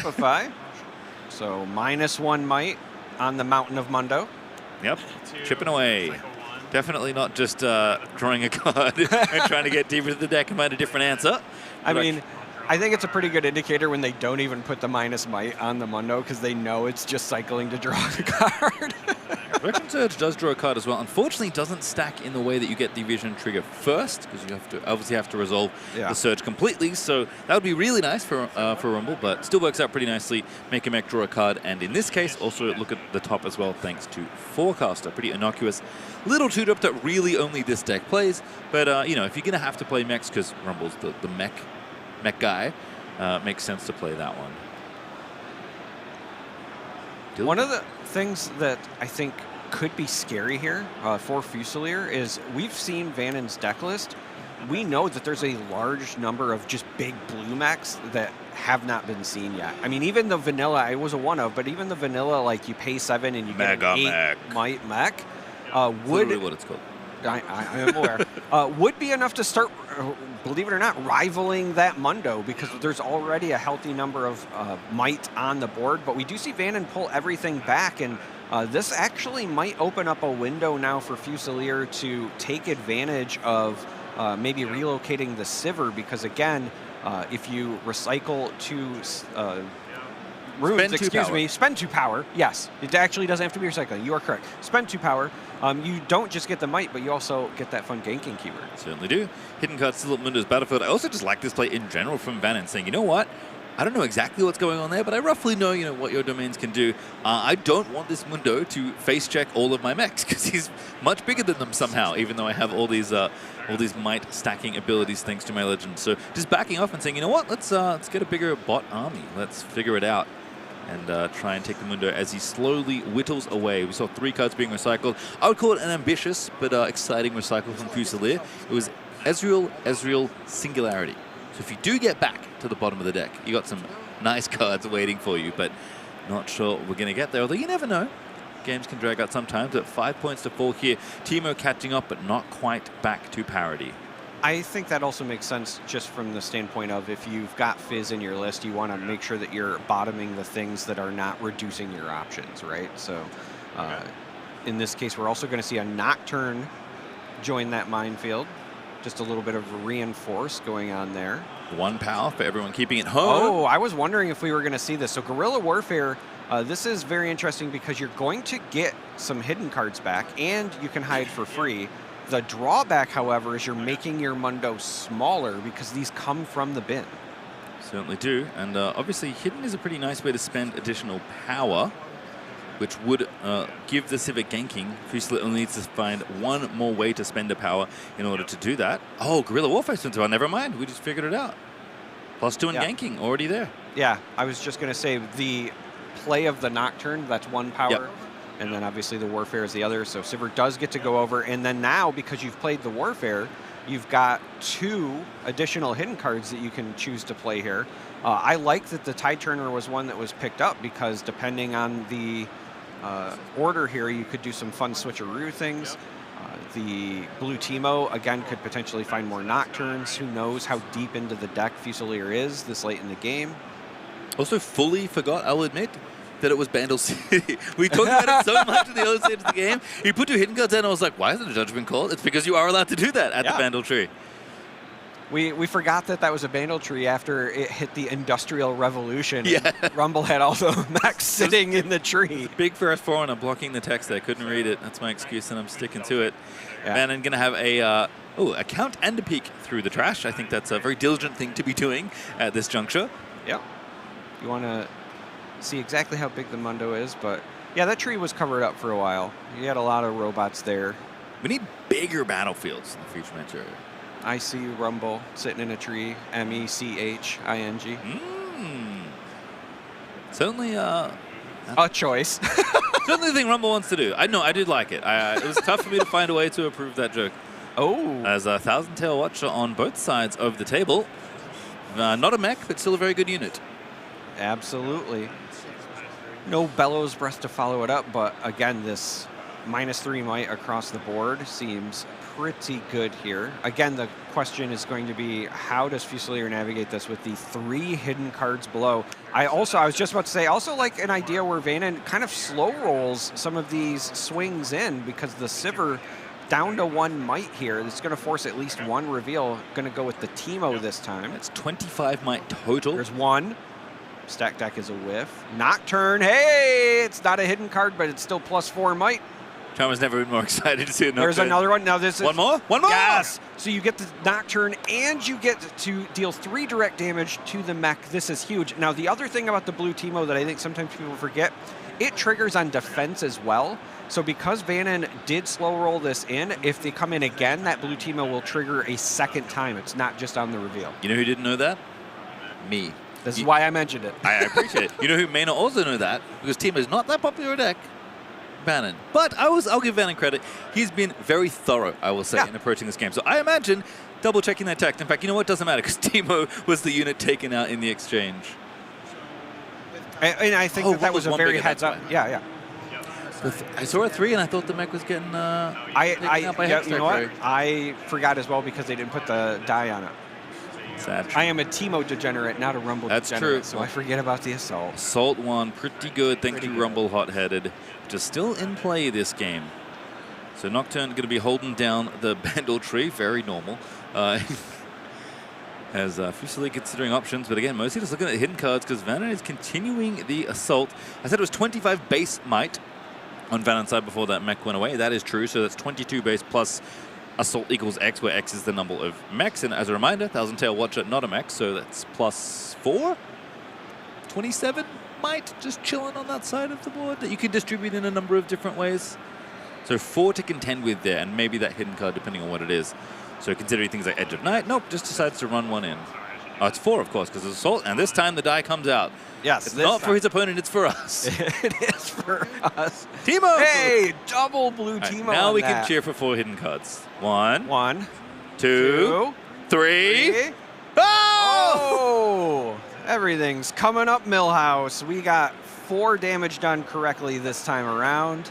And this is exactly why I love this deck, because when it works, there is no better feeling when you hit those Nocturnes, when you get the successful defenses with the blue Teemo, and now Vannon is slowly losing some of that inherent might you were talking about. And if the goal was at some point to also go over top of the Mundo on the other side because you want to take advantage of the Watcher, you have to make a decision. So I like this, saying, all right, enough. I've had enough messing around. 6 is plus 1, so 7 is more than you can reveal. Yeah, and that's 4 damage. Still 4 hidden cards revealed once again. The Chaos Ezreal, the only one among them that wasn't, and that is going to mean the Forerunner will go away. It does make 2 mechs, of course, which in Rumble is particularly good, and it was already a very good baseline, but you do at least get to trade away with some of the units, and I think at this point, Fusilier knows that, like, I have to contend with these mechs. Like, we are going to get in combat. I can't avoid it forever.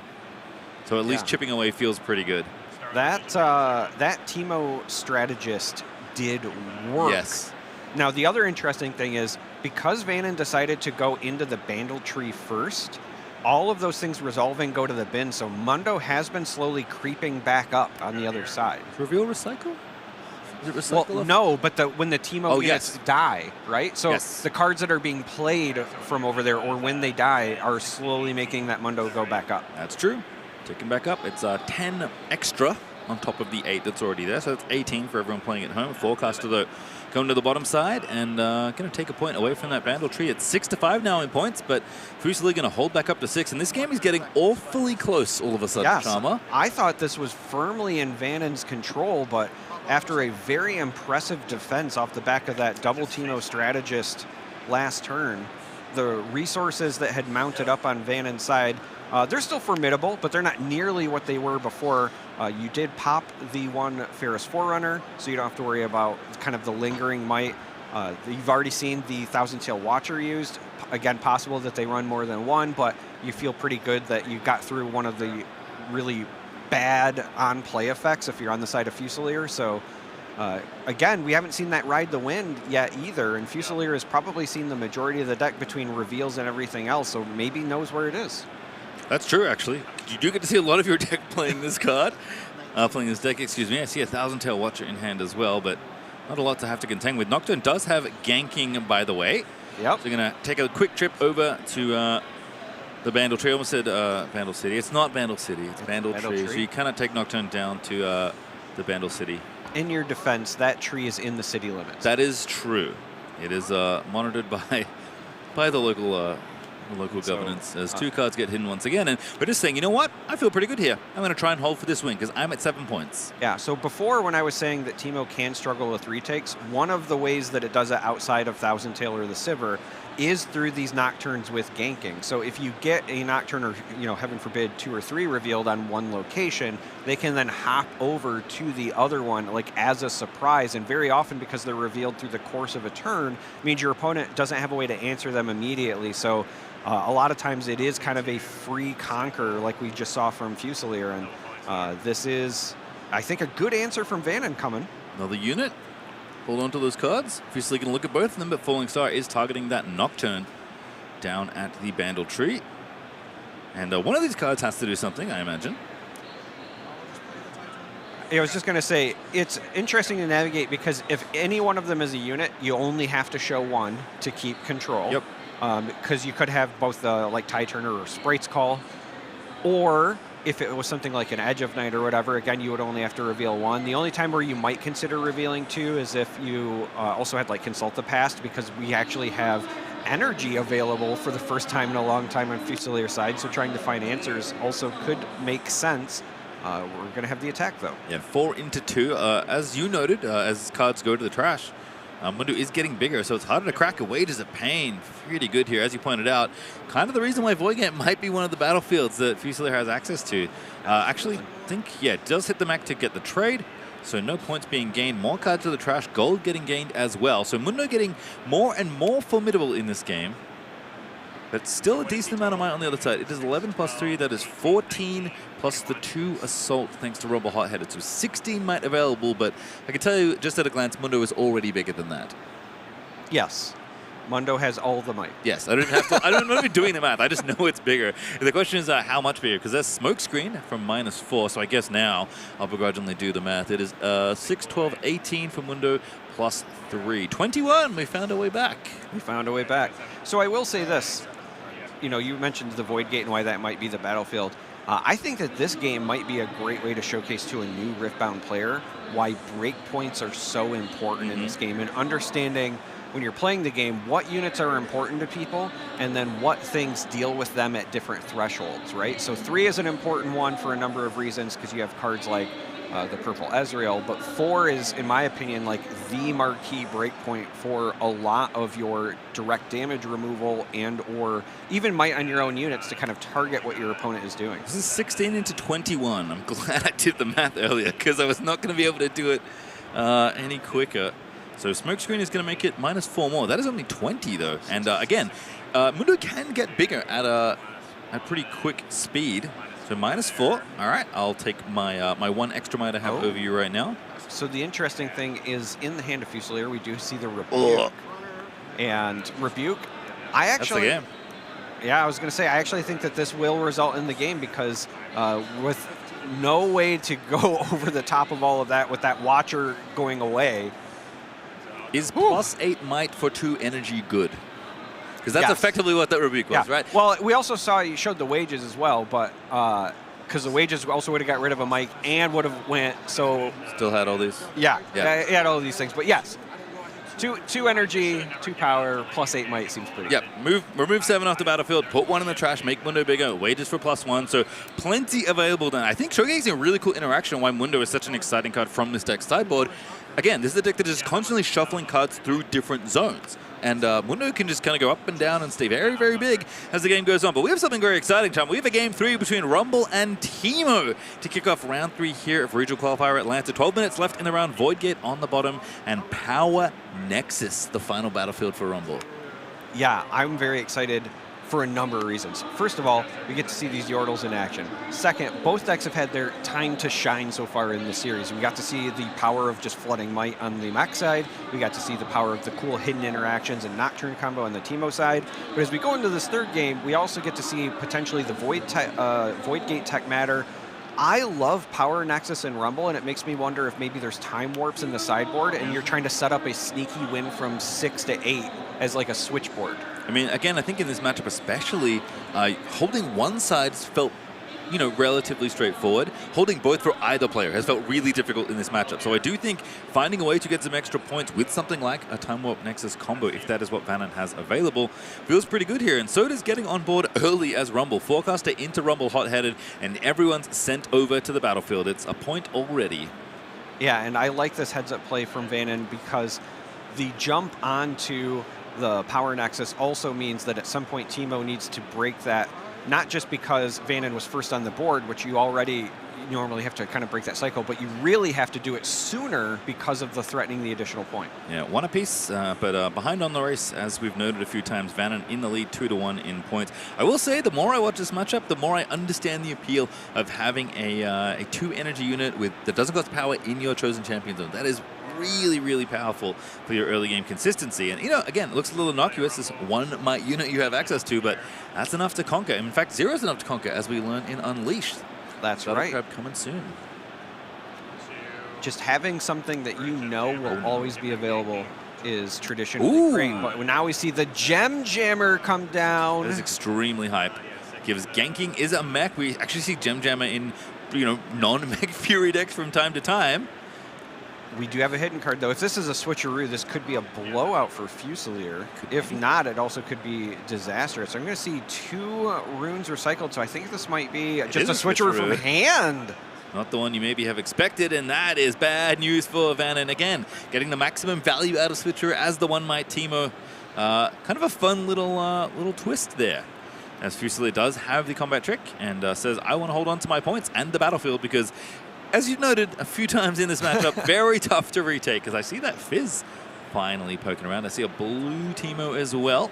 I also think that's a Consult the Past. I was trying to see what else we got there. So we have the Nocturne coming down, just getting some additional power there in the base. Again, I like this line of not reinforcing because you want to maybe have the option to retake if they do go over the top. But also if you've got a face-down switcheroo, like maybe you played the one from hand, made them think, okay, they don't have it, and this could be a bait or a draw-in.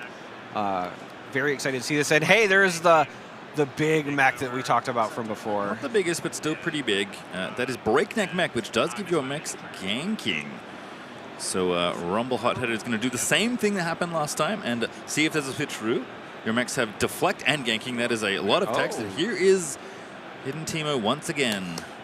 And a Nocturne. I don't know if the mic picks it up, but I was clapping. Love finding these Nocturnes. Nothing makes me more excited. And then we got a Sprite's Call, a Consult, and a Switcheroo. So 3 damage plus a Nocturne out of this Teemo Strategist reveal. That is enough for the 2 might Teemo to trade with this Rumble, despite being 5 might assaulting in from the other side of the battlefield thanks to ganking. And again, hidden cards are getting... your hidden card has already been used. You don't mind losing control of this battlefield. So even though it is going to be a trade at the end of the day... No? Yes, okay, it is. I was like, surely I did the math right this time.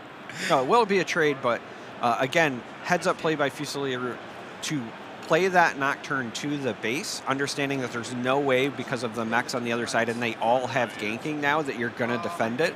But you get that additional power out of it is so big because now you go into this with 8 might available to attempt those retakes. As I said before, retaking can be very difficult for Teemo, and this gave Fusilier the best option to do so. I'm kind of curious to see Gem Jammer get ganked over there. Again, I respect wanting to hold on to some potential hold points, but I guess it's tough because Breakneck Mech is also an 8, so if 2 Nocturnes come rolling over, they can also trade into your Breakneck Mech, but kind of leaving your Gem Jammer out to dry here with 2 Nocturnes just chilling in the base and Awakened, as it looks like we do have yet another bit of Divine Judgment hitting the feature match area. Just a little cheeky judge call. Again, players wanting to make sure things are all going as they should be. Now the Gem Jammer, as you had pointed out, is kind of hung out to dry.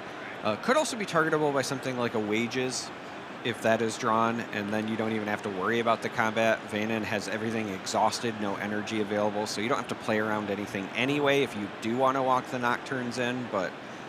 I figured it out, thankfully. He just wanted the point. Yeah. I forgot that you lost 2 competitors. Both Rumble Hot-Headeds lost to Teemo. Not something that, you know, maybe happens in the game every now and then, at least in Riftbound, with how the might totals are presented, but makes sense, again, using that very powerful passive that Breakneck Mech has, which kind of adds up to why it's so expensive. 8 energy and 2 mind power to get that on the board, but a cost Rumble is happy to pay to get those points, get Vannon up to 4, and get the game moving in the right direction for the Rumble player, who I don't know if either of these players started with a bye, but both are undefeated here in round 3, and that is only going to be true for one of them at the end of this game. Yeah, it's a little sad that one of the Yordles is going to take a loss. It has to happen, I'm sorry. I think it's probably happened a few times already in the first few rounds of the I mean, yeah, but not these 2 specific players. Yeah, exactly. These players, like I said before, it's the tale as old as time, the meta-defining. You're tired of seeing it on the broadcast, Yordle on Yordle violence. Right, well, a little chit-chat happens here. Players just working it out. I think maybe just making sure the point totals are correct, but I believe they are 4 and 2. Again, we'll let the players sort things out, and the judges, of course, our wonderful judging staff that work not just the regional qualifier. There are events happening all weekend long. No matter if it's a sealed side event or the RQ, the main event, as it were. Judges are there to help you out and make sure your questions are answered. Games are going nice and smoothly. So how do you think this game's lining up if you're just looking at the board? Because not that many runes, the 2 Nocturnes look pretty good, but Breakneck Beck seems like a tough one to crack. And as we've noted, maybe ad nauseum at this point, holding, good for Teemo. Taking, not so easy. This is an interesting spot because in order to get through the Breakneck Mech, you're going to need one of your cheap energy options because you're all the way down, to 3 runes because you've been recycling heavily. Fusilier is going to need something like a Rebuke or maybe an offensive switcheroo, something like that in order to deal with the big units, but also still needs to send enough to go over top of the other unit as well. You can't bank on getting to a Watcher anytime soon, again, because you're short on runes. The option for Sivir exists, but that's still only +6. Yes, you could maybe go over the top, but then you're going to be very light on units after the fact. You really want something that will allow you to deal with it as a spell as opposed to a unit if at all possible. So again, I would be leaning toward, hoping to find ideally an offensive switcheroo, just so that you get rid of it completely as opposed to just temporarily back to hand with a Rebuke. Yeah, again, you don't have to, as we noted, you don't have to hide the hidden cards to play them. You can just play them. They have regular costs as well. Looks like players have rewound a little, I think just to show maybe the situation they're asking about here. But we do know that Teemo was revealed, did show 3 hidden cards and a Nocturne. In fact, the Nocturne that's down there in the base among them. So that is 3 damage plus the 3 might there. Void Gate. So that must be the discussion. They might be considering the additional damage, but that still shouldn't matter because the Rumble still gives itself assault. Should give itself assault, so it should have been a 5 total with 4 damage. Yep. I did not think when I was looking through the deck list that Void Gate worked on anything other than Wages of Pain, but I did forget about spells and abilities. All right, so we trade regardless. Not sure that changed. I don't think that changed anything regardless, but it's fine. Players just make sure we're in the spot we're in. I think that they were just trying to, again, work through it. You just want to make sure you're on the up and up. And there are the runes. And they're going to be getting a time extension. So, yes, it looks like there's only 2 minutes left, but because of the judge call, it's actually much longer. And as we dive back into this, we will hopefully see our thrilling conclusion of what I think has been a very entertaining matchup here. I'm, again, biased. Was very excited to see the Teemo, but Rumble has really shown a lot to me as well. I have learned a lot about Teemo in just this series alone, so it's a treat. In fact, I'm getting a little concerned because that Beamo is looking very cute. And I don't own one. Perhaps that's something that can be fixed in between rounds. Edge of Night, though, going to get deployed for, again, don't have to play hidden costs for the regular price of 3 energy and a power to equip. Don't get the free equip unless you flip it face up. So Nocturnes are riding on in. We're going to do it the old-fashioned way, Charmer. Don't have a switcheroo, just going to get in there and try and deal the damage. But Shield is going to make these mechs a little bit bigger, so that is going to be 11 total might, if I can do the math, which I certainly hope I can at this juncture.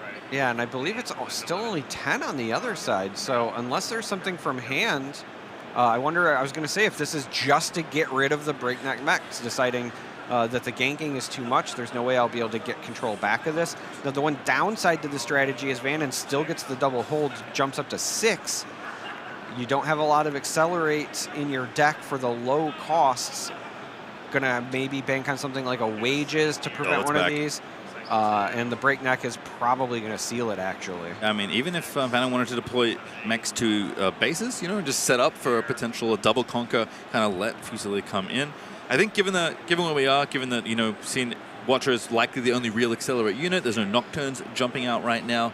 There's no window actually to play a stack deck to even find one with how this played out. So Vanna's just going to reinforce, pass back, and ask, can you break both of these battlefields? Because if you can't, I'm going to win. And I do see a wages, so there is one way to deal with the Gem Jammer.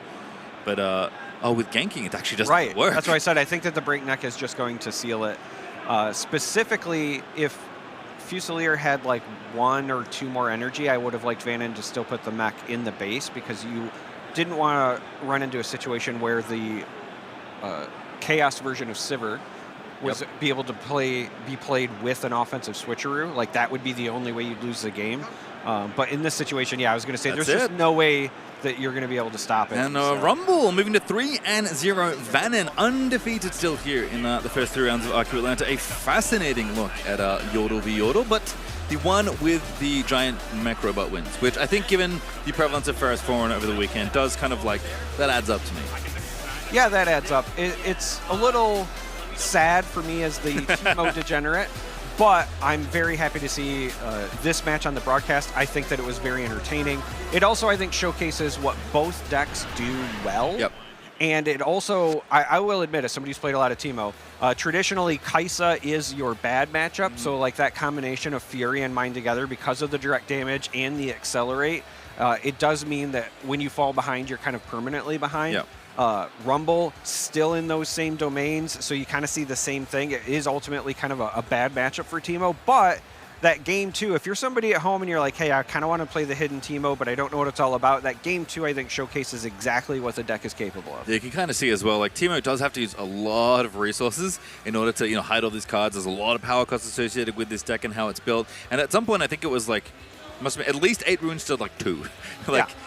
Fusilier just ran out of resources, ran out of ways to really keep deploying threats to the board, and Rumble is just very good at consistently, getting ahead and trying to stay ahead, right? I think it is a deck that looks, simple on paper, and sometimes it is, right? You're just making a lot of might is kind of your baseline thing, but a lot of play there, especially with a card like Breakneck Mech, all creating a lot of forks in those games where it's actually, I'm kind of donezo. It's really hard to navigate these battlefields because there's all this might protecting it. I can't deal with the other one because you're still going to gank over. So very well navigated by Vannon to just say, you know what? I know what my deck does. If I get to 6 points with this mech, very easy for me to close out the game. And Teemo didn't have anything anyway, but if the game was a little closer, I think Vannon did a very good job of getting to that end game in the final one. Yeah, and I do want to throw some flowers Vannon's direction as well for deck construction and understanding the meta. This is a Rumble list that has a pretty high top end. So if you're expecting a lot of mid-range Draven in the field, these larger mechs will kind of be able to go over the top of them as long as you are careful with your early power expenditures. If you get to the point where you play Ferris Forerunner and they play Ferris Forerunner, yours is going to be bigger. But then also the breaknecks and even the Mega Mech are also going to go over the top. So I think that this is actually a Rumble list that could do well into the expected meta in the room. It's certainly doing well so far. Finally, we mentioned breakpoints at points in that game in terms of, how much damage a direct damage dealing spell is doing. Singularity, pretty good spell as it turns out. Breakneck Mech, Mega Mech, both bigger than 6, which that's rough. Singularity usually deals with the problem very efficiently, but not in the case of Breakneck Mech. And it was against Mind in this game as well. There is at least a single Singularity in the Teemo list, and that would not be good enough to break through that board. As you mentioned, it kind of had to be switcheroo and some other things, and there was just not enough resources to do the other things either. That is correct. So, again, very excited for both of those players. Congratulations to Vannon. It was a wonderful series, very well played. Honestly, I kind of hope that we get to see them later. Maybe they'll make it to day 2, and we'll be talking about them tomorrow. Would certainly be excited to see a Teemo do well, but you got your Teemo. I did get my Teemo. What's next? And not only did I get my Teemo, but we got to actually see it work. My biggest fear was that we would see a Teemo, and then you don't get to see the thing. But that game 2 showcases exactly why I love that deck. When you get those hits off Teemo Strategist, it's maybe the best feeling in the world when I'm playing Riftbound. Yeah, feels good there. Looks really fun. I can understand the appeal of the deck, but you seem to be doing a good job of predicting what our rounds are going to be. So we had Teemo. What's next? I don't know what's up for round number 4, but apparently you do. I don't know. What would you like to see? They just do that. But it would not surprise me if we see something like an Ahri versus a Volibear. Ooh, that would be nice. Volibear, that's a rare one. Yeah, it's a rare bear. It is a rare bear. Very fun one as well. So far, so good. I would say on RQ Atlanta. Very fun, all these different decks here. I think we've done, I think it's been, pretty sure it's been 6 unique legends across the first 3 games we've showcased on stream. So I believe you are correct. There's 28, as I heard you mention. Is that with Proving? Yeah, 12 in each set and 4 in Proving Ground. So yeah, we got a long way to go. We have enough rounds to do it, I will say. 8 rounds today and 8 rounds tomorrow. But we are going to have a bit of a message from Kangas, who's going to recap that game. Thank you very much, Pastry and Charmer. A reminder for everybody at home, if you're playing against Teemo, do not let them take the battlefield. That's going to be a lesson that we're going to kind of keep in mind throughout some of these replays, because that's really how you deal with the Teemo players out there. If they're able to establish their hold of battlefields, get their hitting cards, the game gets a little out of control. So let's take a look at the first replay. This is going to be from game number 1, where I actually think that Vannon did a really good job. Oh, we just lost Ziggs. Of actually controlling the battlefields. So we're going to see that he's going for a push right now. Fusilier is going for the Teemo Gambit. This is what I like to call it, because while yes, it's great to keep Teemo off the battlefield, if you're the Teemo player, you feel pressure to retake those battlefields and try and hold them. So this was a moment when Fusilier actually commits a lot of his power to try and go in and reestablish control. At this point, Vannon only has 2 points. Fusilier's up. There's the option to just try and hold the one battlefield and say that's enough as a Teemo. But Fusilier says, no, I see the angle. I'm actually going to go in and try and clear out the Trifarian War Camp.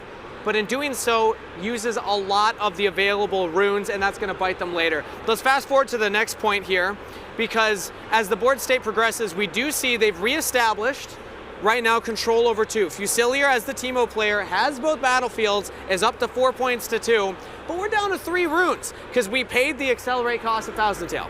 We paid the equip cost of our Edge of Night, and we also hid 2, which we didn't have the Teemo legend ability to exhaust the runes for. We had to actually pay the power cost. So this is like the full send. Like if Teemo can't hold this position, if Fusilier can't hold this position, the game kind of falls apart from that position. So let's see how Vannon actually decides to come in here as we fast forward to the next point, because all we have to do is deal with these 2 points. Now up first, Switcheroo, fantastic card here in order to deal with the initial Noxus Hopeful coming in. But the problem is there's so many other things that he has available, and this one itself, I believe, doesn't even work out fully as we accelerate to the next point, because we have the tools to get through it still. Vannon had enough spells, I believe it's Superfly and the Cleave to get through that one. And then because we have buffs from the Teferian War Camp, all of these mechs coming in, that means we're actually going to be able to clear out the Thousand Tail. Wages of Pain comes in, but these are all 4 mites, and we're able to still push through regardless. So I believe we have one more still after this we can accelerate to, or fast forward to, and then play out from there. Because, that was actually the end of game 1. My apologies, this was the end there, but the point is this is enough to push through. Wages of Pain can't quite deal with all of this. The Thousand Tail still goes down, and Teemo's out of runes. So, again, if you're playing against Teemos, keep them off the battlefields. That's lesson number 1. If you're playing as a Teemo, sometimes you have to play a little more patient, because I understand the pressure of Fusilier in this type of moment to go for this big push. They try and go in with the Thousand Tail, they try and go in with the Teemo, and then reinforce both with hitting cards. But then if you actually lose that and you expended all of this power to do so, then the game's just kind of over from that position. So let's take a look at the next game, because game number 2, we actually kind of see the opposite happen here. So in game 2, we see that Vannon, he's holding a point, and then he kind of gives it up to Fusilier. So this is the point,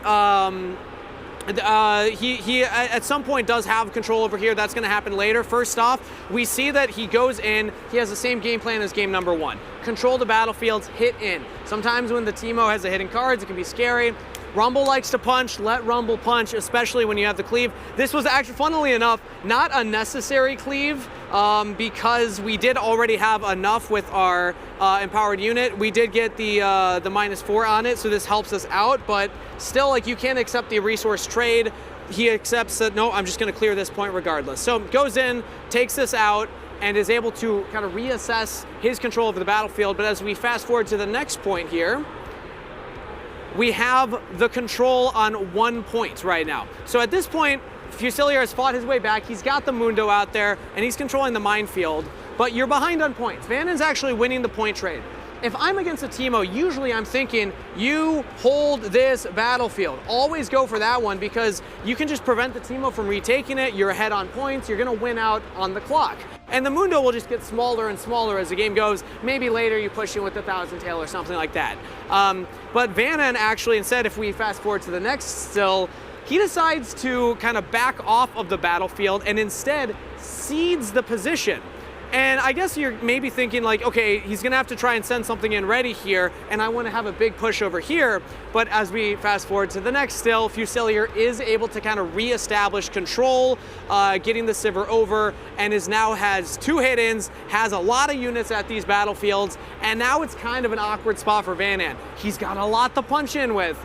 But you've let the Teemo reestablish control. It's always dangerous to let Teemo get in, and now Fusilier's caught up in points and has control over the battlefields. So again, it's that Teemo play style of you want to hold, you want to get onto the battlefields. If you're rumbling, you can just stop them from getting on.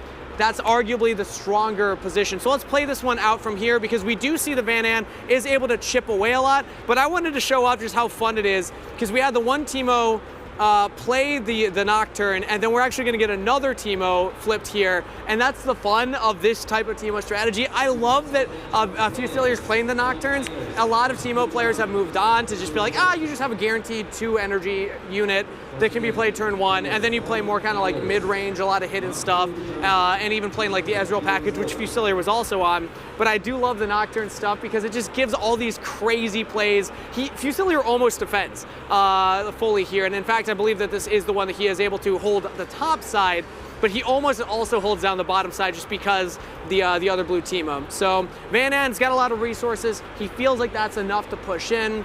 Not enough at the end of the day, and then we did end up going to that game 3. And I love seeing like the thought process of realizing like, ooh, awkward position I'm in right now. You like sending this in, but I just wanted to highlight how fun the going gambling Teemo is, because if you flip those 4 hit-ins, boom, that mech is dead, and you can even see Vanden reacting, and what do you know, flips the 4 hit-ins. So it's always scary to give Teemo space because stuff like this can happen and you can lose games when you are in a winning position. So moral of the story, everybody, in chat, say it with me.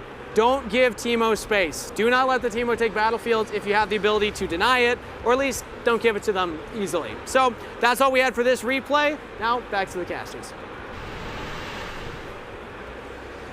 Thank you so much, Kangas. I too enjoyed the Teemo gameplay, but there's more to come here. Round 4 of Regional Qualifier Atlanta is on the way. I'm Patriot Time, that's Charmer, and Charmer got his wish and saw a Teemo.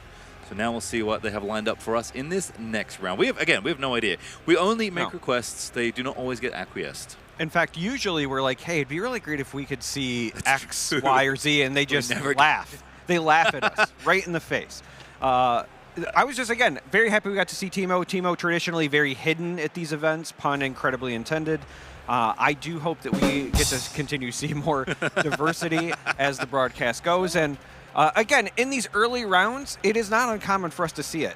We have a very wide field because of the incredible best of prizing that we get in Riftbound that encourages people to pick their champion of choice, really main it the same way you would in League of Legends, and kind of prove that you're the best player of that legend in the world. Yeah, we kind of talked a little bit though about the meta decks kind of in between that. Talked about, my brain. Talked about Relief, talked about Draven, talked about Master Yi a little bit. A little bit. Want to do a little more Master Yi, or I have another option for you?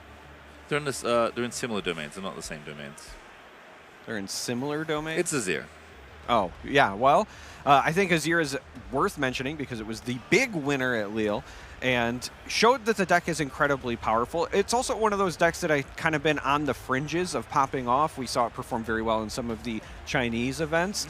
And when it is working and when it is piloted well, it looks outstanding.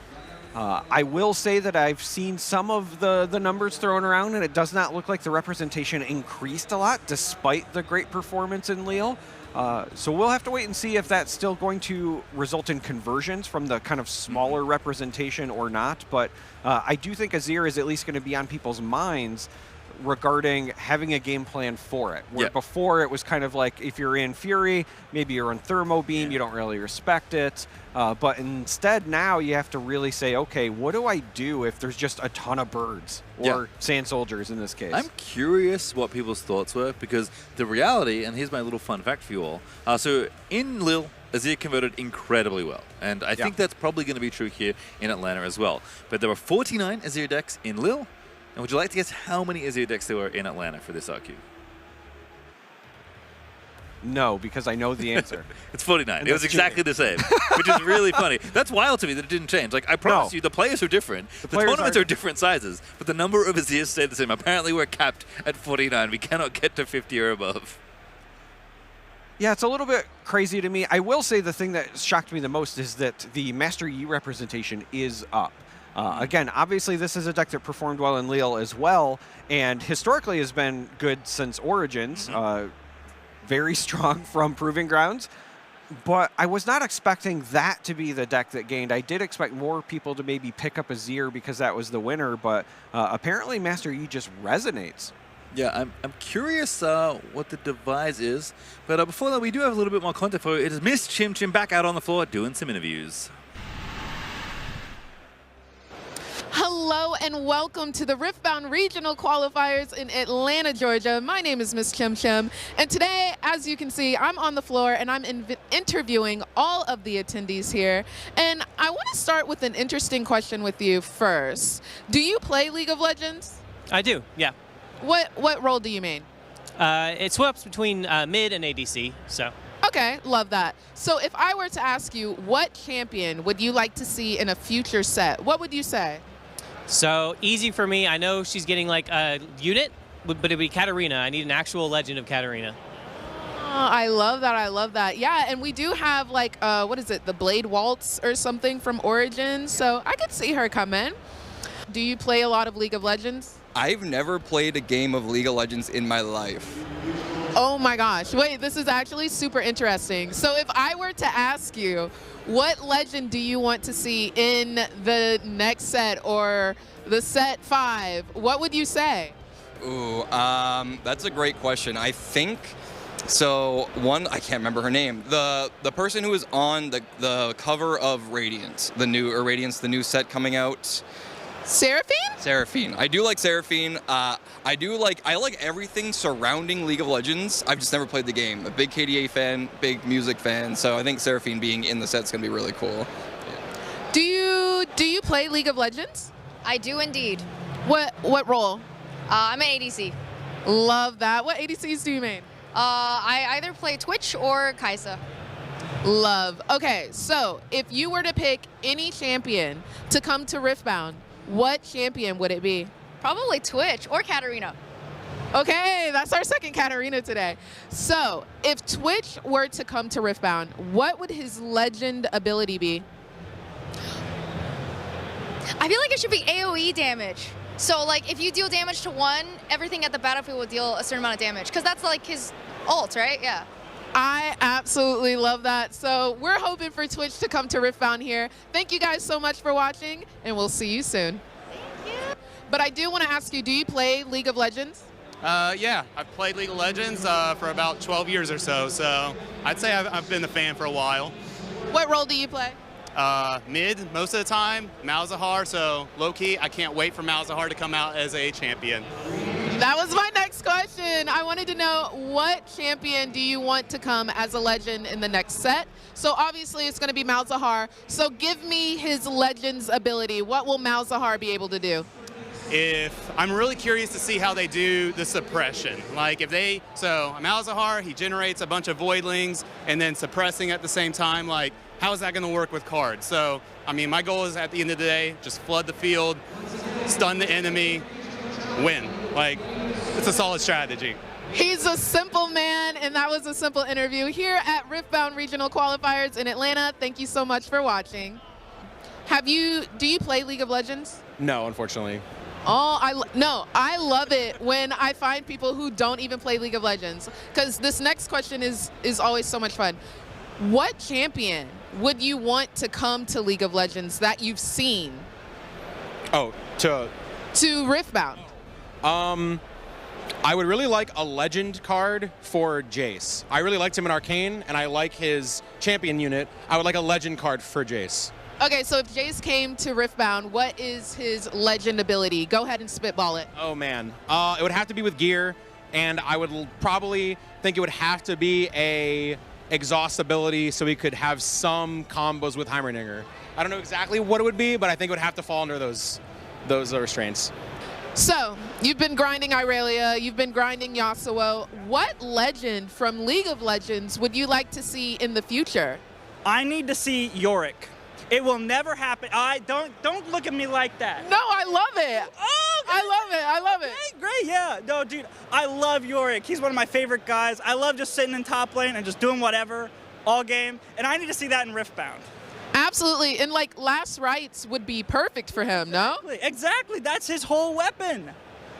Amazing. Well, as you guys can see, there's so much energy here, so we hope to see you at the next regional qualifier. But for right now, I'm going to send it back to the broadcast. Hello everybody, Charmer here, giving you a big welcome from the Riftbound Regional here in Atlanta, and we're going to be talking about some interesting new battlefields that are coming to Unleashed, but these aren't just battlefields that you can play in your deck, no. These are battlefields that are going to be tokens, and first let's talk about the Baron. That's right, Baron Nashor has entered the Riftbound game, and this is a unit that when you play it creates its own location, and then it immediately moves there. Now the neat thing about this location is it is standalone from the others, so we're going to take a look at that now. And when the Baron is played, it enters there, but it also means that any unit can move to this location from any other location per the text on the card. But this creates an interesting dynamic because traditionally in a 1-versus-1 format, you only have 2 locations to fight over. Now there's a third that you can score. It also makes closing the game out that much more difficult if you're going for that conquer strategy, because you have to conquer all 3 locations for the final point if you want to go that route. But the fun thing is this is not the only token location that we are getting in Unleashed. Of course, we have another one coming thanks to Greenfather. That's right, the Ivern legend has a very fun bit of text on it that says, when you conquer or hold, you can exhaust this legend to replace or put over top of a battlefield a brush token. Now, what is a brush token, you might ask? Well, it is something that gives a +1 might bonus to all your friendly little critters, your cats, your dogs, your poros, and of course even Ivern himself. Now, the interesting thing about Brush is it does overwrite the text of the battlefield. So if your opponent has a battlefield they're trying to leverage or take advantage of, you can overwrite it and now it just becomes beneficial to you. But perhaps the most fun interaction is when these 2 new battlefields combine. If a player plays the Baron and makes a Baron pit, and then you put a brush over it, and a second Baron is played, then you'll go to 4 locations because the Baron pit is created whenever a Baron pit does not exist. Brush does not count as a Baron pit. Yes, I know it's confusing, but it's going to be a lot of fun. Everybody loves locations. Everybody loves trying to hold and conquer, but you can do that so much more frequently when there are more locations to choose from, and that's what we're going to be getting at Unleashed. It's truly going to be the jungler experience, and so I appreciate you taking the time to watch. Stay tuned, we've got some more Riftbound action and more content on your way this weekend. Hey everybody, I'm Barrett, and I am absolutely pleased to be joined with T, also known as the not 1, but 2-time Best of Garen player across now. This is going to be your 5th regional qualifier now. And so I wanted to ask you a really important question that I think a lot of people at home have. I'm a little scared to play in the big tournament. I feel like I have to play the best deck, but you are the epitome of not having to do that. And so I want to ask you, what made you make that decision to start with Garen and then become a specialist? Sure. So Team PCG, we played at Houston. We felt like we had broken the meta with the Annie deck that Diwali ended up winning the tournament with. So obviously we had the right idea. I played in the Friday 1 p.m. event, the Showdown, the pre-Rift, that event at Houston, and I played the Annie deck, and I did not do well. So I didn't feel comfortable with my ability to play that deck at that event. And I went, what can I do last minute that I can play with just what's here? So I found another one of our teammates, Jacob Baugh, and I said, hey, do you have your set on you? Let me flip through this and see what I can put together. There was a Garen in there. I went, the 2 least represented decks are probably going to be Garen or Lux. I'm starting something last minute with no practice, because I had only practiced the Annie deck up to that point. So I was like, how do I do this? I laid out all the cards, and I spent an hour deck building Garen. I built it in the Aurora shell, and then ended up taking down the best of for that event. After that, it just became like this puzzle to me, because I didn't feel like I had optimized the deck in just an hour of deck building. I felt like I had put together something that was cool, that would work, and it did, but I knew it could be better. And then with set 2, I just kept working on that theory and just keep building into the deck. You get so many cool new tools in the deck, and I'm excited to see what set 3 does to it also. So I gotta ask then, I've heard through the grapevine, T, that you might not be playing Garen this weekend. So I'm not gonna shame you for that, as of course that's your own decision. It's the last Spirit Forge focus, season, regional qualifier. But have you been looking at some key cards in Unleashed to maybe come back to Garen? Can you give me one piece of sauce? Sure. I don't think it's any surprise that Elder Dragon is incredibly powerful. But also you just have some like random mid-range and low-to-the-ground guys that could make aggressive or hook Garen even more powerful. So Garen is definitely the deck in Riftbound that I have the most games on at this point. I've got over 1,000 games with hundreds of games of each type of Garen. When I start deep diving on set 3, it's going to be Garen Fiesta, and we're going to figure something out. But right now, my eye is on the prize with Elder Dragon. I love that answer so much, and I'm really excited to see you take the deck in the future with Garen. So just like you can come to a regional qualifier and play any legend that you want, because T is a prime example of that. Thanks so much, T. We're going to send it back. Nothing like brawling on a battlefield, and there are a ton of interesting ones in the meta right now. The bans really shook things up, so I want to take a look at maybe things to look at here in Atlanta and what happened in RQ Lille, starting with what I think is the breakout battlefield of the recent end of this RQ season, Seat of Power. When you conquer here, draw 1 for each other battlefield you or allies control. I think after the ban of the Dreaming Tree, everyone kind of thought, you know what? I like drawing cards on my battlefields, but what on earth do I do? And I think there are a bunch of different decks that can use this. Basically, if your deck has low drops, if it goes wide, if it can make a lot of little units, or even if it's a little bit slower, but can afford to maybe, put 2 things on battlefields as a primary part of their plan, this is probably going to draw you a good amount of cards throughout the game. You do have to be a bit careful because it is symmetrical, like pretty much all battlefields. So if your opponent is also good at this could be a bit tricky, but Seat of Power kind of has become one of the better de facto draw battlefields for a lot of decks we're seeing in the metagame. I think this is a really cool thing to see as players moving on from the things that were very good and finding other things that can also work. Moving on though, we have 5 total. Let's look at number 2 here. And this is the battlefield that we're going to see a lot of here. It is Targon's Peak. When you conquer here, ready 2 runes at the end of this turn. Draven was already a deck that when you were able to keep 2 runes open was very scary. In fact, a decent number of decks were playing this before. But I feel like after the ban of Reaver's Row, Targon's has kind of become the de facto best battlefield. It's not overwhelmingly powerful, I would say. I think it's really sweet, obviously, as someone that plays quite a lot of Calm. But this is just a very powerful effect. Annie is a legend that gives you this effect from her legend zone. It's already quite good. So giving this to any legend, any deck is really quite good. Your pump spells in Calm, your removal spells in things like Kai'Sa, your combo tricks, there are a bunch of different things you can hold these runes open for, things like counter spells as well. This is something we see a lot in Aurelia. It's the most represented battlefield, at least in Lille, and I expect to see that to continue here in Atlanta. Pushing forward though into battlefield number 3 is Aspirant's Climb. Now this is near and dear to my heart. I love grindy control games, and this is great in this kind of decks. We've seen this in Lux, seen this in really like spell-heavy Victor, seen this maybe in Ari, in decks that want to go slow like that. I think the thing for me that's fun is that the decks you maybe don't expect have started to look at this as an option. We've seen Arena's Greatest as a battlefield that a lot of the more aggressive deck wants to play, so the assumption is that these slower decks want to play this one, but Draven has actually been using this more and more. It was the best, one of the battlefields in the best of Draven list, and that's pretty cool with Draven Chobot, making him a little bit bigger as the game goes on. But I think in general, if your card quality is high and you don't mind grinding out the game, having it go a little bit longer is quite good. Aurelia, some of those lists are using this as well. I like that this is in more lists than just the really slow decks, and some of the faster, more mid-rangey decks have decided that, you know what, making the game go a little bit longer, maybe trying to match up against my opponent's arena's greatest and make the game feel a little bit more even keel is something that decks have started to consider. And I love seeing this in a wider variety of decks. Aspirants Climb 1, I'm going to be keeping my eye on to see where it lands over the weekend in Atlanta. Number 4, though, as you push on through, this is one for any of the Master Yi players that are out there. Ravenbloom Conservatory. I already talked about how draw is something kind of hard to come by these days on a battlefield, and this is basically a draw battlefield for a bunch of different decks. When you defend here, reveal the top card of your main deck. If it's a spell, put it in your hand, otherwise recycle it. So basically draw a card while defending if it's a spell.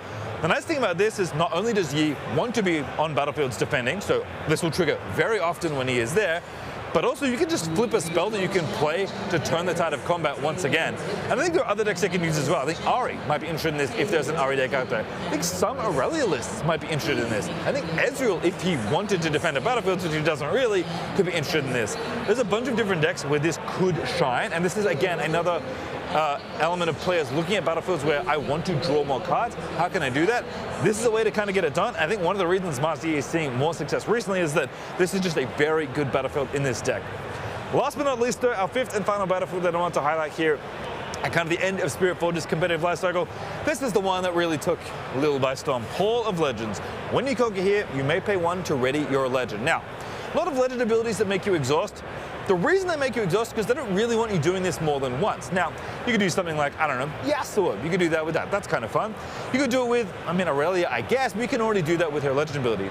I guess you could do it with something like Set, which might be kind of fun. I guess maybe Ivern in Unleashed might be interested in this, but the deck, of course, that really wants to use this is the winner from Lil. It is Azir.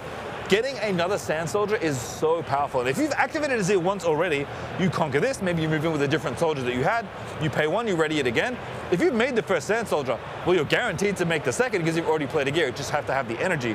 Being able to activate this multiple times, and we saw this being set up so often to kind of make sure to get that maximum value, keep the Sand Soldiers rolling. One of the big reasons that deck had such a good performance in Lil.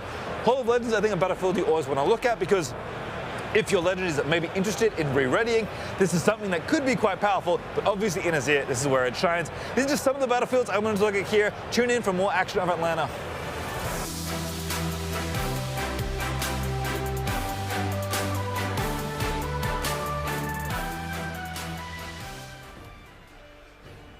Thank you, mate.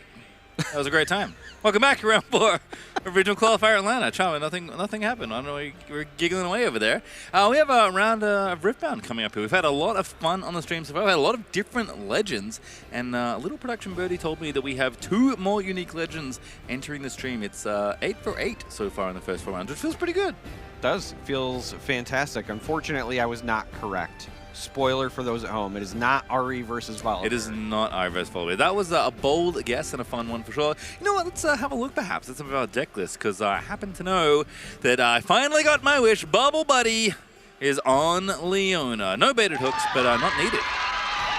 Yeah, not needed when you have powerful cards like Fiora, Irelia. We've, of course, got the big green Leona that can enter ready as well. What I really love about this, Zenith Blade, I think, is an incredibly underrated card. Yes, it's a signature spell, so people are not necessarily thinking about it just in their normal deck building routine unless you're purposefully going in on Leona. But when you get hit with a Zenith Blade, if you haven't played against a Leona for a long time, you're like, oh, wow. Maybe this is the reason to play this legend, because that card is good. Yeah, that card's really, really good. A few other things that stick out to me in this deck list, kind of the normal calm stuff here. Disciplines, Defies, On Guard, Single Not So Fast, all that stuff we've come expected to see. Mask of Foresight is a fun one. Some 2-drops, Telecon Herder.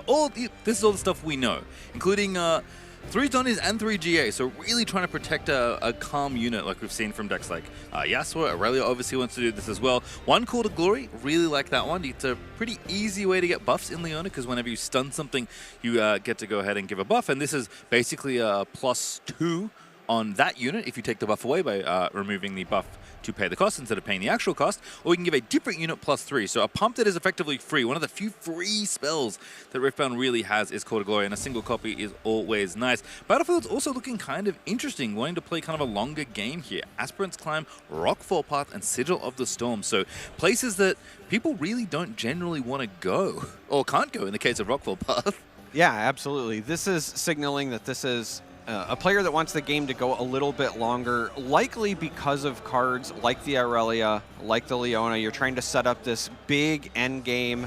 You also want to be able to be given the opportunity to draw a portion of your deck with cards like Stellacorn Herder. And if you stumble in the early game, you'll notice there's not a lot of early game units outside of the Lonely Poro. Your early plays could be things like developing the Guardian's Angel, developing something like that Mask of Foresight that you highlighted. But otherwise, in those early turns, you're not going to be developing a lot of might on the board. So you do need these battlefields that will lean toward a longer game plan for you to come online. Yeah, a lot of ways to protect your units, a lot of ways to maybe manipulate Condex. With 3 Thwonk in the main, that is a lot of that card. That card is really good when your opponent is trying to play offense because you cannot stun them defensively with Thwonk, although thankfully your chosen champion can get a lot of that done. And of course, with Repeat, you can really turn the tides of combats, which Bubble Buddy is going to need because he is back. We knew we were going to see it eventually. It is Draven on stream for the first time today. Don't let us say that we don't show you diverse legends, but I mean, this is one of, if not the deck to beat. Yeah, this is the most represented deck in the field today. Again, retaking that mantle from Aurelia, who had it in Lille. But the thing that jumps out to me here is that it is running a very similar list to the best of. However, Beast Below on the top end, it's a big 8 might unit that also has a very powerful effect. This is something that might catch the Leona player off guard. The Leona player also only had 1 not so fast in the main deck, so less ways to stop this interaction. Yeah, definitely can be a toughie. I feel like Beast Below is a card that's picking up some chatter here and there. Very powerful, if a bit expensive. And of course, CTCG, that is Challenger TCG, a team that is pretty prolific in Riftbound even in these early days. So going to be a tough mountain to climb. Against the best deck of the format. But, you know, you come into a tournament like this and you expect to have to play this deck at some point. So one of two things is what you've thought. Either I know what this matchup is like and I'm prepared to play it, or I'm hoping I dodge it for most of the day. Yeah, absolutely. And that's why I was highlighting something like that Beast Below. Beast Below is a card that performed very well for me at the pre-riffs, and it's a very good here, obviously, because a very well-known team is utilizing it, but I'm curious to see if it's expected. Yeah, we'll have to find out because the game is ready. Let's see who wins. Legend that has never made day 2, that is Leona's Cross to Bear, unfortunately, versus the best deck in the room, or at least one of the best decks in the room. I think maybe the jury is a little out still on if it is Aurelia or Draven's time to shine at the top, but certainly they're both occupying the very tippy top of the representation and likely the strength of the metagame as well. This will be a fun one. I think I don't know how much experience Draven's have against Leona, but already starting things off with something a little different because that's Zorn Warrens. Yeah, we have Zorn Warrens on the side of Relivia, and then Bubble Buddy with the Sigil of the Storm. The big reason that I'm also saying ooh to myself is we know both of these players are utilizing Aspirant's Climb, so if this goes to Game 3, we could have a situation where 2 of the 3 go the extra mile because of Climb being in the arsenal of both players. Does Climb say you have to get an extra point to win? You need 1 additional point to win the game. So if there's 2 climbs, are we playing to 10? Because remember, we know about climb, but they don't know about climb. That's right. Well, let's just wait and see. let's not get ahead of ourselves. Let's find out. Well, Bubble Buddy certainly representing Leona here with very, very shiny runes and a nice alt-art Leona. But Overzealous Fan to kick things off, as Draven is the player going first next to those 4 runes. So getting on board early with Draven always feels pretty good. And Overzealous Fan, not as many fans running around these days. A little weaker thanks to both some rules changes and in general just Draven getting a little powered down thanks to the bans. But still a very good unit early, and getting on base and staying there is something that these Draven decks want to do. And it is 2 more 2s. Pouty Poro and Overzealous Fan number 2 joining the base. Yeah, and I was holding my breath for a moment. I hadn't seen the hand on the side of Relivia yet, and I wondered if this was going to be a Poro into something like a Hopeful, which would have been a lot of early might, but Bubble Buddy just sticking with the game plan of knowing it's going to be a slow start. Again, outside of Lonely Poro, not a lot of early units, but did develop that Guardian's Angel, followed up with the Fiora. Equipping the Guardian's Angel does activate her additional effects because she is now mighty. Yep, gets Deflect, Ganking, and Shield, which is quite a few keywords here for Fiora. And as we can see, the way Bubble Buddy has constructed this deck, definitely looking to build some bigger units and have them be protected, kind of like the temper strategies we see in a lot of different comb lists. Zhonya's available as well. So this Fiora going to have a few lives if she needs them. I'm going to start with Mask here and start moving on in, you have to imagine. Off to the Zone Warrens you go. I too would like to filter a card. And Olivia gives the thumbs up. Going to be 2 points to 1 now as our 2 undefeated players here in round 4, battling off in game number 1 as Lonely Poro is going to hit the bin. Don't really need it anymore. Going to draw a better card, hopefully. Oh, that card's pretty good. Zenith's Blade off the top. Yeah, and a lot of times that Poro is just meant to get you an additional card anyway, so it's kind of doing double duty with this usage. I like this Charm here, so we're going to see Charm on the Forerunner while Relivia is fully exhausted on the Rune side, so this will go ahead and pop that, create those baby bots. But one of the things that I was getting ready to mention specifically, we mentioned 3 main deck Thwonks on the side of Bubble Buddy. With the popularity of Ferris Forerunner in the meta right now, you expect potentially a lot of units to be available, so that repeat actually could be very important later in the game as that comes up. And might look like the might totals didn't add up to what this Fiora needed them to, but that shield coming in clutch. Yes. The 7th extra point of might, as Zhonya's just going to get played from hand here. You do see this from time to time. In fact, I know there was at least one Aurelia list in Lille running around with 3 Zhonyas in their main in game 1, just planning to play it open and try and have bigger turns to protect the princess, as it were. So we'll see if Fiora can stem the tide, because there are 5 units on the other side of them, and that is quite a bit of might. It's 12 total there, with 3 2s and 2 3s. Yeah, this is interesting because between the Guardian's Angel and the Hourglass, even if Relivia wanted to throw everything at that Fiora, they're ultimately trading multiple cards for one of those preserving gear. And so I think Bubble Buddy was fine with leaving the Fiora over there. It's also saying that you might have to challenge me some other way because of the ganking, but we see that beast below that I mentioned earlier, and this is going to be huge. Yeah, Pouty Paro going to go back. Maybe not the value you would have wanted from returning that unit, but getting effectively a big rebuke on a stick. That's 8 might on the beast below. Now going to occupy that Sigil of the Storm. Has to recycle a rune as a result, but that deals with the Fiora, and there was really no other way to do that effectively apart from, I guess, rebuke, but that is a big problem dealt with there for Relivia. And we have the mech going into the Zon Warrens on the other side. Again, more filtering, so a discard and then a draw from Relivia. And I think this is a heads-up play, moving some additional units onto the battlefields, but specifically it's an overzealous fan on both sides. So you have to not only overcome the might, but also go through potentially that sacrificial defensive trigger as well. And with Bubble Buddy having no units on the board because of the beast below, it's going to slow things down even further. Meanwhile, Relivia has 4 points.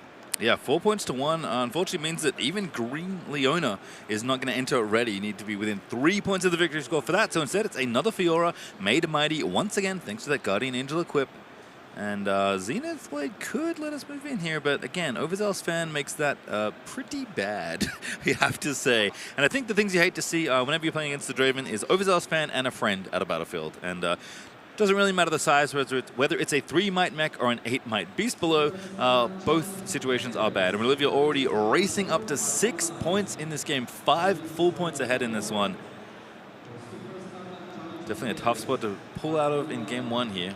And what's the play? Do you just chill with your fans again? Already you are looking to maybe win by holding. Could commit another unit, maybe that mech or maybe something else from hand to reinforce one of these battlefields. But Fiora, you know, this kind of setup, pretty good at taking a single battlefield, even if you do have to go in twice, although that is obviously a lot more annoying. But taking both seems very tough here.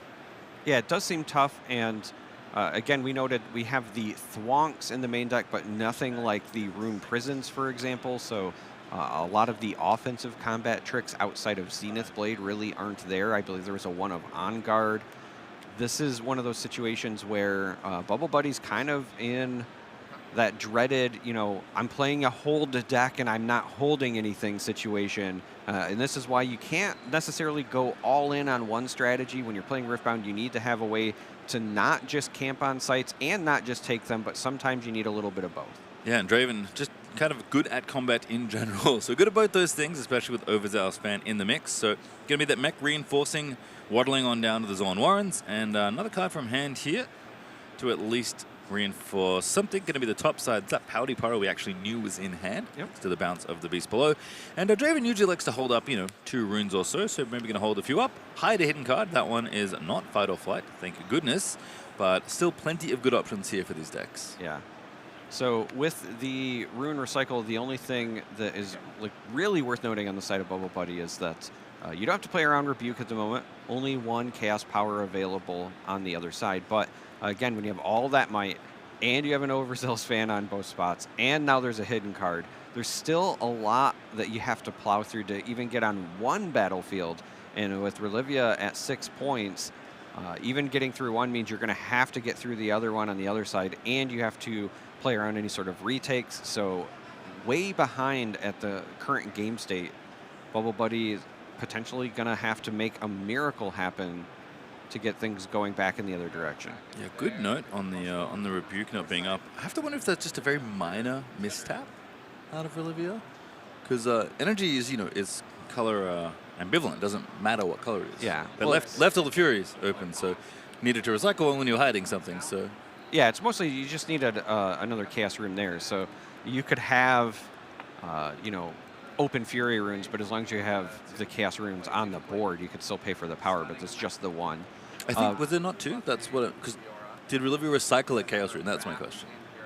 Because that's what my memory says, but it could be wrong. Yeah, I believe you are correct as well, but maybe we both misremembered it. Either way, we have a Zenith Blade going off now. Back into this bottom battlefield. Get kicked out once, never again, as the buff also goes off thanks to Leona's Legend ability. So stun a unit out of battlefield, move a friendly unit to the battlefield, Tide Turner away, put the Overzealous Fan. That is completely gross. Getting yet another defense trigger out of Overzealous Fan. And now I'm going to push you away. I did not know that worked, but it does. And that's going to be enough to win at this point, unless Bubble Buddy can get back on one of these battlefields and take them back over.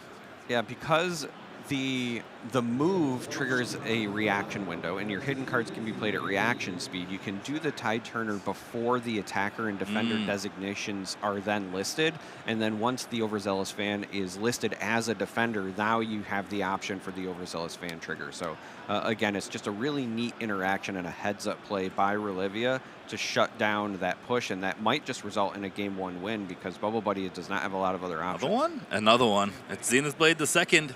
Going to be moving on in. I'm going to stun the other mech this time. Really going to win the combat at this stage. Does that also work if it's not Zenith Blade doing the move? Like if it's a regulation move? Because I don't think the chain opens at that point, does it? I could be wrong. We'll move on. We'll answer it later. It doesn't matter because it was a Zenith Blade.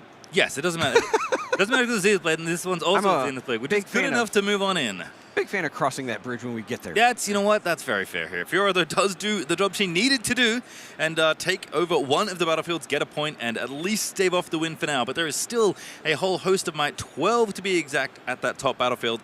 And Relivia only at 1 point. Played for the win at 6 points, holding to 8. Still good enough to hold to 7 and just try and do it all again. And this time, Fiora, she may have ganking, but she is going to have trouble cracking through that top battlefield. So really important for Relivia here on the channel did find a second Chaos Rune. There was a world where if 2 Fury Runes were channeled, Relivia would not be able to even fake having a Rebuke available. There is a lot of might there, as you had pointed out. 2 Zenith Blades already played by Bubble Buddy. We know that there is, however, the green Leona available, right? Our Calm Leona that could potentially jump into combat. You might be able to go 1 in and then 1 in to take advantage of the additional might from Mask of Foresight, if that's the option. But Bubble Buddy still needs a miracle, because even if you also go through all of this might, Relivia is still essentially on game point, and Bubble Buddy only has 2 so far. So you're not just playing to not lose, you're also still trying to find a way to continue to score points and win. Yeah, and that's, assuming the board state doesn't change. And it's still a turn for Relivia to have after awakening all his runes. So just says, you know what, that's good enough. You can have it back. Get a point for holding. And we'll see what happens here. Yeah, and even if Bubble Buddy is able to do the bunker busting, alliteration incredibly intended there, the other thing that's kind of breathing down Bubble Buddy's neck is the presence of that Draven in the champion zone, because Relivia is already up to 7 points, so that next turn can hit the board as a 10 might unit for potential retake stuff. We do see the Calm Leona enter play, and we're not going to take advantage of, one in and then one in, kind of daisy chaining them for the Mask of Foresight, just going to send them both. Yeah, can't really afford to because couldn't take out the Beast Blow, and that Spinning Axe is going to be enough for game number 1. Rilivia with Draven picking up yet another win here, but there are still 2 more games potentially left in this one, Charmer. Hopefully. That sounded like a lot of copium, because it was. I mean, listen, Leona is definitely a deck that I think can hold well if you can get onto a location and have the thwonks and things to back it up. The problem is that these Draven lists are very good at also getting on location early, as we saw in that game with the overzealous fans.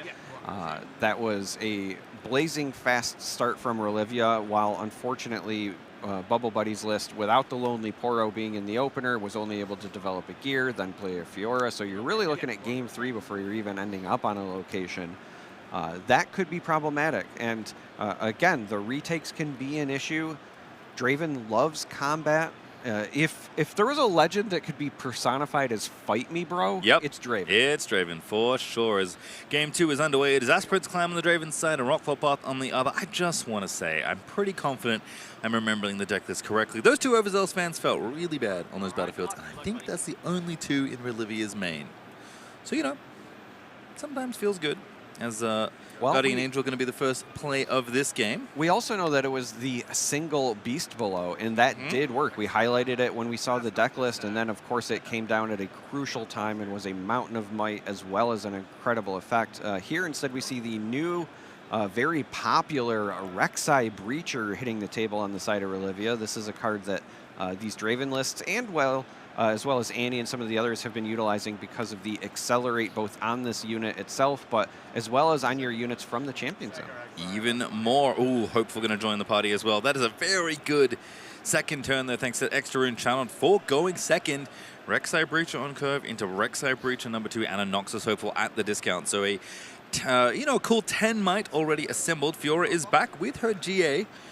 Mighty and ready to defend the Rockfall Path, but even though Bubble Buddy getting the first point on the board, it is tough to deal with what's happening. Although I do spy a Thwonk that might be looking pretty good here. Though the problem is, if you want to hold up Thwonk and have it be effective, you really have to hold it up with repeat, and it's really obvious what you're holding up when you do that. So Mask of Foresight going to be deployed instead with the Guardian Angel. I think Bubble Buddy assessing that, this Fiora can afford to go down once. There is additional tech there as well. We saw the Discipline in hand, so if they are not respecting the potential additional might, that is an option. You could also use that to draw and then maybe get lucky. We know there was a one of on guard in the main, so there are some instances where you can chain together plays, but right now Relivia is, again, just continuing to develop might, slam that Ferris Forerunner, and play it safe. Likely wants to assemble enough might that they can go into combat with their runes and their energy available to pay for some of those combat tricks. And with Aspirant's Climb, also knows that this is a game that's not going to be going fast. Bubble Buddy gets the hold point, and then because of Fiora's ganking, also gets this conquer. Yeah, I was going to say, can be tough with strategies like this, because you usually have one really big, impressive unit, but only one unit. And that can make it tough to get points when there are, 2 different battlefields you could be going to. But that ganking Fiora does pick up when she is mighty, and as we've noted, it's very easy for her to become so in this deck. Actually, lets Bubble Buddy race pretty effectively here. The problem, as you mentioned, is that Olivia is clearly happy to play a bit slower here. And I did say it was, 10 might initially with the Hopeful and the 2 breaches. They also have Assault, so they're even bigger on the offense, which is where Olivia is going to be looking to in just a moment. Whether it's this turn or the next, we'll find out soon, but can't imagine Fiora is not going to have any friends at Aspirant's Climb. The interesting bit is because Bubble Buddy left up all of the energy, Relivia now has to kind of guess, what am I dealing with? What is available? There is 18 might when attacking, as you mentioned, with the assault on those Rek'Sais. Relivia could also have their own combat tricks, but what is it that Bubble Buddy has available on their own defensive side, whether it's Thwonks, whether it's Disciplines, but also counter spells, right? Yep. So if you're going to go in and you're maybe considering a Rebuke, or if you're going to try to use a Falling Star or anything like that, you're also worried about that answer from Bubble Buddy. So Relivia, I think, is going to just be patient, think things through here, and decide what is the acceptable amount to send. I think this is a nice moment, though, from Draven, kind of demonstrating, like, this is a deck with some range, right? Yeah. Game 1, on the play, just curved out. Played all the 2-drops, got on the battlefields early, and just tried to hold them as long as possible. We'll hold that thought, because Relivia has decided that the time for action is now. 3 points is enough of a lead. I'm going to try and cut that down to size. That is 6, 10, 14 might, and Thwonk is going to do some real nasty work here. Just pointing at the Ferris Forerunner, does not want to go again. This will also buff Fiora thanks to Leona's Legend ability, so it's 1 extra might as well for the Fiora. But taking 6 might out of the equation, leaving 8 on the battlefield is where Bubble Buddy wants to start. I saw 2 points, so it might have actually still been repeated. Did not? I didn't see the paying for it, though, so perhaps it was just not exhausting enough runes for that. Yeah, I was going to say, I think it was just maybe trying to figure out where to assign damage. Yep. Makes sense. So being okay with Ferris Forerunner being the unit left and conquering away, decides that killing 2 units is better than just killing 1 that makes 2 mechs, which I think is a pretty reasonable thing to think. So Fiora is going to lose her GA. Still get her buff, though, so still mighty. Yep. With all those 5 might, so has, I guess, Deflect, which is maybe relevant if there's a follow-up here that can maybe attack the base. But Kai'Sa Survivor going to be the follow-up play here for Relivia. And Accelerate is available, but is not being pressed just yet. And in fact, not going to be pressed right now. Does not want to go to the other battlefield. Doesn't need to draw a card. Again, playing patient here. Kind of leveraging the card quality of Draven and just saying, you know what, it's a climb game. I can afford to be patient. Both players actually being incredibly patient because, as you noted, Bubble Buddy did not pay the repeat on the Thwonk, instead wanted to maintain maximum runes available, kind of showing your opponent, I have more, so maybe you should slow it down. I will say getting the buff also makes that decision a little bit easier because you will still have Fiora active. It is mighty, so going to go over here to the Rockfall path. Often true with Mask of Foresight if she's alone. So a lot of different ways to get 1 extra might, but Delacorn being played around did spy a Zenith Blade in Bubble Buddy's hand. Feels, there's 2 actually, alongside Nerelia. Feels maybe attractive to what a move this Delacorn, because of course whenever Delacorn Hoarder moves, you draw 1, something we've seen a bunch of different calm strategies utilize to great effect, but Bubble Buddy get to play it safe here, and unfortunately that means that Delacorn Hoarder is currently vulnerable to Falling Star. That is a concern, but when you're leaving the runes up, again, you might just be bluffing to your opponent. I have the counter spell. You also could just get lucky and they don't have it. I like, again, this slow, patient play from this position from Bubble Buddy because you have the points lead. This is the reverse of game 1 where you were so far behind that you really needed to find a window and you kind of had some urgency. But right now, there's not a lot of urgency on the side of Bubble Buddy. And taking the gamble, as you said, sometimes the fun thing is the dangerous thing, but taking a gamble and maybe getting a huge Delacorn turn with these Zenith Blades makes sense. So that is 8 might total coming in. It's actually 8 versus 8 after the shield procs. So that discipline is going to make it +3, which means right now Bubble Buddy is winning this combat. And if there's one thing that's pretty important against Draven, it is winning combats, because when they win combats, they draw more cards. That is correct, and that is the one, I think, difference maker and why Draven has been so popular in the meta, because when you're looking at these 2 decks, on the surface, you could see where they're maybe similar. They want to get into combat, they want to play their tricks, but Draven separates itself when you have Kai'Sa drawing cards, your Legend draws cards, and we're going to see that Zenith Blade now. So the Stellacorn Herder is going to go in, it gets buffed because of the Leona Legend trigger, and also you're going to see the draw card from the move. So again, the patience paying off from Bubble Buddy, kind of sandbagging. Really nice. It does mean that Kai'Sa is going to maybe trade with the Stellacorn, because it's only got 4 might and it's still in combat, so it has to get something done. But Rek'Sai being stunned after the Spinning Axe got attached is pretty rough as far as getting them stunned, though. But Relivia is not done exhausting runes and maybe playing more playing more cards. Is it second spinning axe time? First one looked pretty good. Oh, I see a switcheroo. Oh. Switcheroo will be enough. Yes, we're going to see that. Just played from hand. This will be enough to kind of shift things in the favor of Relivia. And again, Draven, so many combat tricks when you get down to it. You got to worry about the rebukes. You got to worry about the axes. And you have to worry about switcheroo. When all is said and done here, Bubble Buddy should still, I believe, have just enough might to take out one of these units. Believe so, and as the rule goes, if stunned units are left at a battlefield, defenders win. Attackers have to leave. Unfortunately, that's enough might to take out all the units, so Kaiser just wins instead, and so does Draven, which means 2 cards get drawn off this Conquer in addition to the point. And that's, again, where that difference might start to rear its head.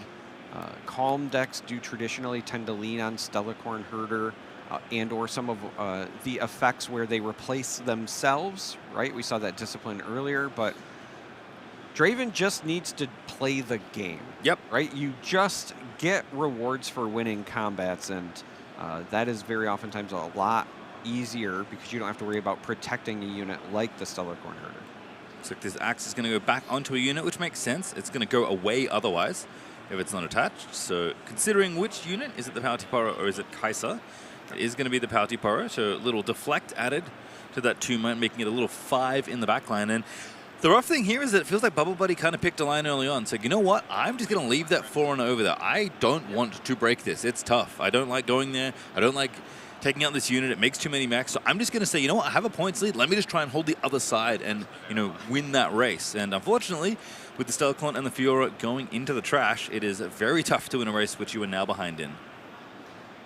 Yeah, this is going to be one of those matches that in the future, it would not surprise me if Bubble Buddy watches it back, because I am not going to say that any of these lines are correct or incorrect, but there are a lot of great decision trees, decision moments where, you know, again, pointing out whether or not that repeat got paid and maybe you don't lose the Guardian Angel and then what happens going forward, right? Kind of just reevaluating what were the decisions? Do I feel confident that that was the correct one? How would I have played differently going the other direction? A lot of times VOD review, when you go to these big events and you end up on camera, are great ways to get better as a player. Yeah, and that's the thing. Draven just is a deck that constantly forces you to make tough decisions. And when you are wrong, he is very punishing. One of the reasons, again, you said the deck is so popular. So, Leona from the Champ Zone. This one is 1-eye attack, stun an enemy unit here, and it has shield, so pretty good for a 4-might unit that feels like a 5, because when she attacks on in, her legend will buff her and giving her +1 might. Unfortunately, there's a lot more might where that came from on the Draven side of the board. 5 points to 4 now. Relivia, remember, was down 3 points to start off this game. Now is caught well back up here and is ahead on the race. We are still going to 9. As a reminder, and in fact, if we go to a game 3, we'll go to 9 again, because there is another Aspirants clan we haven't seen yet on the Leona side, but not looking like the most likely outcome, we can say, given the position that Bubble Buddy is currently in against one of the best decks in the format. But still, the game goes on, and units get retreated. Relivia says, you know what? I feel ahead enough. You go ahead. I don't want to get my units done. I really like this play for a number of reasons. First, you don't want to unnecessarily put some of your units in danger. You're about to have not just the Leona come online, which has the stun mechanic, but you have this Irelia that will come online. And, okay, well, it's also going to be answered by a Falling Star. But before that happened, if you were worried about the Irelia plus the Leona, not leaving anything on the battlefields makes sense. But the other reason that you often want to pull things back as well is if your opponent steps onto the battlefield, you can force combats, draw more cards. You have the Kaisa that will draw cards on the Reconquer. Ultimately, Relivia here is in the driver's seat, down to only 2 runes on the board, but I think that is a fair trade-off for all of this might. We had the Draven played from the Champion Zone as well, which is up to a casual 8. Yeah, that double deflect, pretty costly, but still worthwhile, it feels like, to remove one of the biggest threats in the game. So Bubble Buddy going to try and answer back. Moves Leona on for the point. Now even, briefly, as on his Hourglass, is going to be the play. And I do spy a Charm on Bubble Buddy's side. So the question becomes, which unit do I want to try and win a combat against? It seems pretty straightforward to win on right now with your opponent not having any resources available, but definitely don't want to make the mistake if you can help it. I think if you had enough buffs, then you could deal with the Draven cleanly. That would be the ideal scenario, just because it's the biggest unit. However, With the Leona already having the shield, it would make sense to want to pull that Kai'Sa in, kind of slow down some of the card draw, and that's exactly what we're going to see. Charm the Kai'Sa on in, remove the extra Conquer Draw effect, and, you know, Olivia's going to do the thing. I have shield. Yep, all right, goodbye. Mask of Foresight also actually acting like an additional buff, so for follow-up Charm, could maybe make Leona a little bit bigger. You kind of talked about drip feeding that Mask of Foresight earlier, but as we know, there isn't a follow-up one. And now it's just a question of, basically, is my Thwonk good enough? Which I think on the surface it is. There's only 3 units, and 2 of them are very large, but you can stun both of them. Now, it is also worth noting, again, the heads-up play from Olivia earlier. By pulling those units back when that Leona walked into the Aspirant's Climb, what happened is there was a stun trigger denial, so there's no buff on it. The Leona right now is just a 4. Yes, it jumps up to a 6 when you attack into it, but we've talked about breakpoints and certain thresholds throughout the broadcast today. There's a big difference between 6 and 7.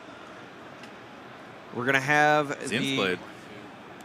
Yeah, I was going to say the Forerunner is going to get answered by the Zenith Blade, and hey, speaking of that buff, we get that trigger now. Certainly do. Get to stun the Forerunner, get to win the combat, get to score a point on your opponent's turn. In a game where you were behind on the race, but the points were even, this is actually a nice little way to get ahead, and there's still enough runes available to thwonk on the incoming attack. The mechs that will be made to base will be exhausted, so you don't have to worry about those. So then the question becomes, well, hey, what does Relivia have? Because they almost always have something. It's Rebuke. Look at your hand, see there's no not so fast, cry deeply, and accept your loss of combat. Forerunner takes the point, goes up to 6, draws a card thanks to Draven, and all of a sudden the situation the Bubble Buddy manufactured quite well is just undone by the power of the Chaos Bounce spell. And again, Relivia is back down to just 2 runes, but again, when you've developed so much might previously, you don't really need a lot to operate with. Certainly don't, and that is 7 points, and as a reminder, we are playing to 8, but there are 2 units, and 2 big units, I might add, holding both battlefields for Relivia. There is Calm Leona, not a bad one as far as units to get ready, but no way to offensively stun. That's one of the downsides of Thwonk. It's a much better defensive spell, but you can't actually, you know, unless you have Yellow Leona rollicking around with you, which is the dream. This Calm Leona's ability to make units very small when you stun them only matters when you stun them at turn. So just winning combat over the Ferris Forerunner is still possible because of Mask. There will still be the Thwonk left up available, but not with Repeat. So the game is not immediately over. However, Relivia will just need to conquer over top of this Leona on the following turn. And unfortunately, baby bots are spawning here. These mechs are going to be created from the Death Knell trigger of the Ferris Forerunner. This is very interesting. We're going to see just a Discipline now. And for Charm, maybe, is the only out. And instead, it's a shake of the hand, and it's 2-0 for Draven. Relivia are going to stay undefeated here through 4 rounds, and Leona. Great deck. Love her so, but that's what happens. Show up to an RQ, try and play your favorite deck, try and win a best of. Sometimes you hit Draven. Yeah, I do think you are correct. I think Charm was the dig off the Discipline there because you needed to get rid of the Pouty Poro with the Axe, the 2 mechs, unless there was an additional buff. Then that's the problem, right? There's always still combat tricks. Maybe Relivia draws another Rebuke or something, but just based on board state alone, if you could get it to where it's just the 2 mechs and they come in, obviously Leona with the Mask is still going to be bigger. Turns out that 7 is bigger than 6, so... Learning a lot today. Yeah. I think one of the things that's interesting is that Calm is in many ways the domain with a lot of the, you know, the combat relevant tricks. Stuns, pumps, all those kind of things. And I think, you know, you look at Draven, yes, Draven is good at a lot of different things. I think, obviously, plenty of combat tricks there. Things like Spinning Axe, his signature spell, or signature equipment, I suppose. Obviously, Rebuke, a pretty powerful spell, but not necessarily, you know, as good as Calm as a domain is at doing those sorts of things. I think Relivia is showing, like, you know what? You don't necessarily have to have the tricks that are as good if you just, you know, play a bit more patiently. Deploy your units to your base. Just again, Draven's whole thing is I want to win combats. So just set yourself up to win combats. And if that means taking a couple turns off, giving a couple of points away to your opponent, well, if the end result is you winning, doesn't really matter. Turns out combat tricks is more might. Pretty good combat trick, as it turns out, making more might. Even if it just comes to more units. We do have an interview though, so we're going to go down over and hear what our winner has to say. Thanks so much, y'all. Excellent class for that game. And not only an excellent cast, but an excellent game. I'm joined here with Relivia. Congratulations on that very nice 2-0 victory against, what I thought was going to be a little tough matchup. I would think the stun mechanic is a little scary for things like combat tricks, and you want to win those combats, right? Yeah, no, absolutely. I've never played against a Leona deck before with Draven. I can't say I've tested anything against it. I have played against Leona in the past, maybe some set 1 stuff, so I do know that they were going to be bringing out those stuns. I knew it was going to be difficult for the combat, but hopefully I was able to obviously pull out the combat wins in the end. So speaking of, obviously you've had a lot of practice, as I can see. Your team probably prepping for the event, as we've seen many people, of course, sporting that around. But you're playing Draven. And the majority of the room, or as we saw, especially even last week in Lille, Irelia is out in full force. So I wanted to just pick your brain as our first Draven that we were going to kind of talk to here today. What are you doing to kind of combat against all the Irelias in the field? Because obviously you see a lot of the same calm cards here in this matchup, but not as much as the chaos tricks, which is the stuff that you got to utilize and they didn't. Right. Yeah, the best thing we can do against Aurelia is to keep rebuking and bouncing those Aurelias. That's our best card in the matchup. I also have the one of Switcheroo and a one of Beast Below in the main now, which are additional ways to just guarantee you win that combat against Aurelia.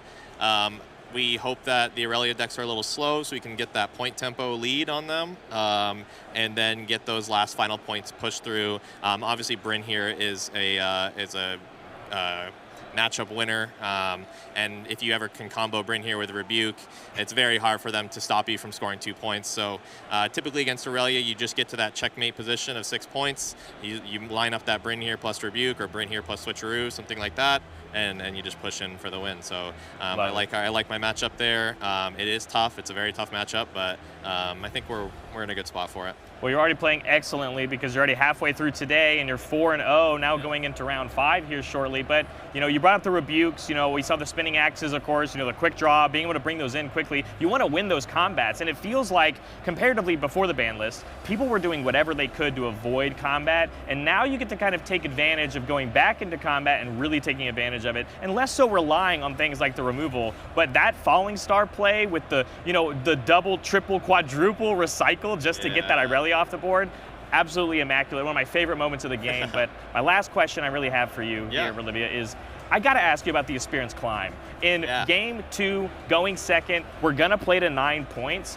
In my head, I totally understand it, but can you give me your line of thought on why that's so successful? And it's obviously working all day. Yeah. So our team's thought process was going first is really important in this game, right? And so when you get to go first and you're on that tempo, it's hard to win from going second. And you obviously, in a best of 3 match, you're going to have a game where you're going to have to go second. So the goal with Aspirant's Climb is just to slow the game down. The idea is that if the game goes longer, you add that extra point, that extra turn, it gives you more time as the player going second to stall out the game. I mean, hypothetically, if you could have a game to 20 points, whoever goes first is going to matter a lot less when the game's going longer. So that's kind of the idea. Extend the game a little bit, give you more time going second to kind of come back into it. And it's something we've tried in other decks, not just Draven. I mean, it's something that we just think that with the loss of Obelisk, that it is probably our favorite going second battlefield in a lot of decks that we're testing. That sounds like all-star tips for everyone at home. All I gotta say is, again, congratulations. I will say Bubble Buddies successfully bursted. So moving on, proud with your head held high into round 5. Olivia, thanks so much. Congrats again. We're gonna send it back. I just love Battlefields too much, Chama, but I love when pro players talk about Battlefields. Because I had all these thoughts about Aspirant's Climb, and I feel like the real meat of why it's been good has been crystallized in one single interview question. Yeah, I think that's a great way to approach it. I like the discussion around Battlefields because it's not just what ones do I bring, but also when do I deploy them. So specifically, they said, I want to do it when I'm going second. It also makes me wonder if we will see this kind of evolution of the meta where perhaps players start bringing both Climb and Arena's Greatest, and you're trying to say, okay, well, if it's on the turn where they're going second and I expect Climb, maybe that's when I stick out the Greatest, and we're really still just playing to 8. Again, there's that kind of back and forth in playing chicken of, which battlefield do I want now, and what is my opponent also going to bring to the table? Or am I going to bring Ivern? And I don't have to worry about it in Unleashed. That's not here yet. Yeah. Thankfully, there's no way, as of right now, to use that brush token on the first turn because it would be really dangerous to play Arena's greatest, get your free point, and then deny them theirs. That is the stuff of nightmares. Thinking. I guess if you could... No, Regard cost 2. Never mind. There's no one energy accelerate unit just yet. Nah, yeah. Wait on that. Certainly, if there is going to be one, I don't think they'll put it in either. Which is sad to see. I have good news, though. We do have another game coming up, but not just yet. What did you think, though, of our first Draven game on stream? It's interesting to hear Beast Below being an anti-Aurelia thing, but I think you're kind of looking for more rebukes in general in that match. Yeah. So that one kind of lines up for me. I really like the inclusion of it because you want more rebukes, but also, again, it's just a lot of might.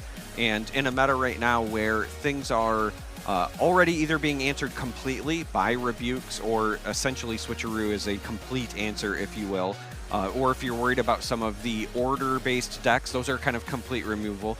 It's either that or it's direct damage, but on the direct damage side, 8 is a big number. It's going to go above singularities. It's going to go above falling stars. So if you're going to devote that many resources to an effect plus a body, that one is going to give you, I think, a big bang for your buck. It's also just one of those things where it's only answered by not so fast.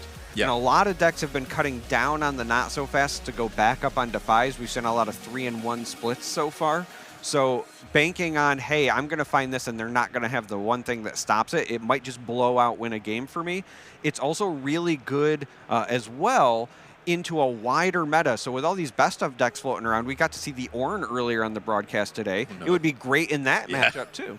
That's a bad time for poor Ornn, I have to say. I think the other thing about counterspells that's really interesting when you think about, like, what am I bringing, especially in my main deck, as far as, like, a permission texture, let's say, in your deck. One of the things that's been happening in a lot of the Aurelia decks, you know, these calm Chaos decks, they're just bringing more hard bargains, right? Just because, you know what, against Draven, Defy feels kind of bad sometimes. So you want hard bargain, but that, again, still opens it up for things like Beast Below. Beast Below. And the thing with Beast Below is because it's on a unit, it's a trigger, so it has to be not so fast. Wind Wall doesn't stop it, Hard Bargain doesn't stop it, Defy doesn't work. It has to be not so fast and or Tears. All right, with that, we are going to get a little bit more post-game analysis. We're going down to Barrett and Miss Chim Chim. Absolutely, and I think the Beast Below moment was definitely one very big turning point in this past game for Bubble Buddy. I'd actually like to take a look at that moment exactly. So you see, we've got 3-1 right here, okay? And Relivia, he was facing this big old Fiona. I like to call her Fiona, I'm so sorry guys, but Fiora. And the big major point here is she's got this +1 making her mighty. So she's about to use her little passive here, which gives her not only shield, not only deflect, but she also gets ganking. So she gets really big. And then if we play this moment here real quick, we're gonna see that the Beast Below comes out. And if we can pause here, we need to analyze what Beast Below does. Beast Below is going to completely get rid of this Fiona on the board. Just absolutely back to hand so that CTCG doesn't even have to deal with her because she's a little bit too big, a little bit too tanky, and we just don't even want her on the board. So this was a pivotal moment of this game to really secure that win. Yeah, it makes a lot of sense, right? In game 1, we saw Relivia, he very much just like took control of the game by constantly removing these units, gonna eat up this Zhonya's Hourglass here, and there's just, or not even remove it because it goes back to the hand, of course. So you pay the deflect cost, you go ahead, and we saw that entire time with Relivia, not being afraid to pay those deflect costs just for maintaining on the board, and of course, even when using the comeback tricks, winning more and drawing more cards, just relieving all of the resources away from Bubble Buddy, not having anything left to play with. Absolutely, and I think the Poros are gonna just circle this Beast Below to show that this was a game-winning card right here. I absolutely loved it. Although we do love the Fiona, unfortunately, she just didn't do enough. So, Let's move on to this next moment in the next game. I'm going to pass this over to you. Yeah, absolutely. So, I mean, this was one I kind of brought up a little bit in the interview with Relivia. So, again, not afraid to play and pay power costs for things that you need to get rid of on the board. So this is a little past that moment exactly, but this Falling Stars that we see, as I put some Poros on the board. Sorry, I was Poro enthusiast. So this Falling Stars that just got played removed this Irelia Fervent. And again, it was the only unit in this game at this point for game 2 here that Bubble Buddy had established left on the board. Not being afraid, as again, look at the rune situation here for Relivia. We not only recycled the 2 Fury runes, but we recycled an additional 2 because you have to play that deflect cost every single time we choose it. So having to get through that 4 might here on the Irelia, removing it from the board, and as we kind of play this out with the Showboat already on the board, 5 points here for Relivia, only 4 on the other side, there's just no more units to get moving. And although there's ways to come back, as you'll see this kind of get played out, we'll see we'll see the Calm Leona champion unit come out as well. And it's just, at the end of the day, the combat tricks came up winning for the side of Relivia, and that locked in this 2-0 pretty decisively. It was a very quick game. I mean, they were playing, and I love that because it just shows how confident not only are they in their decision making, in the units, in the spells in their hand, but also in their decks as a whole. And I feel like maybe this is a matchup that they're used to, especially on the Leona side, because we do see so many Dravens out here. So they've probably played against a lot of Dravens. They kind of know what they want to do in terms of their hand. So I love it. It just shows pure skill on both sides. 100%. And like I said, I mean, when that Irelia Fervent came down, as I asked him earlier in the interview, hey, what are you doing to prep against these Irelias? When the Leona deck plays their own copy of it, he goes, I know how to deal with this 100% right in this moment. So great 2-0 victory. Moving on, 4-0 going into round 5. So excited to see some more Draven action. As you know, one of these other decks in the room that's going to be a top contender. So, but those were our key moments here in those 2 games. So we're going to go ahead and pass it back. Through Mr. Charmer. RQ Day 1, 8 rounds of Swiss today, 8 rounds tomorrow. They're not all Swiss, just most of them. Actually, most of them are. Yeah, I got that right. 8 rounds? 8 rounds. We're like 3.5. Yeah, we're almost there. We're almost there. I'm going to almost put one hand down. Yeah, almost done with round 4. We do have a little bit of a bonus coverage to bring you, and this is going to be more of a throwback matchup. We are playing the 2 best decks from Origins in Spiritforged. Yeah, is this December of 2025? We're going to be seeing Kaisa taking on Master Yi, and when we jump into this, I believe we're going to be joining right at the start of Game 3. So this series is 1-1, and that means we're also going to see Grove of the Godwillow being used by our Master Yi player, and we're also going to see Vile Maw's Lair being utilized by the Kaisa player. None of the standard go-tos, I think, for this matchup as far as, like, against each other, right? I don't think, Grove of the Godwillow might favor the Yi if they can get on top of it. The thing is, and the reason that this was such an important matchup during the Origins meta, is that Kaisa is one of the legends and one of the combinations where you can kind of negate that passive bonus of Master Yi. So holding becomes a little bit harder when you're answering it with spells. Certainly does, as players are kicking off. And I have to just quickly point out, our Yi player's handle is Ominous Milk, which is a truly incredible summoner name. But it looks like our first turn player is Yi, which is good news for the Yi deck, especially when they find a 2-drop right on curve and Lonely Poro is going to enter the base. Yeah, and we're going to be pointing out the summoner's name. We have Your Ash is Mine as well on the other side.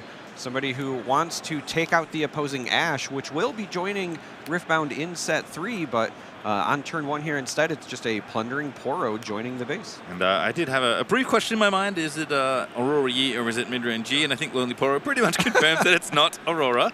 So should be the Midrange Yi. This list that's been making the rounds as Lonely Poro going to get the first point on the board for Ominous Milk. And of course, at the Grove of the Godwill. So if can stay holding, you do get a point, and if you move in there, that Lonely Poro, it might look like a 2 on the printed might value, but all the way over there in the Legend Zone, Yi says, when defending alone, get +2 might. That is a lot of might for, doing nothing but putting Master Yi in your deck. And we're going to see Kaisa enter from the Champion Zone. I was trying to take a look at the hand there.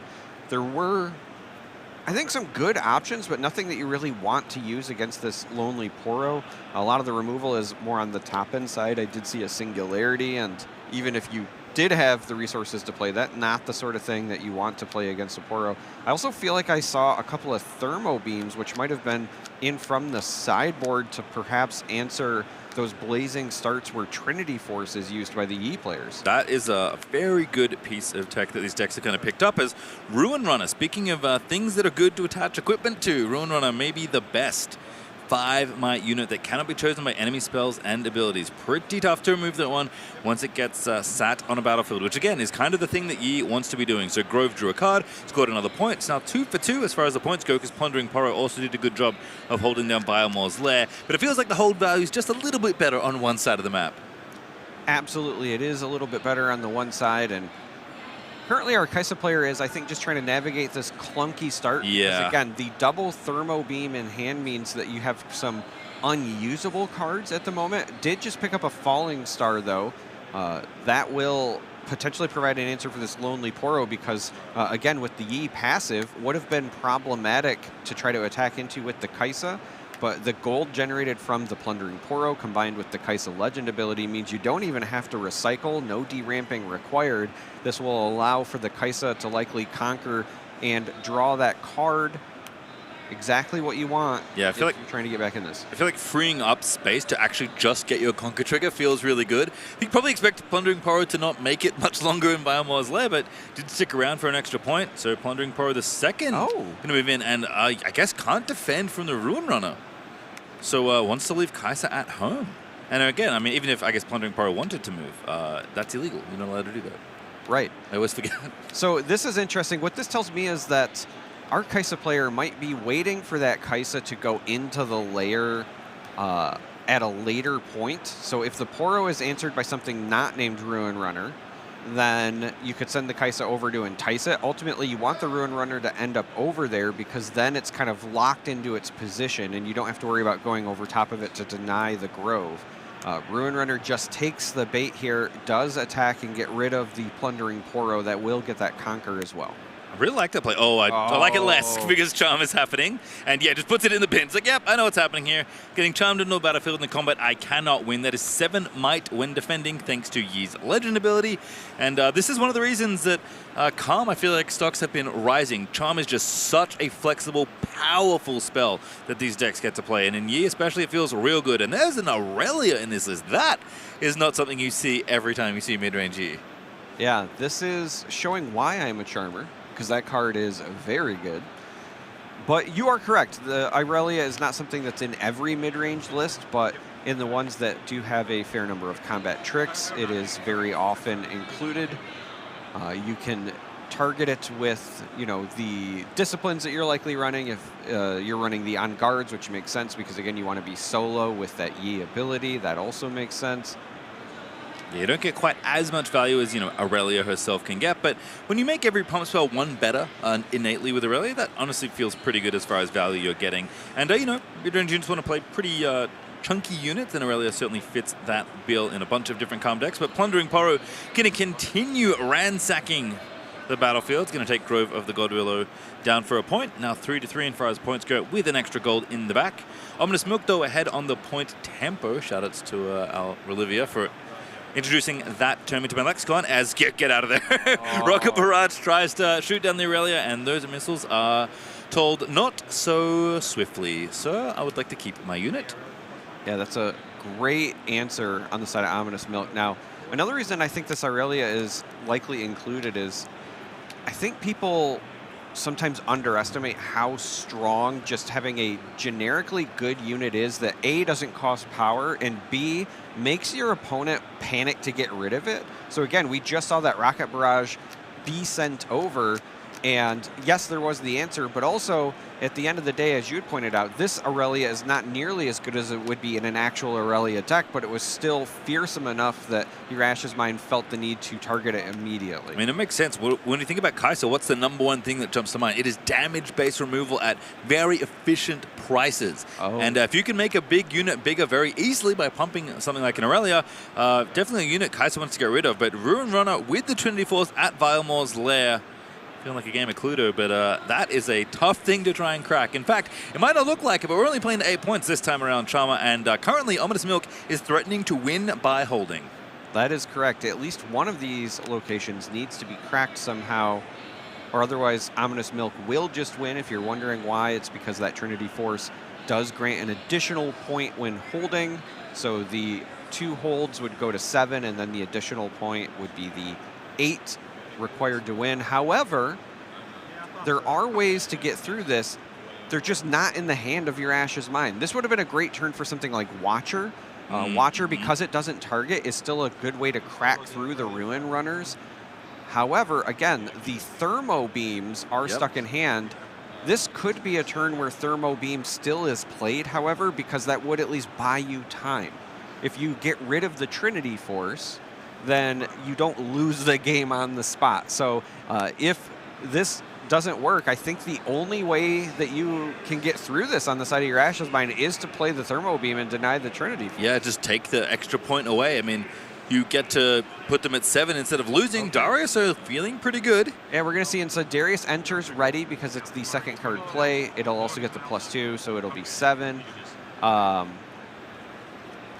Yeah, I was going to say, as far as I know, the 7 would still be good enough to go over the top of the Aurelia without combat tricks, but perhaps there was just a concession there anyway, knowing something that we don't. I wonder what was in Ominous Milk's hand, because I feel like verbally something was said. Yeah. Could have been a punch first. Yeah, that would have done it. I mean, most of the pump spells are good there, right? On guard, I think it's good enough. I think Discipline is good enough in that spot. I was just going to say Discipline also would get the job done. There's a number of things that are available, so maybe he just said, do you have it? And they said yes. But ultimately, again, as weird as it sounds, Thermo Beam would have at least prevented you losing.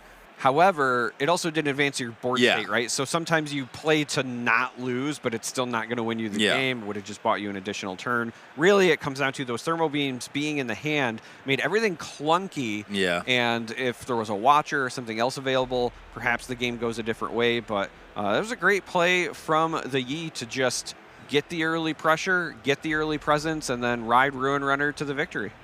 Yeah. Really fun stuff. Kind of thinking, I mean, Trinity Force obviously in there. I guess GA, every now and then they play, between 1 and 3. Zhonya's is a card you can maybe hit, but that one being hidden makes it a little tougher for Thermo Beam to take out. I think just generally the domain just not having a lot of great gear removal options. Like Thermo Beam is very good at getting all of it, but not good at getting targeted pieces. And Yi feels like a deck where you want to target single points rather than take it all out, like, say Lucian or maybe even Azir. I think it could be also one of those situations where when you're constructing your sideboard, you only have 8 slots.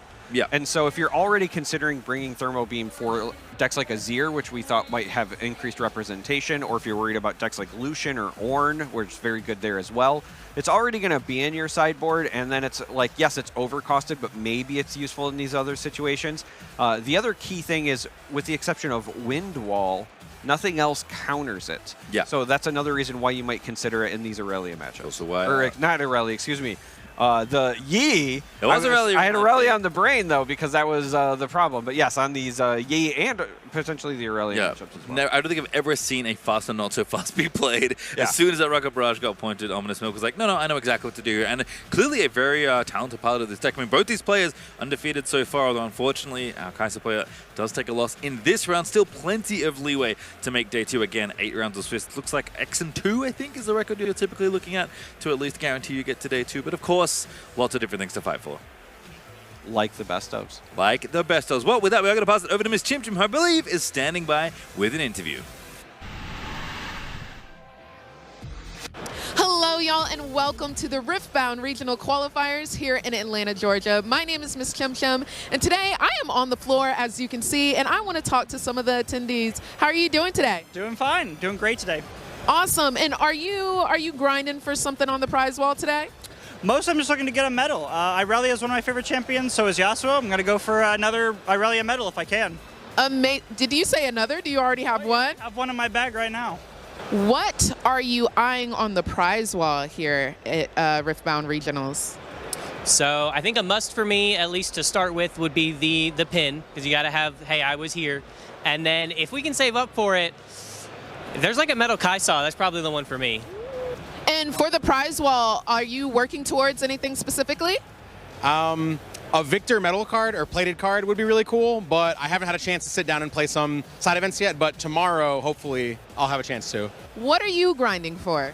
I would love to get the Kai'Sa if I can. I think it's going to be hard, but I don't know. I have a good shot. I have a good deck.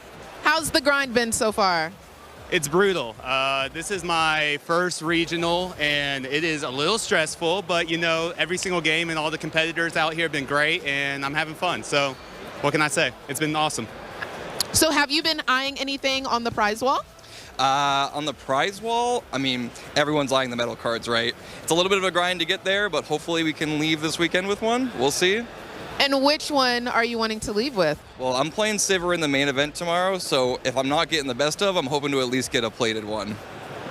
Absolutely. And I kind of want to ask, are you grinding sides right now? Like, what's the grind like? I'm currently in the draft event, so we're working our way to some tickets. Okay, lovely. How many do you have right now? One. Okay, a lot of grinding to be done. A lot of grinding to be done. Hello everybody, Steve Kangas here at the regional for Riftbound Atlanta, the last Riftbound regional for Spirit Forge. So with that on our minds, we're going to talk about some of the cards coming up in Unleashed and where the meta might go in the future. Up first, a heavy hitter in Unleashed. We got LeBlanc, the Deceiver. If you don't know what she does yet, really cool ability. When you conquer or hold, you may discard one card and exhaust this legend to play a ready reflection unit token. And then it becomes a copy of another token that was at that location that you conquered or held. So basically you're able to take a unit, make a copy of it, but it has the temporary keyword, which means that during your next beginning phase, it'll die. Now, you might think, okay, so you make a copy of a unit, maybe you can hold a little better, maybe you just have more units out there. There's actually a lot of cool stuff you can do with it, but that's not the only way she can make it. Let's take a look at her signature spell as well, which is going to be Mirror Image. This one chooses a unit anywhere, and then you play a reflection unit token at your base that is ready. Again, you're copying a unit. This time it's ready and it goes to your base. So you can actually do stuff with it. But again, it has that temporary keyword, meaning that it will die at the start of its controller's beginning phase before you score with it. Now, again, you're thinking, okay, you're making copies. What do we do with all this? Well, let's take a look at one of the LeBlanc actual units, because this is going to give you kind of the first insight as to what the deck can do. This is the obvious one. She has Assault 1, which is cool, but the big part is Death Knell, draw one card. But if it's your beginning phase, you draw two. Now you're starting to see a piece together, right? You copy your LeBlanc Fragmented during the start of your beginning phase. She will die because of the temporary status, or at least the token will, and you draw two cards for that. Kind of neat, right? Well, it goes a lot deeper than that, because what people are actually starting to put together under the hood is very impressive. As we take a look at a returning classic card, Baited Hook. From Origins, this is where things really start to get exciting. Because remember, you're making copies of your units that are tokens. They're temporary. They're going to die at the start of your beginning phase anyway, so why not put them to some good use here with the Baited Hook? You can tap this and spend an energy plus a yellow power, kill a friendly unit, look at the top 5 of your main deck, and then play a unit from among them that has might up to 1 more than the killed unit, ignoring the cost. All the cost, energy and power. And then you recycle the rest of the cards. And immediately you start piecing together yellow-blue, strong Death Knell effects, things like Last Mixologist, things like Echo Recurrent that have Death Knell effects that will let you play units from your trash, or play ready all of your runes. You can turn these units into tokens, which means that you still keep these. You kill the token with Baited Hook, you get the Death Knell effect of the token, and then you get a trigger Baited Hook, which, if we look at the next slide, will really level up your units. Things like Galio, things like Harnessed Dragon, the 6 might, suddenly your 5 might units turn into those. Even Galio is just cheap enough that you can play him, make a token, and then level up to things like the Rift Herald coming out as well. Incredibly strong unit that also has a Death Knell effect that when it dies, you can play a unit from your hand ignoring its energy cost. So imagine you copy this and keep it going. You know, the Baited Hook, it gets so much value, not only off of the units themselves, but the tokens. So you're not only triggering the Rift Herald Death Knell, you're triggering the tokens Death Knell, and you still have the Rift Herald. But the big heavy hitter, as we look at the last one here, is the creme de la creme, that's a phrase, Otacon. 7 might, really solid effect when he attacks. The defender must kill one of their units here. But that's a really hefty cost to play. You think, oh, cheating that with baited hook feels great. Well, it also can kill a friendly unit as an additional cost to play it. And if you do, it costs an energy cost less for each energy that killed unit costs, and power less for each power it costs. Imagine killing a Harness Dragon token and then playing this. That's crazy, right? It's basically free, and you get a giant Otacon, either off the baited hook or off of his own effect. You kill a Rift Herald token, you play Otacon, then you summon another Otacon from your hand from the Rift Herald Death Knell. It gets out of control. LeBlanc is going to be a very, very fun deck to play, and it's looking like it's going to shake up the meta in a big way. So that's our first look here at one of the Unleashed decks on my end. I'm excited for LeBlanc. Let us know what you think down below. Now let's get back to the rest of the event coverage.